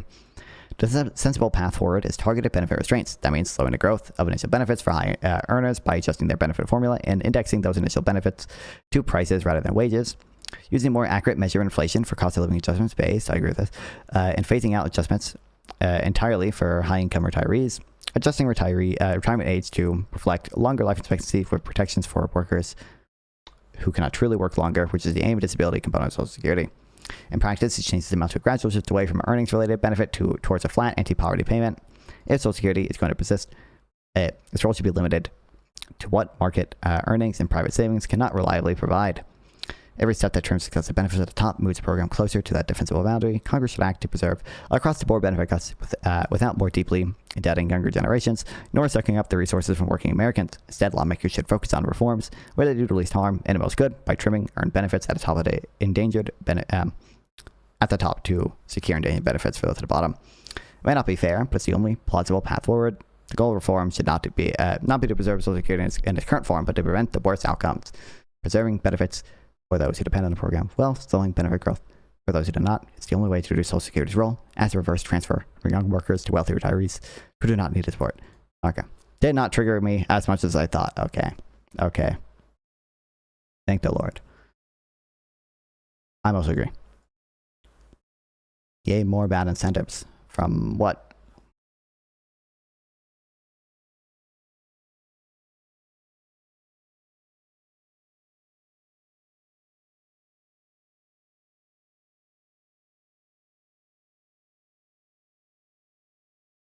Oh, said I missed the shirtless socialist arc. What?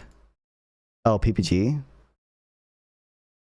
Social Security needs to exist, but we cut down on the top. I don't disagree with that, to be clear. This feeling of being at the bottom.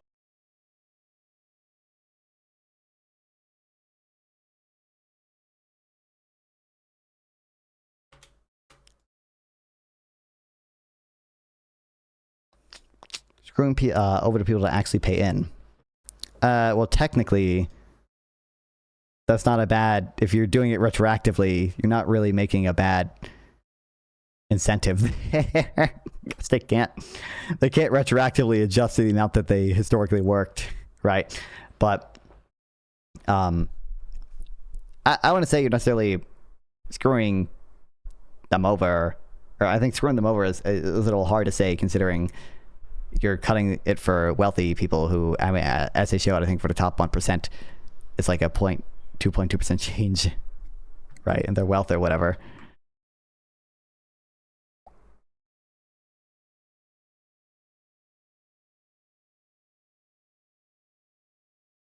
I've had it open for a while actually, so it's not going to be.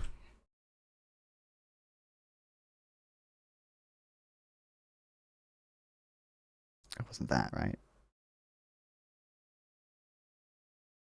That's not the chart. 0.22%.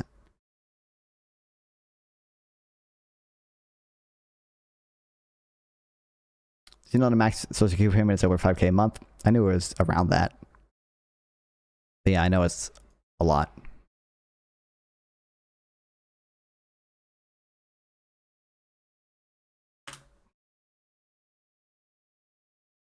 I think it's hard to say you're screwing them over and then, like, you know, I think you should be concerned about outcomes. And I think the outcome of not paying wealthy retirees and saving money for poor people who would otherwise be in poverty is far better than, like, on some principled notion of fairness, just doing cuts to Social Security across the board that will barely affect the wealthy people, but will probably lead to more people being in poverty.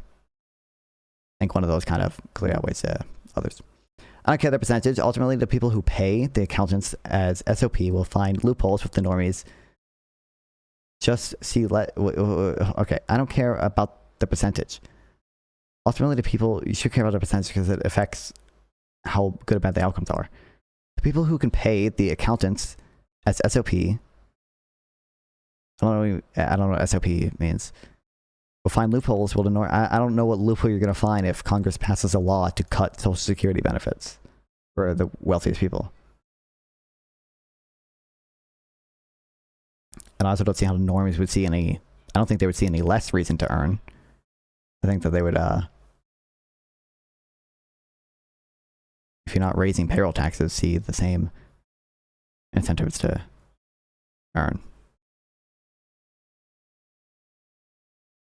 Why'd my video stop? It's like a bigger, we talk about something along this line of the show a lot. Bigger than just transportation, though. We had this idea of, like, imagine a leaky pipe and you're pouring 10 gallons of money into it and only a little bit comes out for the actual service. And it just feels like we throw more money in our country at healthcare, we throw more money at the military, we throw more money at transportation, a lot of things. But the outcomes we get are often subpar, like way less than the dollar amount we're spending. I disagree with this with regards to healthcare, which I'll get into, but definitely not true of the military. Okay. Actually insane how rich we are, 83K being the median household income is. You mentioned, like, specific problems with transportation, but why do you think this political bullshit has invaded almost every aspect of what the government is supposed to be doing? Like, what?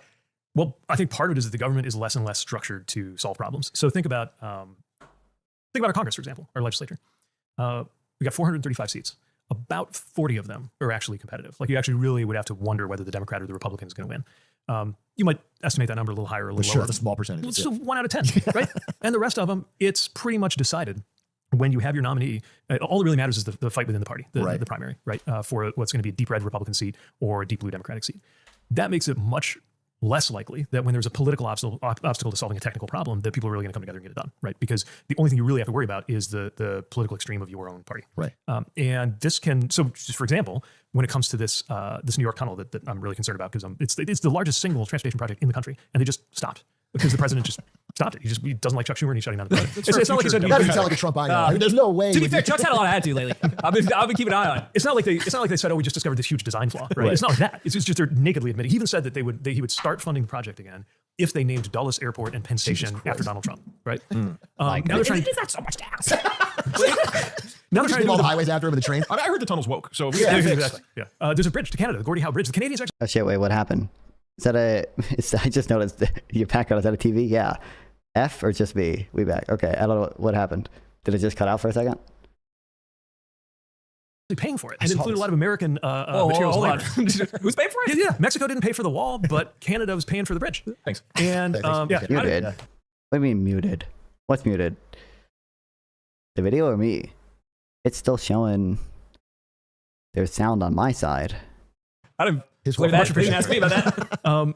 And now the president's saying, well, I'm not going to let it open. Not really clear why. Well, because he's mad at Canada, I guess. But it's not exactly irrational. That kind of irrational is really costly. And the reason that has to do with what I was just saying earlier is that normally... Which has blow up this populist with your wonk rage now. No, but it just does populist stuff in this, bro, unfortunately.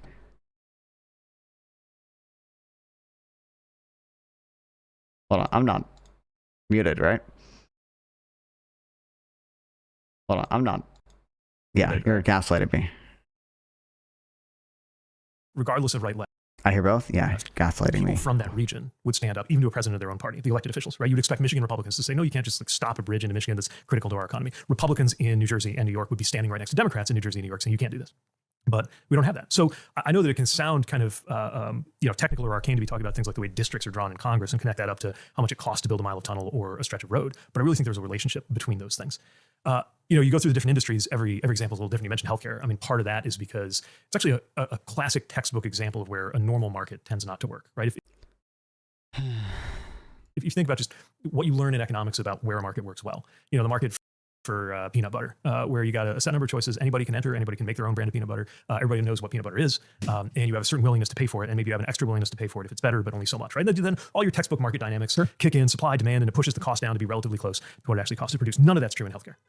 I mean, first of all, you can't just jump in and be an alternate provider of healthcare. It takes years to get to be a doctor, and there's like... This is like... obviously, I think there's like justification for this, but most of that is because the government restricts who can enter into those markets. You're not fine. We should get gay married or something, bro. I think we should. You think? I agree, Sample. Doesn't Israel ban gay marriage, though? Impossible. A lot of restrictions on the number of doctors in a particular specialty who get certified every year. The person who is making the purchasing decision is not always the same thing as the customer, because you got this insurance company as middleman, right? Your willingness to pay is not really... I agree with that one's like fair. It's kind of unclear to me how even government intervention would necessarily effectively address that ever. Because you got a single payer system, you're kind of still going to have that middleman. It's just going to be the government is a middleman, and you don't really have in most single payer systems, there's still like some private options available. So I don't want to say you don't have like any alternative, but your alternatives are kind of going to be more limited. Although to be fair, obviously, I do think there's some truth to people being ill-informed on health insurance, and obviously we restrict how often you can change insurers and such. So how upwardly mobile do you think you'll be? I really don't know.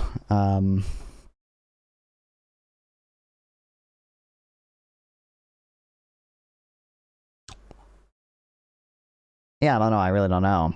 I don't think I'll be that upwardly mobile or anything. Unless the streaming gig works out. Everyone, become a YouTube member right now. Drop your Prime sub. Make sure to like and share. Really on a normal high. It's not like peanut butter, right? Especially if you can't walk away. Or if you think you're going to die if you don't get this treatment, then like you don't care if it's a gazillion, whatever. Like, get it for me, right? And that's like, for one, the sort of individual firms can still face a downward sloping demand curve, right? It's not like we do grant monopolies to certain drugs and stuff because that incentivizes innovation for at least like 20 years or whatever. I think it's the sort of standard patent length on that stuff. But individual firms in other cases will still face like a downward sloping demand curve because they still have to compete with other companies making the same thing. So like maybe single payer with no cost sharing might be the worst idea ever. Do you mean worst or do you mean best? What? I'm jealous of Easy tonight. He got all the crash outs. I was eminently reasonable.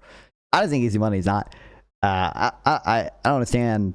Like when I sort of linearize, that cannot be a word. When I make points in a linear fashion, why Easy Money seems to struggle to respond to them. He did the same thing in the text chat over abortion.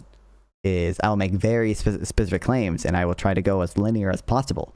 And he seems to immediately jump to much broader generalizations and stuff that I don't feel is relevant to the very specific linear claims that I'm making. But you know, obviously, like if hip replacements, the demand for hip replacements might be inelastic, but the demand from hip replacements from a specific doctor or from a specific hospital or from a specific company providing the actual hip replacement, they individually will all face somewhat of a downward sloping demand curve, and that still lets competition work. And then there are kind of ways single payer can address that, but it's still somewhat hard to do. And so there are all these examples. Like you're always going to have inelastic demand there, and the single payer solution is kind of just it just ensures equitable access to it, but it doesn't. You know, I think their cost to quality and stuff are probably not worth it on that margin. Examples where normal market conditions don't apply, which is why, in my view, we need to be ready to have a public system where the private sector can still be there, but they have to demonstrate that they're better than the public system in order to get your business.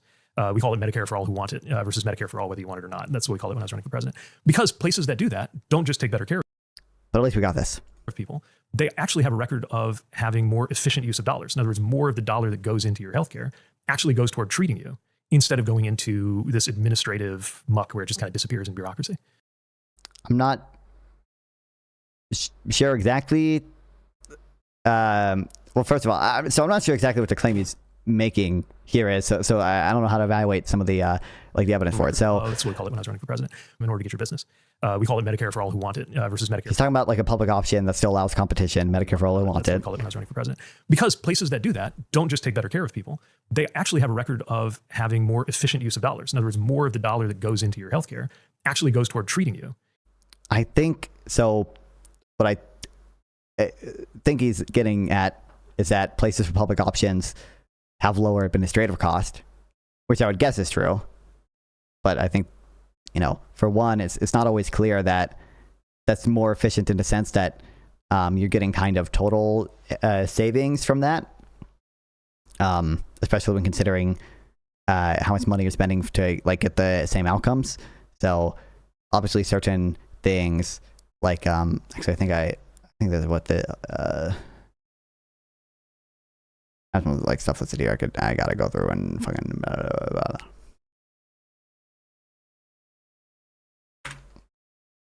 I had to list it out, but it's just a King of the Coast article. Okay, come at me, post-Keynesians. I don't give a fuck.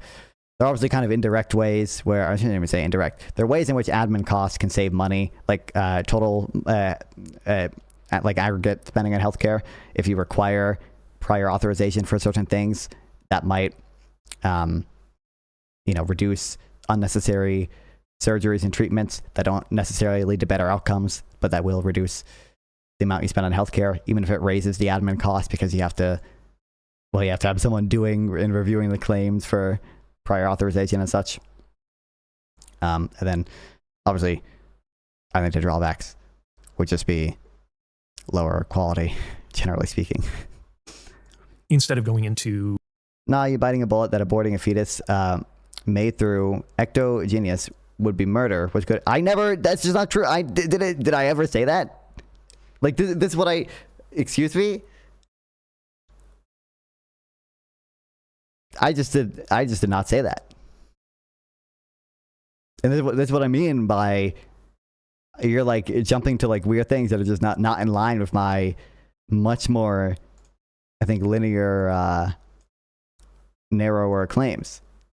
My claim was simply that, yes, you did. No, I did not, because murder is the unjustified killing of a person.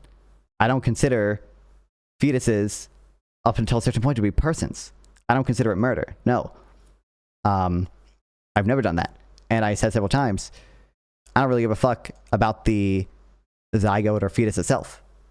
The position is simply that future sentience also matters. And it could be a digital mind or some equivalent amount of animal sentience or some event that leads to people not having sex and therefore not having a kid, that I would also view as in some cases they are morally wrong to prevent that future sentience from happening. In no way does that equate something like that to murder, at least not necessarily. I think it's by definition not murder because I don't consider fetuses up until a certain point to be persons.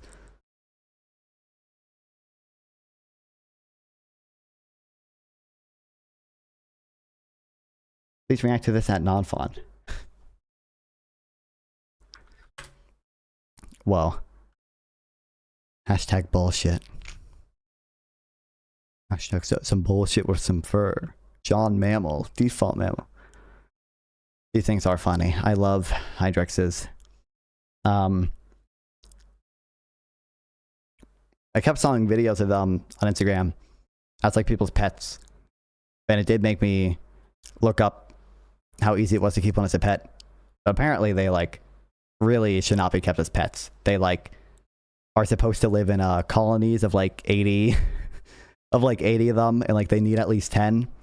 And like they're prey animals, so like they're very because they're prey animals and not domesticated, they like are very, very uncomfortable around animals bigger than them, including people.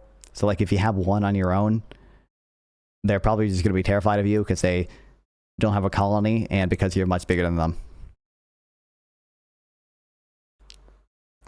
You're going to make me crash out. Excuse me. If we find a way to carry a baby to term without a human body, aborting that baby is generally not permissible. I said probably. That's not equating it to murder. I think in this case, I still think it's by definition not murder.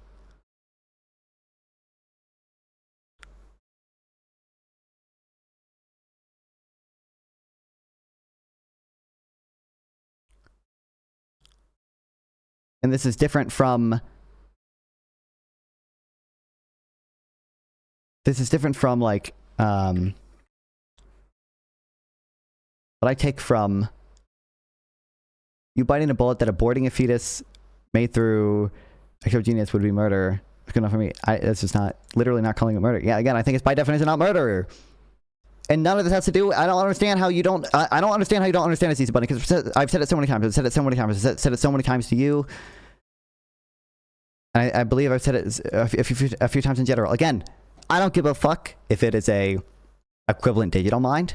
I don't give a fuck if it is a... I just want you to, Easy Money, recognize my claim has nothing to do with the intrinsic value of a fetus. It has nothing to do with the personhood of a fetus. It has nothing to do with any of that. My claim is simply that I also place some value on future sentience. And therefore, I think actions that cause some non-existing future, but not currently existing future sentience, like positive future sentience, I take those actions to be generally good. And actions that would prevent some currently non-existent future sentience, I take those actions to be bad. That is a much narrower specific claim than any claim about killing a zygote to be murder or yada yada yada. Give any account for the time value of money in this purview. What do you mean? Like in regards to like for example, like should you save your money because in the future you could donate more money to like save more people? I do think you should take that into account. But I also think that there are good reasons for donating money now as opposed to saving it. But I do think you should save at least some money for the future. I think it's likely in the future that we will have already kind of when valuing future sentience or really anything in the future. But I don't know what you mean by do you account for the time value of money in this purview? In what purview? I specify my claim. My claim is specifically that I place some value on future happy sentience. I don't know what it means to say how do you account for the time value money in this purview.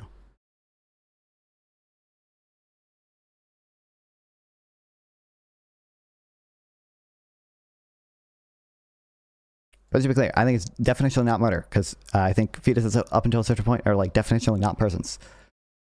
This administrative muck where it just kind of disappears in bureaucracy. Although I'm hopeful in healthcare that it's one of many areas where if we get AI right, I'm not sure we will, but if we do, you're going to really benefit the case. Yeah. Oh. Well, I actually wanted to ask about healthcare because I think it's a really good example. So we'll come back to AI later. We're going to talk about vibe coding apps and for 45 minutes, have you do a vibe coded to-do list app. We're going to do a bunch. Yeah. very like pro universal healthcare of some kind, right? Like this, the system that we have at every turn, like whether I talk to friends who are doctors, whether I talk to my friends who are just trying to get a checkup and they don't have insurance or they have bad insurance, like it is terrible at like every level. It feels like one of the problems with Medicare for all or a public system of any kind is that Medicare will cover the bills as they are in an American system. And to cover everyone under a system like Medicare now is literally, it's as much as I would like to just say spend the money, it's literally not, to me, it At least even the normies can understand this. Okay, this is true. Literally is not possible. And I think there's a lot of rhetoric around, let's create some sort of like more encompassing Medicare program that more people are covered under. But how do you combat the cost part? Like the fact that some drug here might be hundreds of dollars versus like the 10 or 20 that it is in another country, or a treatment the same way. And I think that's such a critical component. I'm just trying to understand the argument. I didn't make an argument. I clarified what my claim was. I said my claim, which Easy Money, I gave an argument for why Easy Money is mischaracterizing my claim. I never made an argument for my claim being true. All I said was Easy Money is mischaracterizing my claim because my claim is that I place some value on future sentience. And I don't know what it means to say, how do you account for the time value money in this purview? I would hope you don't see, you don't value a future sentient being as much as one that is current. In what sense? I still don't know how the time value money relates to this thing, but unless you're referring to just what I gave an example of, but you didn't affirm that, you know, how should you account, for example, when donating, whether your money will do better now, more good now as one in the future. But I'm kind of I'm uncertain on this Supreme Court. I don't have strong views either way. So for one thing, I think I should clarify. It's not really that I value the being. I value the like the sentience itself. So I just want to be clear. Like I don't I don't like value a person by nature of them like being a person. I value a person because people have sentience. So I don't know if I should apply a do free trade in drugs. This is true. I don't know if I would. I'm agnostic as to sort of whether an equivalent amount of future sentience matters as much as a current amount of future sentience. My intuition is that it does, but I don't have super strong opinions on that either way. Component of solving this that never gets. We were arguing about whether preventing 1,000 people from having sex or unaliving a baby was immoral. So I don't understand how you have this understanding of the argument, because there were many times where I said, to be clear, Easy Money's initial claim in that argument was, I have a inconsistent position, and I still don't even know exactly what it means by inconsistent, by saying I value future sentience, but I also think abortion, in many cases at least, is permissible. So my response was first that, one, I think even if I think it is somewhat controversial, relatively controversial to say future sentience is as valuable as an equivalent amount of currently existing sentience. I recognize that's pretty controversial. I don't think it's nearly as controversial to say that there is a sufficient amount of future sentience that is greater than a much smaller amount of currently existing sentience. So I think in the case of saving 1,000 future people in one way or another, whether it be saving 1,000 zygotes in a burning hospital or preventing 1,000 people from having sex, you know, that saving a sufficiently large number of people is better than saving and or not killing an existing person. I don't think that claim is particularly controversial, and I don't think it's inconsistent to say, as you suggested it was, that with a sufficiently large amount of future sentience, for example, 1,000 people, that warrants harming an existing person. That position is not inconsistent with being pro-choice. Why value future sentience than the capacity for sentience? How do you know some pile of sand will be made self-aware into a self-aware AI chips at some point in the future? I think it depends what you mean by like value.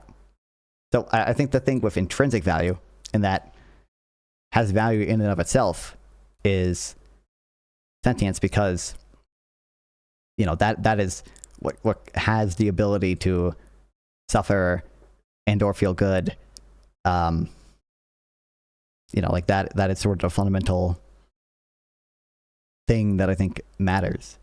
The capacity for sentience will affect the sort of like expected value calculation, right? Like I think zygotes have a greater capacity or like a greater chance of becoming sentient in the future than like a pile of sand. So if I'm choosing between like saving a zygote and a pile of sand, I would choose the zygote because I think it's likely in the future, assuming that zygote is going to have a good life, or it's likely to have a good life at the very least.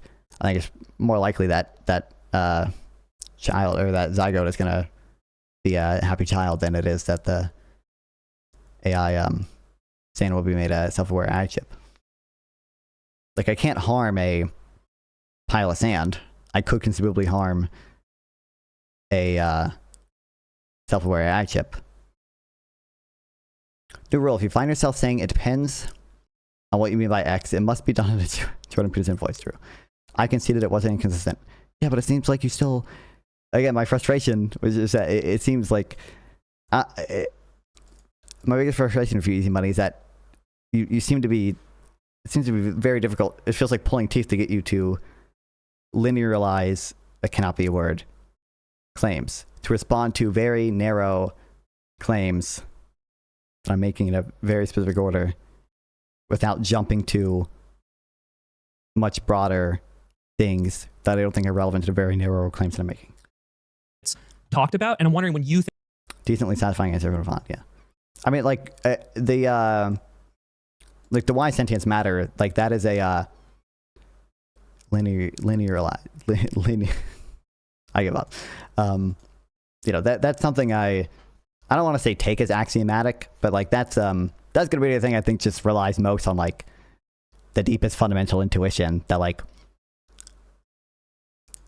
it's valuable, because what sort of gives you the capacity to be wronged is whether or not you experience harm from something. Not Fun Famous, now he ignores us. How I've been ignoring you? Welcome back in Arc.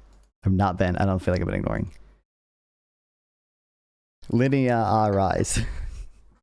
Think about a healthcare solution in the long run, like how that part of it gets changed? Yes, I think this is hugely important, because the debates over how we structure the insurance, they really matter. But if we do nothing about the actual underlying cost of care, then we're not solving the problem. And we have to do both. So getting the insurance structure right means more of the dollar actually goes toward the actual cost. Yeah. Meanwhile, you have to make sure the actual cost is lower. How do you do that? Part of it is making sure you use the market power that your insurer has. So for example, we know for a fact that if Medicare is allowed to bargain for lower drug prices, you get lower drug prices. Are we not allowed to currently? Right. It's legally prevent banned it. from. You know what else we know for a fact? When they do that, there's less innovation. Okay. Should have gave the tanky a 2-piece and jumped in. I'm not the type of person to do that. And I would definitely lose. It's a fact, bro. I mean, it is obviously true if Medicare had the ability to negotiate prices that they fall. I think that is safe to say it's a fact. I think it's also a fact that would, all else equal, I think there'd be ways to mitigate this, although I don't believe you would be able to achieve a more efficient outcome on the whole. But there would be ways to kind of offset that with either subsidies or contracts or some type of incentives for innovation. In the short term, sure. I think the prices would still be lower in the long term. I think the outcomes would be worse in the long term. Market power equals coercive government monopoly. I mean, yeah, it's obviously... In fairness, he's advocating for a public option and not all the way to single payer. But yeah. Why isn't it negotiating? Well, Medicare does negotiate a price of like 10 drugs now, and it's like per year it increases by 2 or something. But for the most part, they're banned from doing so. It's like The View, but their opinion matters. What's up, Matthew, pal? Welcome in. True. There's 10 that we can do as of this year. Thanks for following. I appreciate it, brother. Right. Yes, they only pick 10. Yeah. I'm sorry to sideline my own question. Why? Why is that not allowed? That seems psychotic. And I feel like I'm. Wow. Why do we even react? Why do we even chat? Okay. They read both me and Enarch's mind, bro. Again, I must be missing something. Politics. It's politics, right? It's the fact that obviously you've got some very powerful industries that can get their way and make sure that what seems like ban. Why the government banned itself from negotiation? Basically, I don't actually know the fake drinks. The most you don't know the fake. Yeah, so I don't actually know the what's up north. The like official reason why. I think it's probably good that they did so because I do think it would reduce future pharmaceutical innovation. But I don't know the exact reason why. But they initially did it.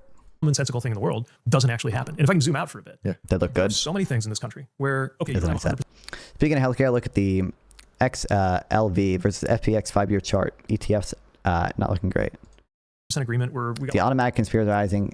Geez, how do you like this guy compared to the other Democratic candidates? I think I don't specifically like the sort of populist like stuff he's doing here, but I think his policy is not as bad as the other people, and I don't see any Democrats who like don't do something like this.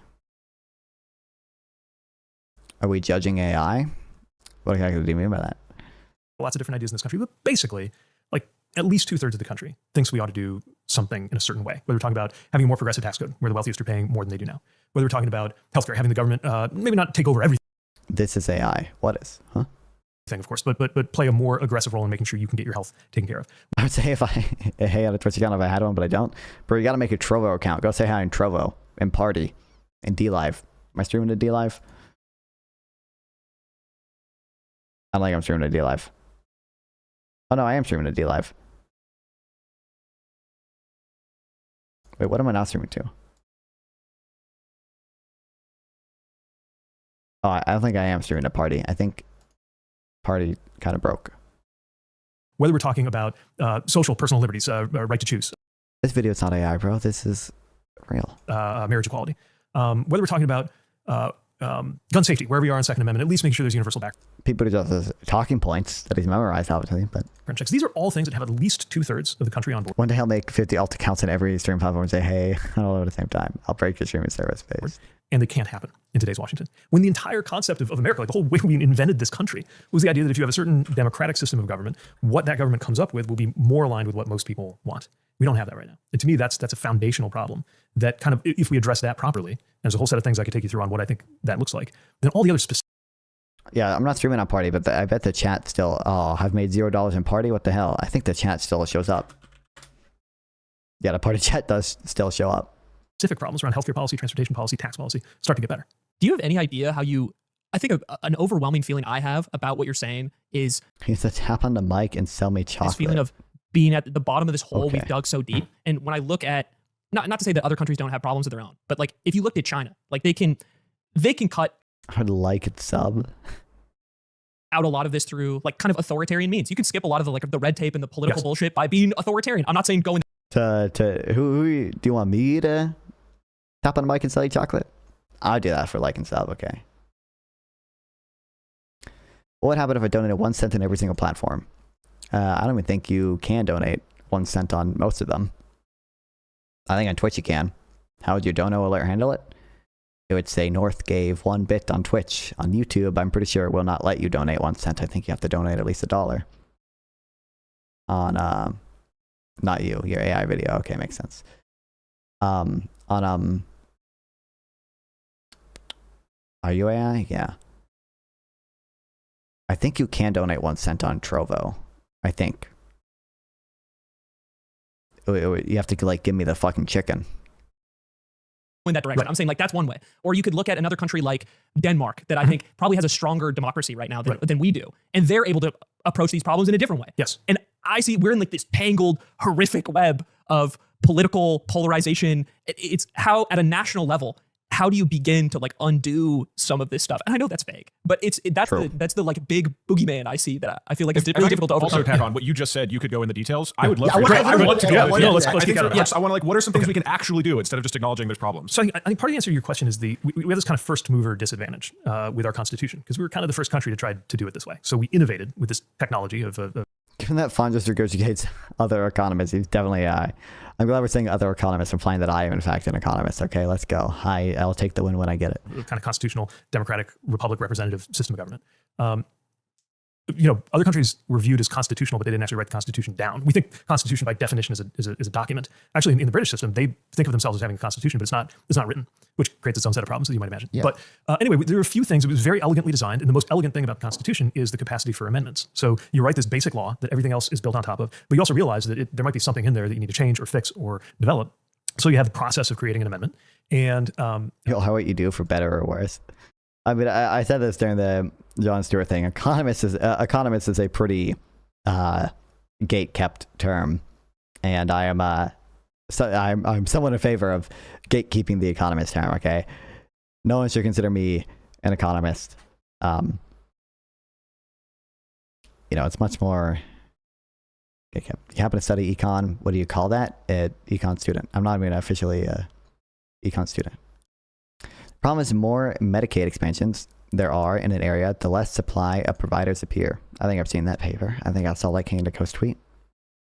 Economologist, I agree with that. Just box. Yeah, that's.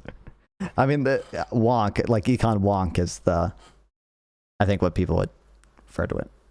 And it's not easy, but it's something you can do if you really want to as a country. We set the threshold for how to do it a little too high. So other countries after us, developing democratic systems, and by the way, some of our own states, most of our own states within the U.S. came at it a little differently. Had a way you could amend your constitution. They actually do it more often. But like you're not really referred to as an economist unless you have like a PhD, or you would like work as a like your title in a firm or think tank or whatever is like economist. And most people who have that title are also PhDs. We haven't done a substantive amendment to the Constitution in about 50 years. What was the last one? There was a technical one in the 90s about congressional pay, but actually one of the last big ones was about lowering the voting age, which went from 21 to 18. Okay. Good move, Yeah, I would sure, say, yeah. right? In the 20th century, we had quite a few, not all of which were good, right? We had prohibition, an amendment to the Constitution so you couldn't get a drink. But then, after... Yeah, I'm not sure I care about this. It's part, whatever. Adobe ad, they're promoting Adobe. Support for Lemonade Stand comes from Adobe Acrobat Studio. As I have an actual thing that I've been using lately that actually helps me. If you have let's say I'm still in school. This is an example for people that are tiny little baby children like Aiden. And you read the comments in your league match. Literally, it'll generate a podcast for you or a presentation for you that you can then use to summarize and understand the takeaways from this longer. Wow, promoting AI slop from an evil company. Horrible. I don't have a PhD and I'm a mathematician. I will fight on that. I don't know if the mathematician term is gatekept as much as economist is. Like I said, economist is like gatekept, I think, more than most other terms. Like, correct me if I'm wrong, but like if you pass the bar exam, many people would call you a lawyer. But you can't do that with economics. I mean, you can always pull a Oren Cass, I guess, and give yourself the title. Wealthiest people. And I think just looking at what is necessary from like a policy perspective, a fiscal perspective in the future, it seems like we need to cut spending by making spending at least like more efficient, but also by raising taxes. And it feels like that platform of let's raise taxes and cut spending is historically very unpopular. Yeah. But we're getting further and further along into a place where that's necessary, and someone they title this monetary policies and they're talking about fiscal policies. I thought I was gonna get some Jerome Powell love. Maybe they'll talk about monetary policies, but kind of needs to be the guy and presumably will not be liked for it. And I'm wondering if housing law school and you have a JD regardless of your bar exam. Okay. That since that does seem necessary, I'm wondering if you agree with that to begin with, but also if that's like a politically tenable platform for anyone to even have in the future. Yeah, I think it's a fair question. I think it's pretty obvious. Why do you wear plaid? Is this plaid? I guess it is plaid. Sorry, I'm mad. Are you mad? No worries, bro. I don't know. I like wearing my flannel shirts. I bought like 2 of them at Walmart one day, and a lot of people gave me compliments on it. So I just bought like 5 more. True though that we need to have more and better sources of revenue, and we need to be more efficient with our spending. Like I think most people just accept that that's true. And again, having cut my teeth as a mayor, where there's no Federal Reserve for the city of South Bend. Like we did our budget in cash, right? And we could only borrow so much, and we couldn't print money. And so if I want to do more of this, I had to do less of that, or we had to ask the taxpayer. And I think we've really drifted. He's a handsome Bubby. True. In terms of our national policy, because that forces you to make the hard choices you have to make. Right. Which is the last thing that any political bodies. Pete Buttigieg, secret MMTer. Pete Buttigieg, Stephanie Kelton on his staff. Gonna have a hard time with that, but for reasons we just went over, like we're especially hard pressed to do it right in today's currently. You guys consider in South Bend just using the tariff money? Yeah, you can tariff and get a towns around you. Yeah, I just on the tariff money, the average household now has paid about an extra $1,000 last year alone, and that's set to go up this year from the tariffs. So this idea that this is just some abstract economic thing, like this is hitting a lot of families that can't afford an extra $1,000 right now, and it's not exactly helping our trade balances. So even on its face, in terms of what it was supposed to do, it has not led to an improvement in manufacturing. China actually just had their biggest year of trade surplus ever. Right, it was just not even working. And coming back to the spending side, this is part of why the whole Doge thing. Who said it was a secret? I mean, I'm joking. People just is obviously not, to my knowledge, endorsed any type of full-on MMT views or anything. So him kind of doing a MMT adjacent there, because I am the state level, I don't have control over my own currency. We didn't have a Federal Reserve. We had to do less than one thing when we did another thing. That's why I'm saying it's a secret. And kind of breaks my brain is that we really do need work on government efficiency. If we had an actual serious effort to have a Department of Government Efficiency versus the one we got, I really think it would have found some things that we could do differently and better. But instead, what they did was, first of all, they made a bunch of shit up. I mean, if you look at the numbers, journalists went back to look at some of the savings they claimed, and it turned out literally wrong. There's one case where they just, I can't believe this actually happened. They said billion instead of million and just overstated their savings by a factor of 1,000. This literally happened. I'm not making this up. We all make mistakes. Yeah. Who among us hasn't accidentally fired the people in charge of nuclear weapons safety? Yes. But the stuff they tore down, and overall spending went up.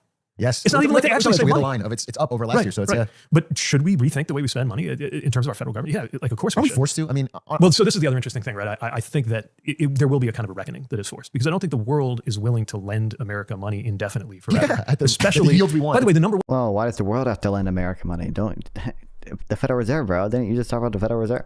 One reason they did was because our political system was seen as a gold standard. So if our leadership and political system are just kind of transparently, I mean, he's right. He's right about this, obviously, but yes.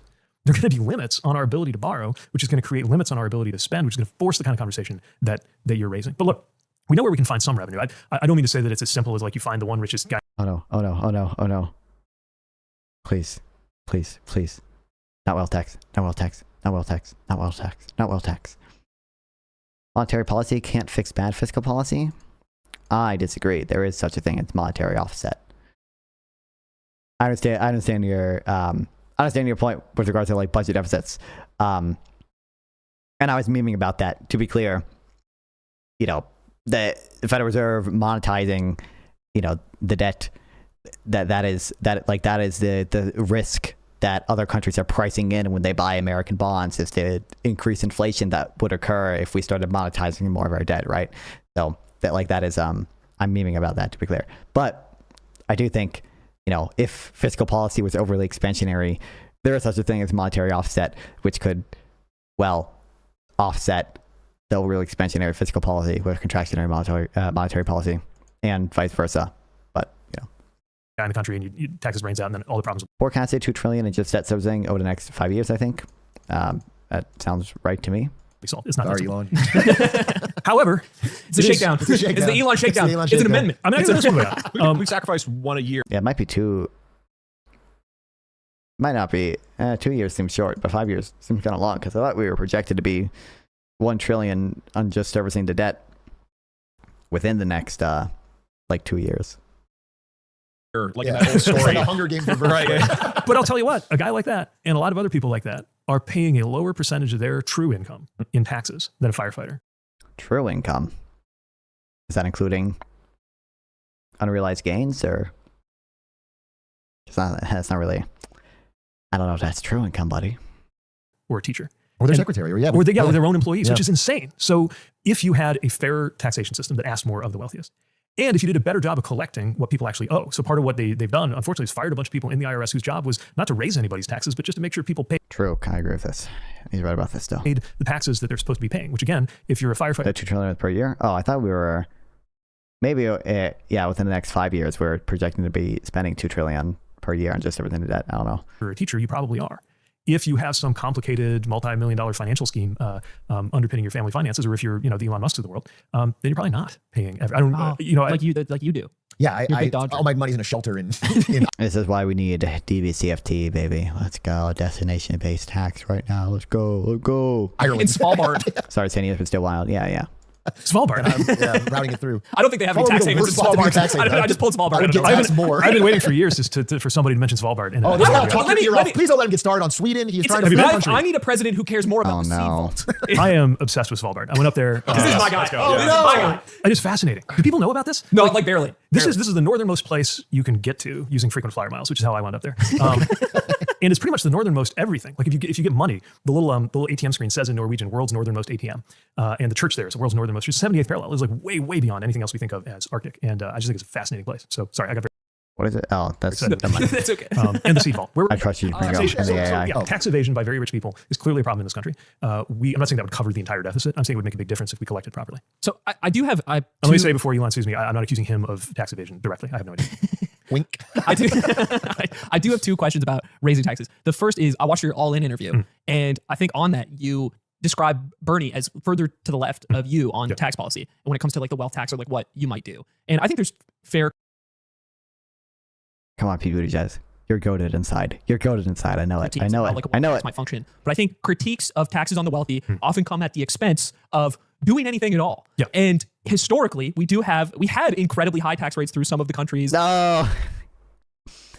Stop it. No. Stop.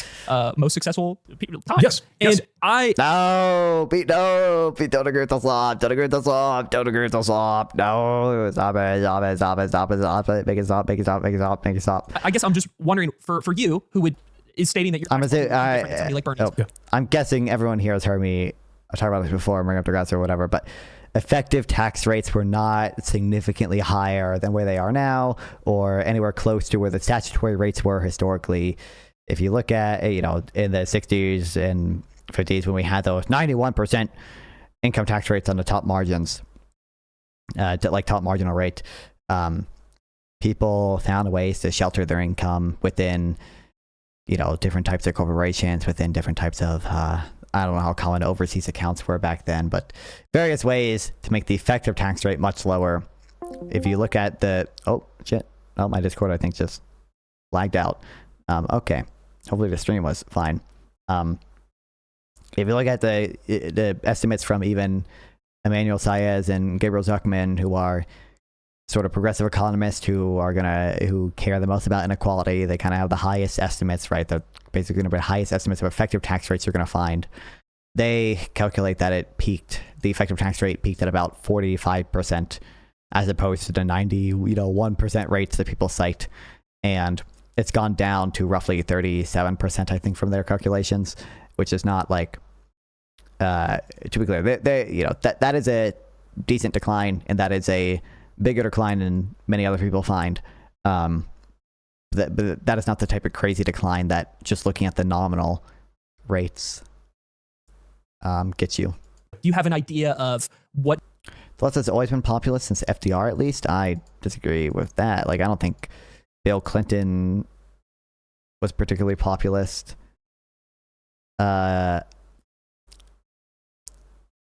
It's difficult in retrospect. Obama was not populist. Now, for his time, maybe he was. Clinton, maybe it's a time. I don't. Maybe it's another retrospect thing. Compared to Dole, he absolutely was. Yeah, maybe I don't know. Maybe I don't know about Dole or anything. But in retrospect, someone who raised taxes to eventually get us to a budget surplus and did things like cutting the welfare reform he did. Those don't strike me as particularly populist things. Now maybe my retrospective glasses are, you know, on too much, but what direction or what? And you know, Obama was like, I understand Obama campaigned a lot on like change and everything, but why do you think Clinton was anti-immigration? I don't think like having some populist elements to you or having some beliefs that are aligned with populists makes you a populist in a whole. My guess would be Clinton was an anti-immigration to some extent to appeal to unions who were anti-immigration, which could be, that's, you can construe that as a populist thing, absolutely. And just more generally, probably it's where the Democratic base was and or the broader people were. What you would be looking for to the broader populace was. Like what type of tax policy would you take to not only the wealthy, but like people in general? Yeah, I mean, I think it should be, first of all, to be clear, taxes on the wealthy need to be higher. They just do. If you look at what's fair, if you look at what it's going to take to meet our revenue goals, if you look at international comparisons, in my opinion, that's clearly the case. And at the same time, I think it would be misleading to suggest that's all we've got to do. That's why I'm bringing up collection, leakage, and evasion. That's why I'm bringing up spending and being more efficient. I think we got to do all of those things at the same time. So yes, we need a tax code that requires the wealthy to pay their fair share. And the idea of a wealth tax is, you know, not fundamentally different from the idea of a property tax, which is how we got most of the funds that I've used in my first experience in elected offices. Kill me. As mayor. So I don't think there's anything wrong in principle with assessing some kind of tax. Now, it has to be. Just to be clear, homes have consumption value, and their consumption value changes per year based on, well, two things. Number one, it'd just be really inconvenient to apply a lump sum consumption tax to the purchase of homes because it would be ridiculously high. And two, the consumption value of homes changes based on the changes in the community every day really, but every year is when we assess it. If I buy a home, I am consuming a stream of services from it. One of the stream of services that I am consuming from it is the ability to live in an area that I find desirable. If that area becomes significantly less desirable, the consumption value of my home has gone down.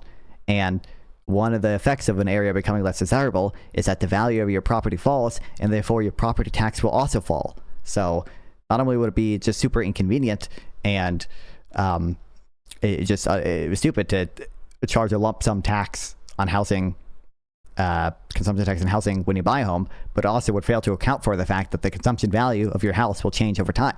That's why a property tax, part of the reason why a property tax is assessed, yearly, and you pay taxes based on that. It's not equivalent to the wealth tax in the sense that at least some of the property tax is taxing the consumption value of your home. The point of a wealth tax is not to tax the consumption value of your wealth. It is to tax your wealth. I seek rents for your own good. You're welcome. True. Reasonable. It has to be set up in a way that it's not going to. Calling rich people to Epstein class is perfect summation of low IQ social democracy. Intended consequences. True. But again, this is something that I think people blithely say about taxes on the rich in cases where it's not actually true. So you may have heard me sparring with the all-in guys a little bit on this, where there are times in our past when the highest income tax brackets were much higher, and economically. So this idea that you're just going to kill economic class. This idea that you stop. Causal inference is my passion. Let's go. Obviously, I already mentioned the thing with effective rates, but plausibly, growth would have been even higher if the effective rates were lower, or if they were, in some other manner more efficient. You're going to kill your economic growth if you ever try to tax the wealthy or tax corporations in a way that draws more of those. Again, I want corporations, I want good businesses to do well, but I want them to pay their fair share along the way, especially because all of us, through our tax dollars, are creating the things that allow those corporations to create value. And my favorite example of this is the internet itself. The internet was by the American taxpayer, the federal government. That's what DARPA did famously. Created this thing, didn't really. This is a meme. I don't have this stuff on hand, but this is mostly a meme, right? It is true that public research contributed to the internet, to my understanding, but it was not. It was I don't think DARPA funding was the primary sort of thing there. Bad meme, yeah. I think I know there were grants to universities or whatever that in California that created sort of the first internet stuff, but I don't know exactly how important that was to the broader internet being successful. Know how to commercialize. It was Al Gore. This is true. It was Al Gore himself using his own personal money. Indeed. Like private enterprise had to do that.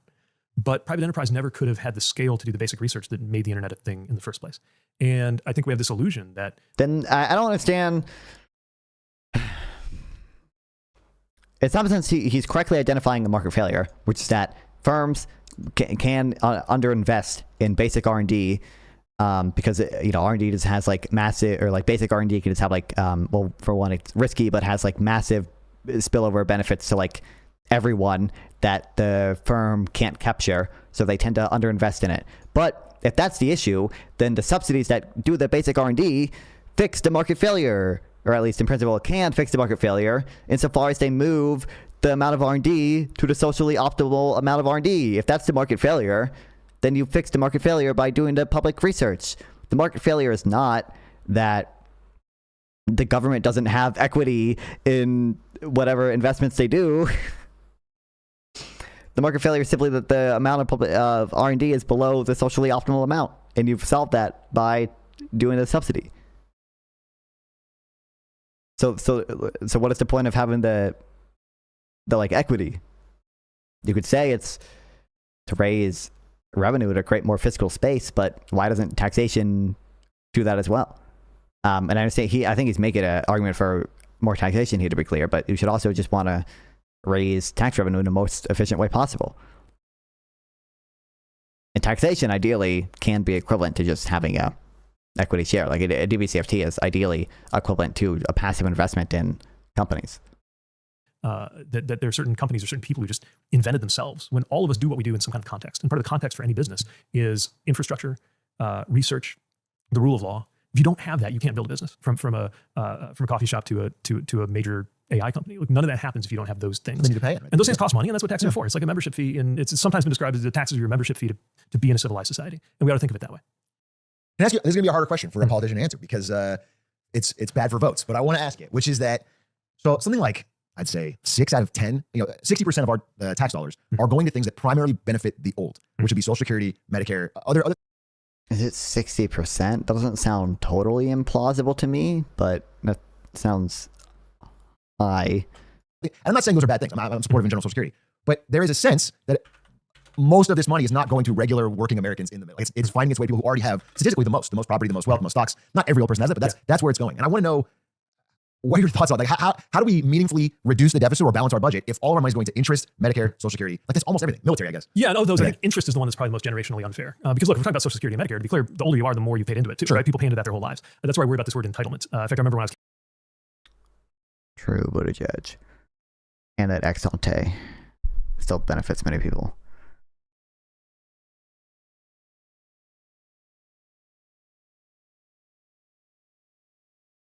This doesn't, obviously not all the health insurance is for the old.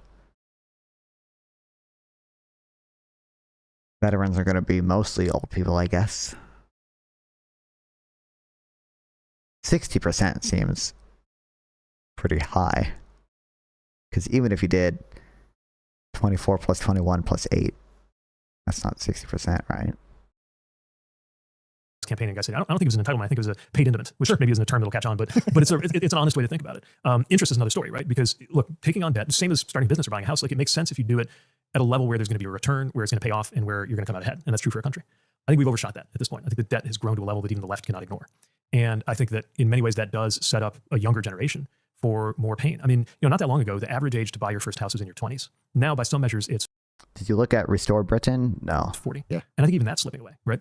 And that's... 4 plus 1 plus 8 equals 13? Where are you getting the... What's the 4 from? And what's the 1 from? Related actually to our indebtedness because that affects interest rates. I'm doing, it'd be 53, 24 plus 21 plus 8. I'm adding up the health insurance, which is not all for the old. Are you familiar with Reform UK? Only a little bit.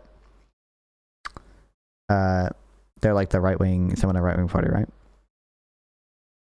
What? Wait. 24 plus 21 plus 8. 53. I'm adding the health insurance, the Social Security, and the benefits for veterans and federal retirees. Because these are the things that Social Security is obviously like basically all old people. I think some of it goes to disability. Health insurance is mostly old people. Some of it goes to poor people. And benefits for veterans and federal retirees is going to be almost all old people. There's probably some veterans who are not over 60 who get benefits still, but affects, oh, you should pay yours in play, yeah. What's possible in terms of the mortgage. So, but I don't think that's to be generational warfare here. Like, I believe that, and again, I experienced this in my very first elected office, where older voters in my city were rooting for a younger mayor to kind of believe in a different kind of future. That people should want their grandkids to do well, right? And yet, it's that generation that's under more and more pressure. Also, I belong now to what's considered the sandwich generation, as in we're sandwiched between parents who are growing older, who we are taking care of, and kids who we are taking care of. And those pressures in terms of the time as well as the cost that a lot of people are going through are massive. And our country just isn't doing a very good job of supporting that. It's still got a lot of problems around things like long-term care that make it harder to take care of a parent. And then all kinds of things that make it harder to be a parent, like the complete lack of paid family leave in this country. Only country to do that, other than, I think, I assume we can do 20 plus 20. Nah, it's too hard. Papua New Guinea. Just no national The big two. policy on paid leave. The big two. Two economic powerhouses. We don't. It's another example where it doesn't have to be that way. If literally every other country in the world has figured out a way to do paid family leave. Oh, sorry. You just didn't communicate what you're doing. You're taking the... No, now you said that. I put the puzzle. You were doing 4 plus 1 plus 8 here to do 13. And then, yeah, okay, yeah. My bad. You didn't communicate what you're doing. I was just confused with what you're doing. How are we not doing that in this country? We see universal childcare, and not just they're seeking to do it in New York, but also New Mexico has launched that. Like, it's can be done. They would make it dramatically easier to go through that generational journey where you go from a young person to a parent to retirement. But for all of that to work, every generation has to believe that they're contributing to something where they're going to be better off. Right? If you were born the year my mom was born, end of World War II, statistically, you got a 90% chance economically of coming out ahead of your parents. If you're born the year I was born in the 80s, it's a coin flip. It's 50-50. And by some measures, that's now underwater if you're born more recently. I don't know. The data I've seen on that is mixed. But I think it's probably true. Upward mobility has fallen. That's where the anger I'm seeing is coming from.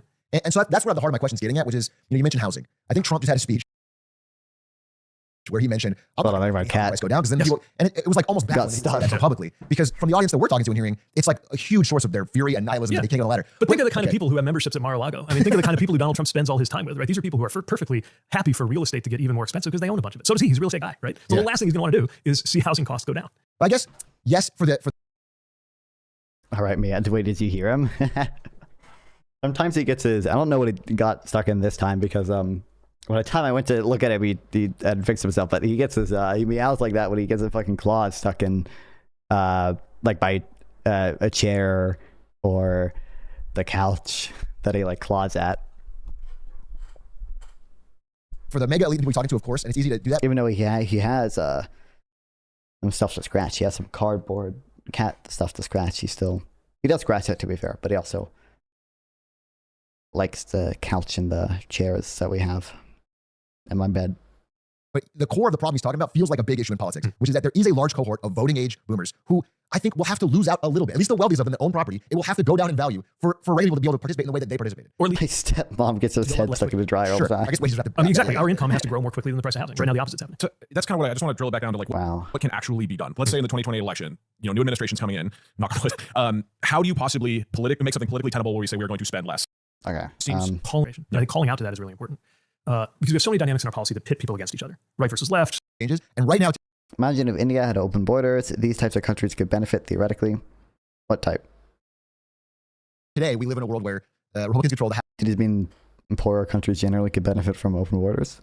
House, the Senate, the presidency, the judiciary, and they're all basically voting in lockstep with Donald Trump, who's kind of doing whimsical random things day to day via tweets. Very whimsical, yeah. Whimsical's probably the wrong word. Fairy tale. Chaotic, dangerous. Okay. Right. So we have the midterms this year. Yep. And first of all, I want to get your broad overview of thoughts of how you see them going, because it does seem like he is, especially post-economic slowdown, post-Alex Petty, I mean, I agree with you, Money. Feels like he is entering a very unpopular era. Yes. Where there is a tide turning. So do you think that's something that Democrats are going to capitalize on, given that they are not particularly seeing popularity spikes? Yeah. So I think the answer is yes. I think a few things have to happen. One thing is Democrats need to realize that our job is not to just restore the old status quo. Because if it looks like that's all we're selling, that might get us to 26, but it's not a real answer. Substantively, for all the reasons we've been talking about for the last hour, it's not enough. But also politically, I don't think it's going to work. The most important thing you need to know about the old status quo is that it led to this. Yeah, creation, right? Yeah, okay. So putting all that on the table, I would say the other thing in terms of the now, the kind of political moment we're in that I think is super interesting actually is the behavior of the Republicans, the endangered House Republicans. So in Indiana, for example, last year, the state Senate Republicans voted against Donald Trump's gerrymandering plan. This might sound like a pretty technical thing. I got to tell you, it is a huge deal for state legislators in the Republican Party in a place like Indiana where I grew up to directly be pressured by the president to do something and to say no. And we've seen patterns of this. We've seen those local Republicans. Why do you think? Because they didn't like it. Because people across the state hated it. I would like to think it's partly because I showed up and did a rally with like 1,000 people reminding them of how much people in the state hated it. And because the pressure backfired because they were being such, frankly, the White House, they were being such dicks about it that a lot of the legislators who were very conservative Republicans said, I'm not going to help you anymore. But my broader point is this. You got local Republicans rebelling and defying the president on gerrymandering. We had a handful of congressional Republicans defying the president on the Epstein files, right? Trump is trying to keep the Epstein files from being released, and they vote against him and say they got to be released. Right now, you have some Republican governors breaking ranks on AI, which is very interesting. And what that tells me is that his death grip on the Republican Party, which is how he began to take power, is starting to come loose. And I think it's starting to come loose because he's unpopular. And I'm mentioning this because we don't have to wait for election day for some of these things to play out.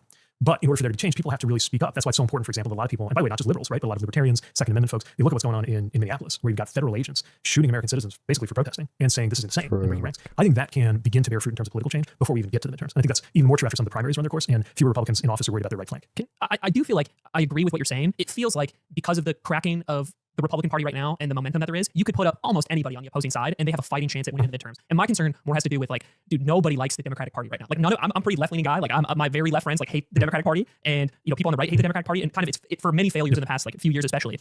So even though I think there's the momentum to get elected in the midterms or like the next presidential election, what substantial change do you think there needs to be for the party to actually be something that people are happy to vote for? I think I guess the strongest message I can say here is like not a single person I talked to over the entire year was happy that it was Biden Trump. They were like, this is insane that these are my two options. And I think with that in mind, like is it more of a, like we talked to young promising mayors. We talked to Mayor Scott from Baltimore recently. I think Mamdani is moving in like a really promising direction right now. So what does the future of that party that we can actually like get behind look like?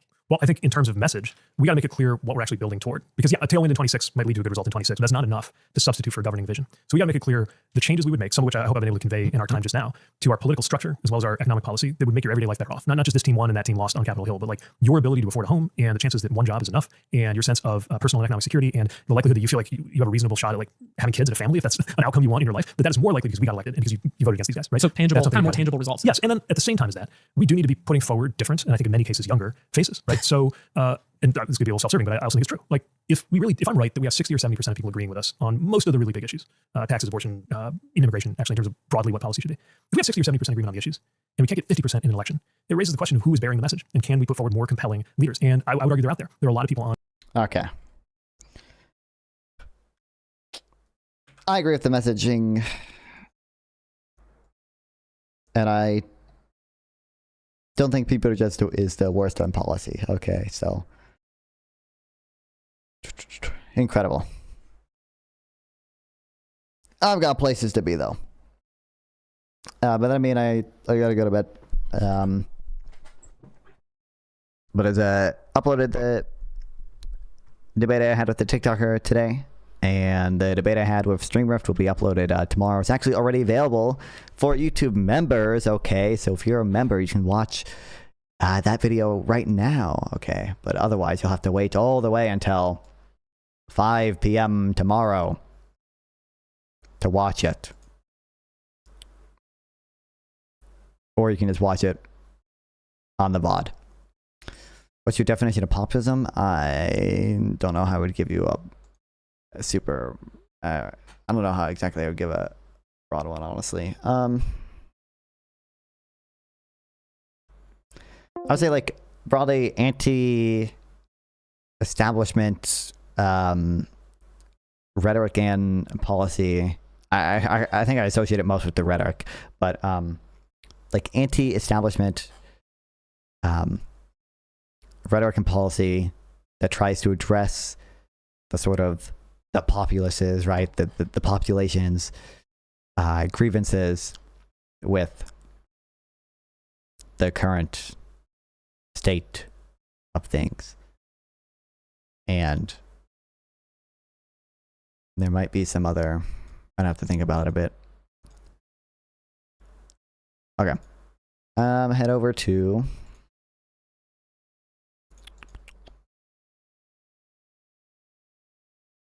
Irrelevant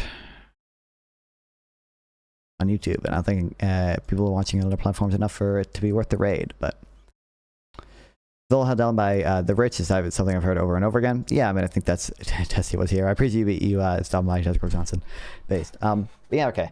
I won't be streaming tomorrow because I gotta go to school, and then I'm gonna do some errands. I'm gonna go shopping and maybe get a haircut. I gotta ship some shit from eBay. So I won't be streaming tomorrow, but that video will be uploaded tomorrow, and you can watch it right now if you remember. And then the day afterwards, I will probably be streaming again. But love you guys. Love streaming. Really cool that you guys watch me stream. Appreciate all you being here. Appreciate all the donations, Shipringo, and the memberships. I heard it. Sorry, I forget the name of the person who donated quite a bit of money this stream. I don't know, but I appreciate all the regulars showing up. I appreciate all some of the new people here from the viral fight clip. Okay, so I'll see you guys later. Love you guys. Appreciate it. Join the Discord server. Subscribe, follow, like, share.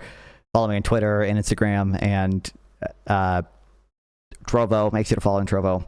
But I really do appreciate streaming. Really cool that I've had more growth and more people watching recently.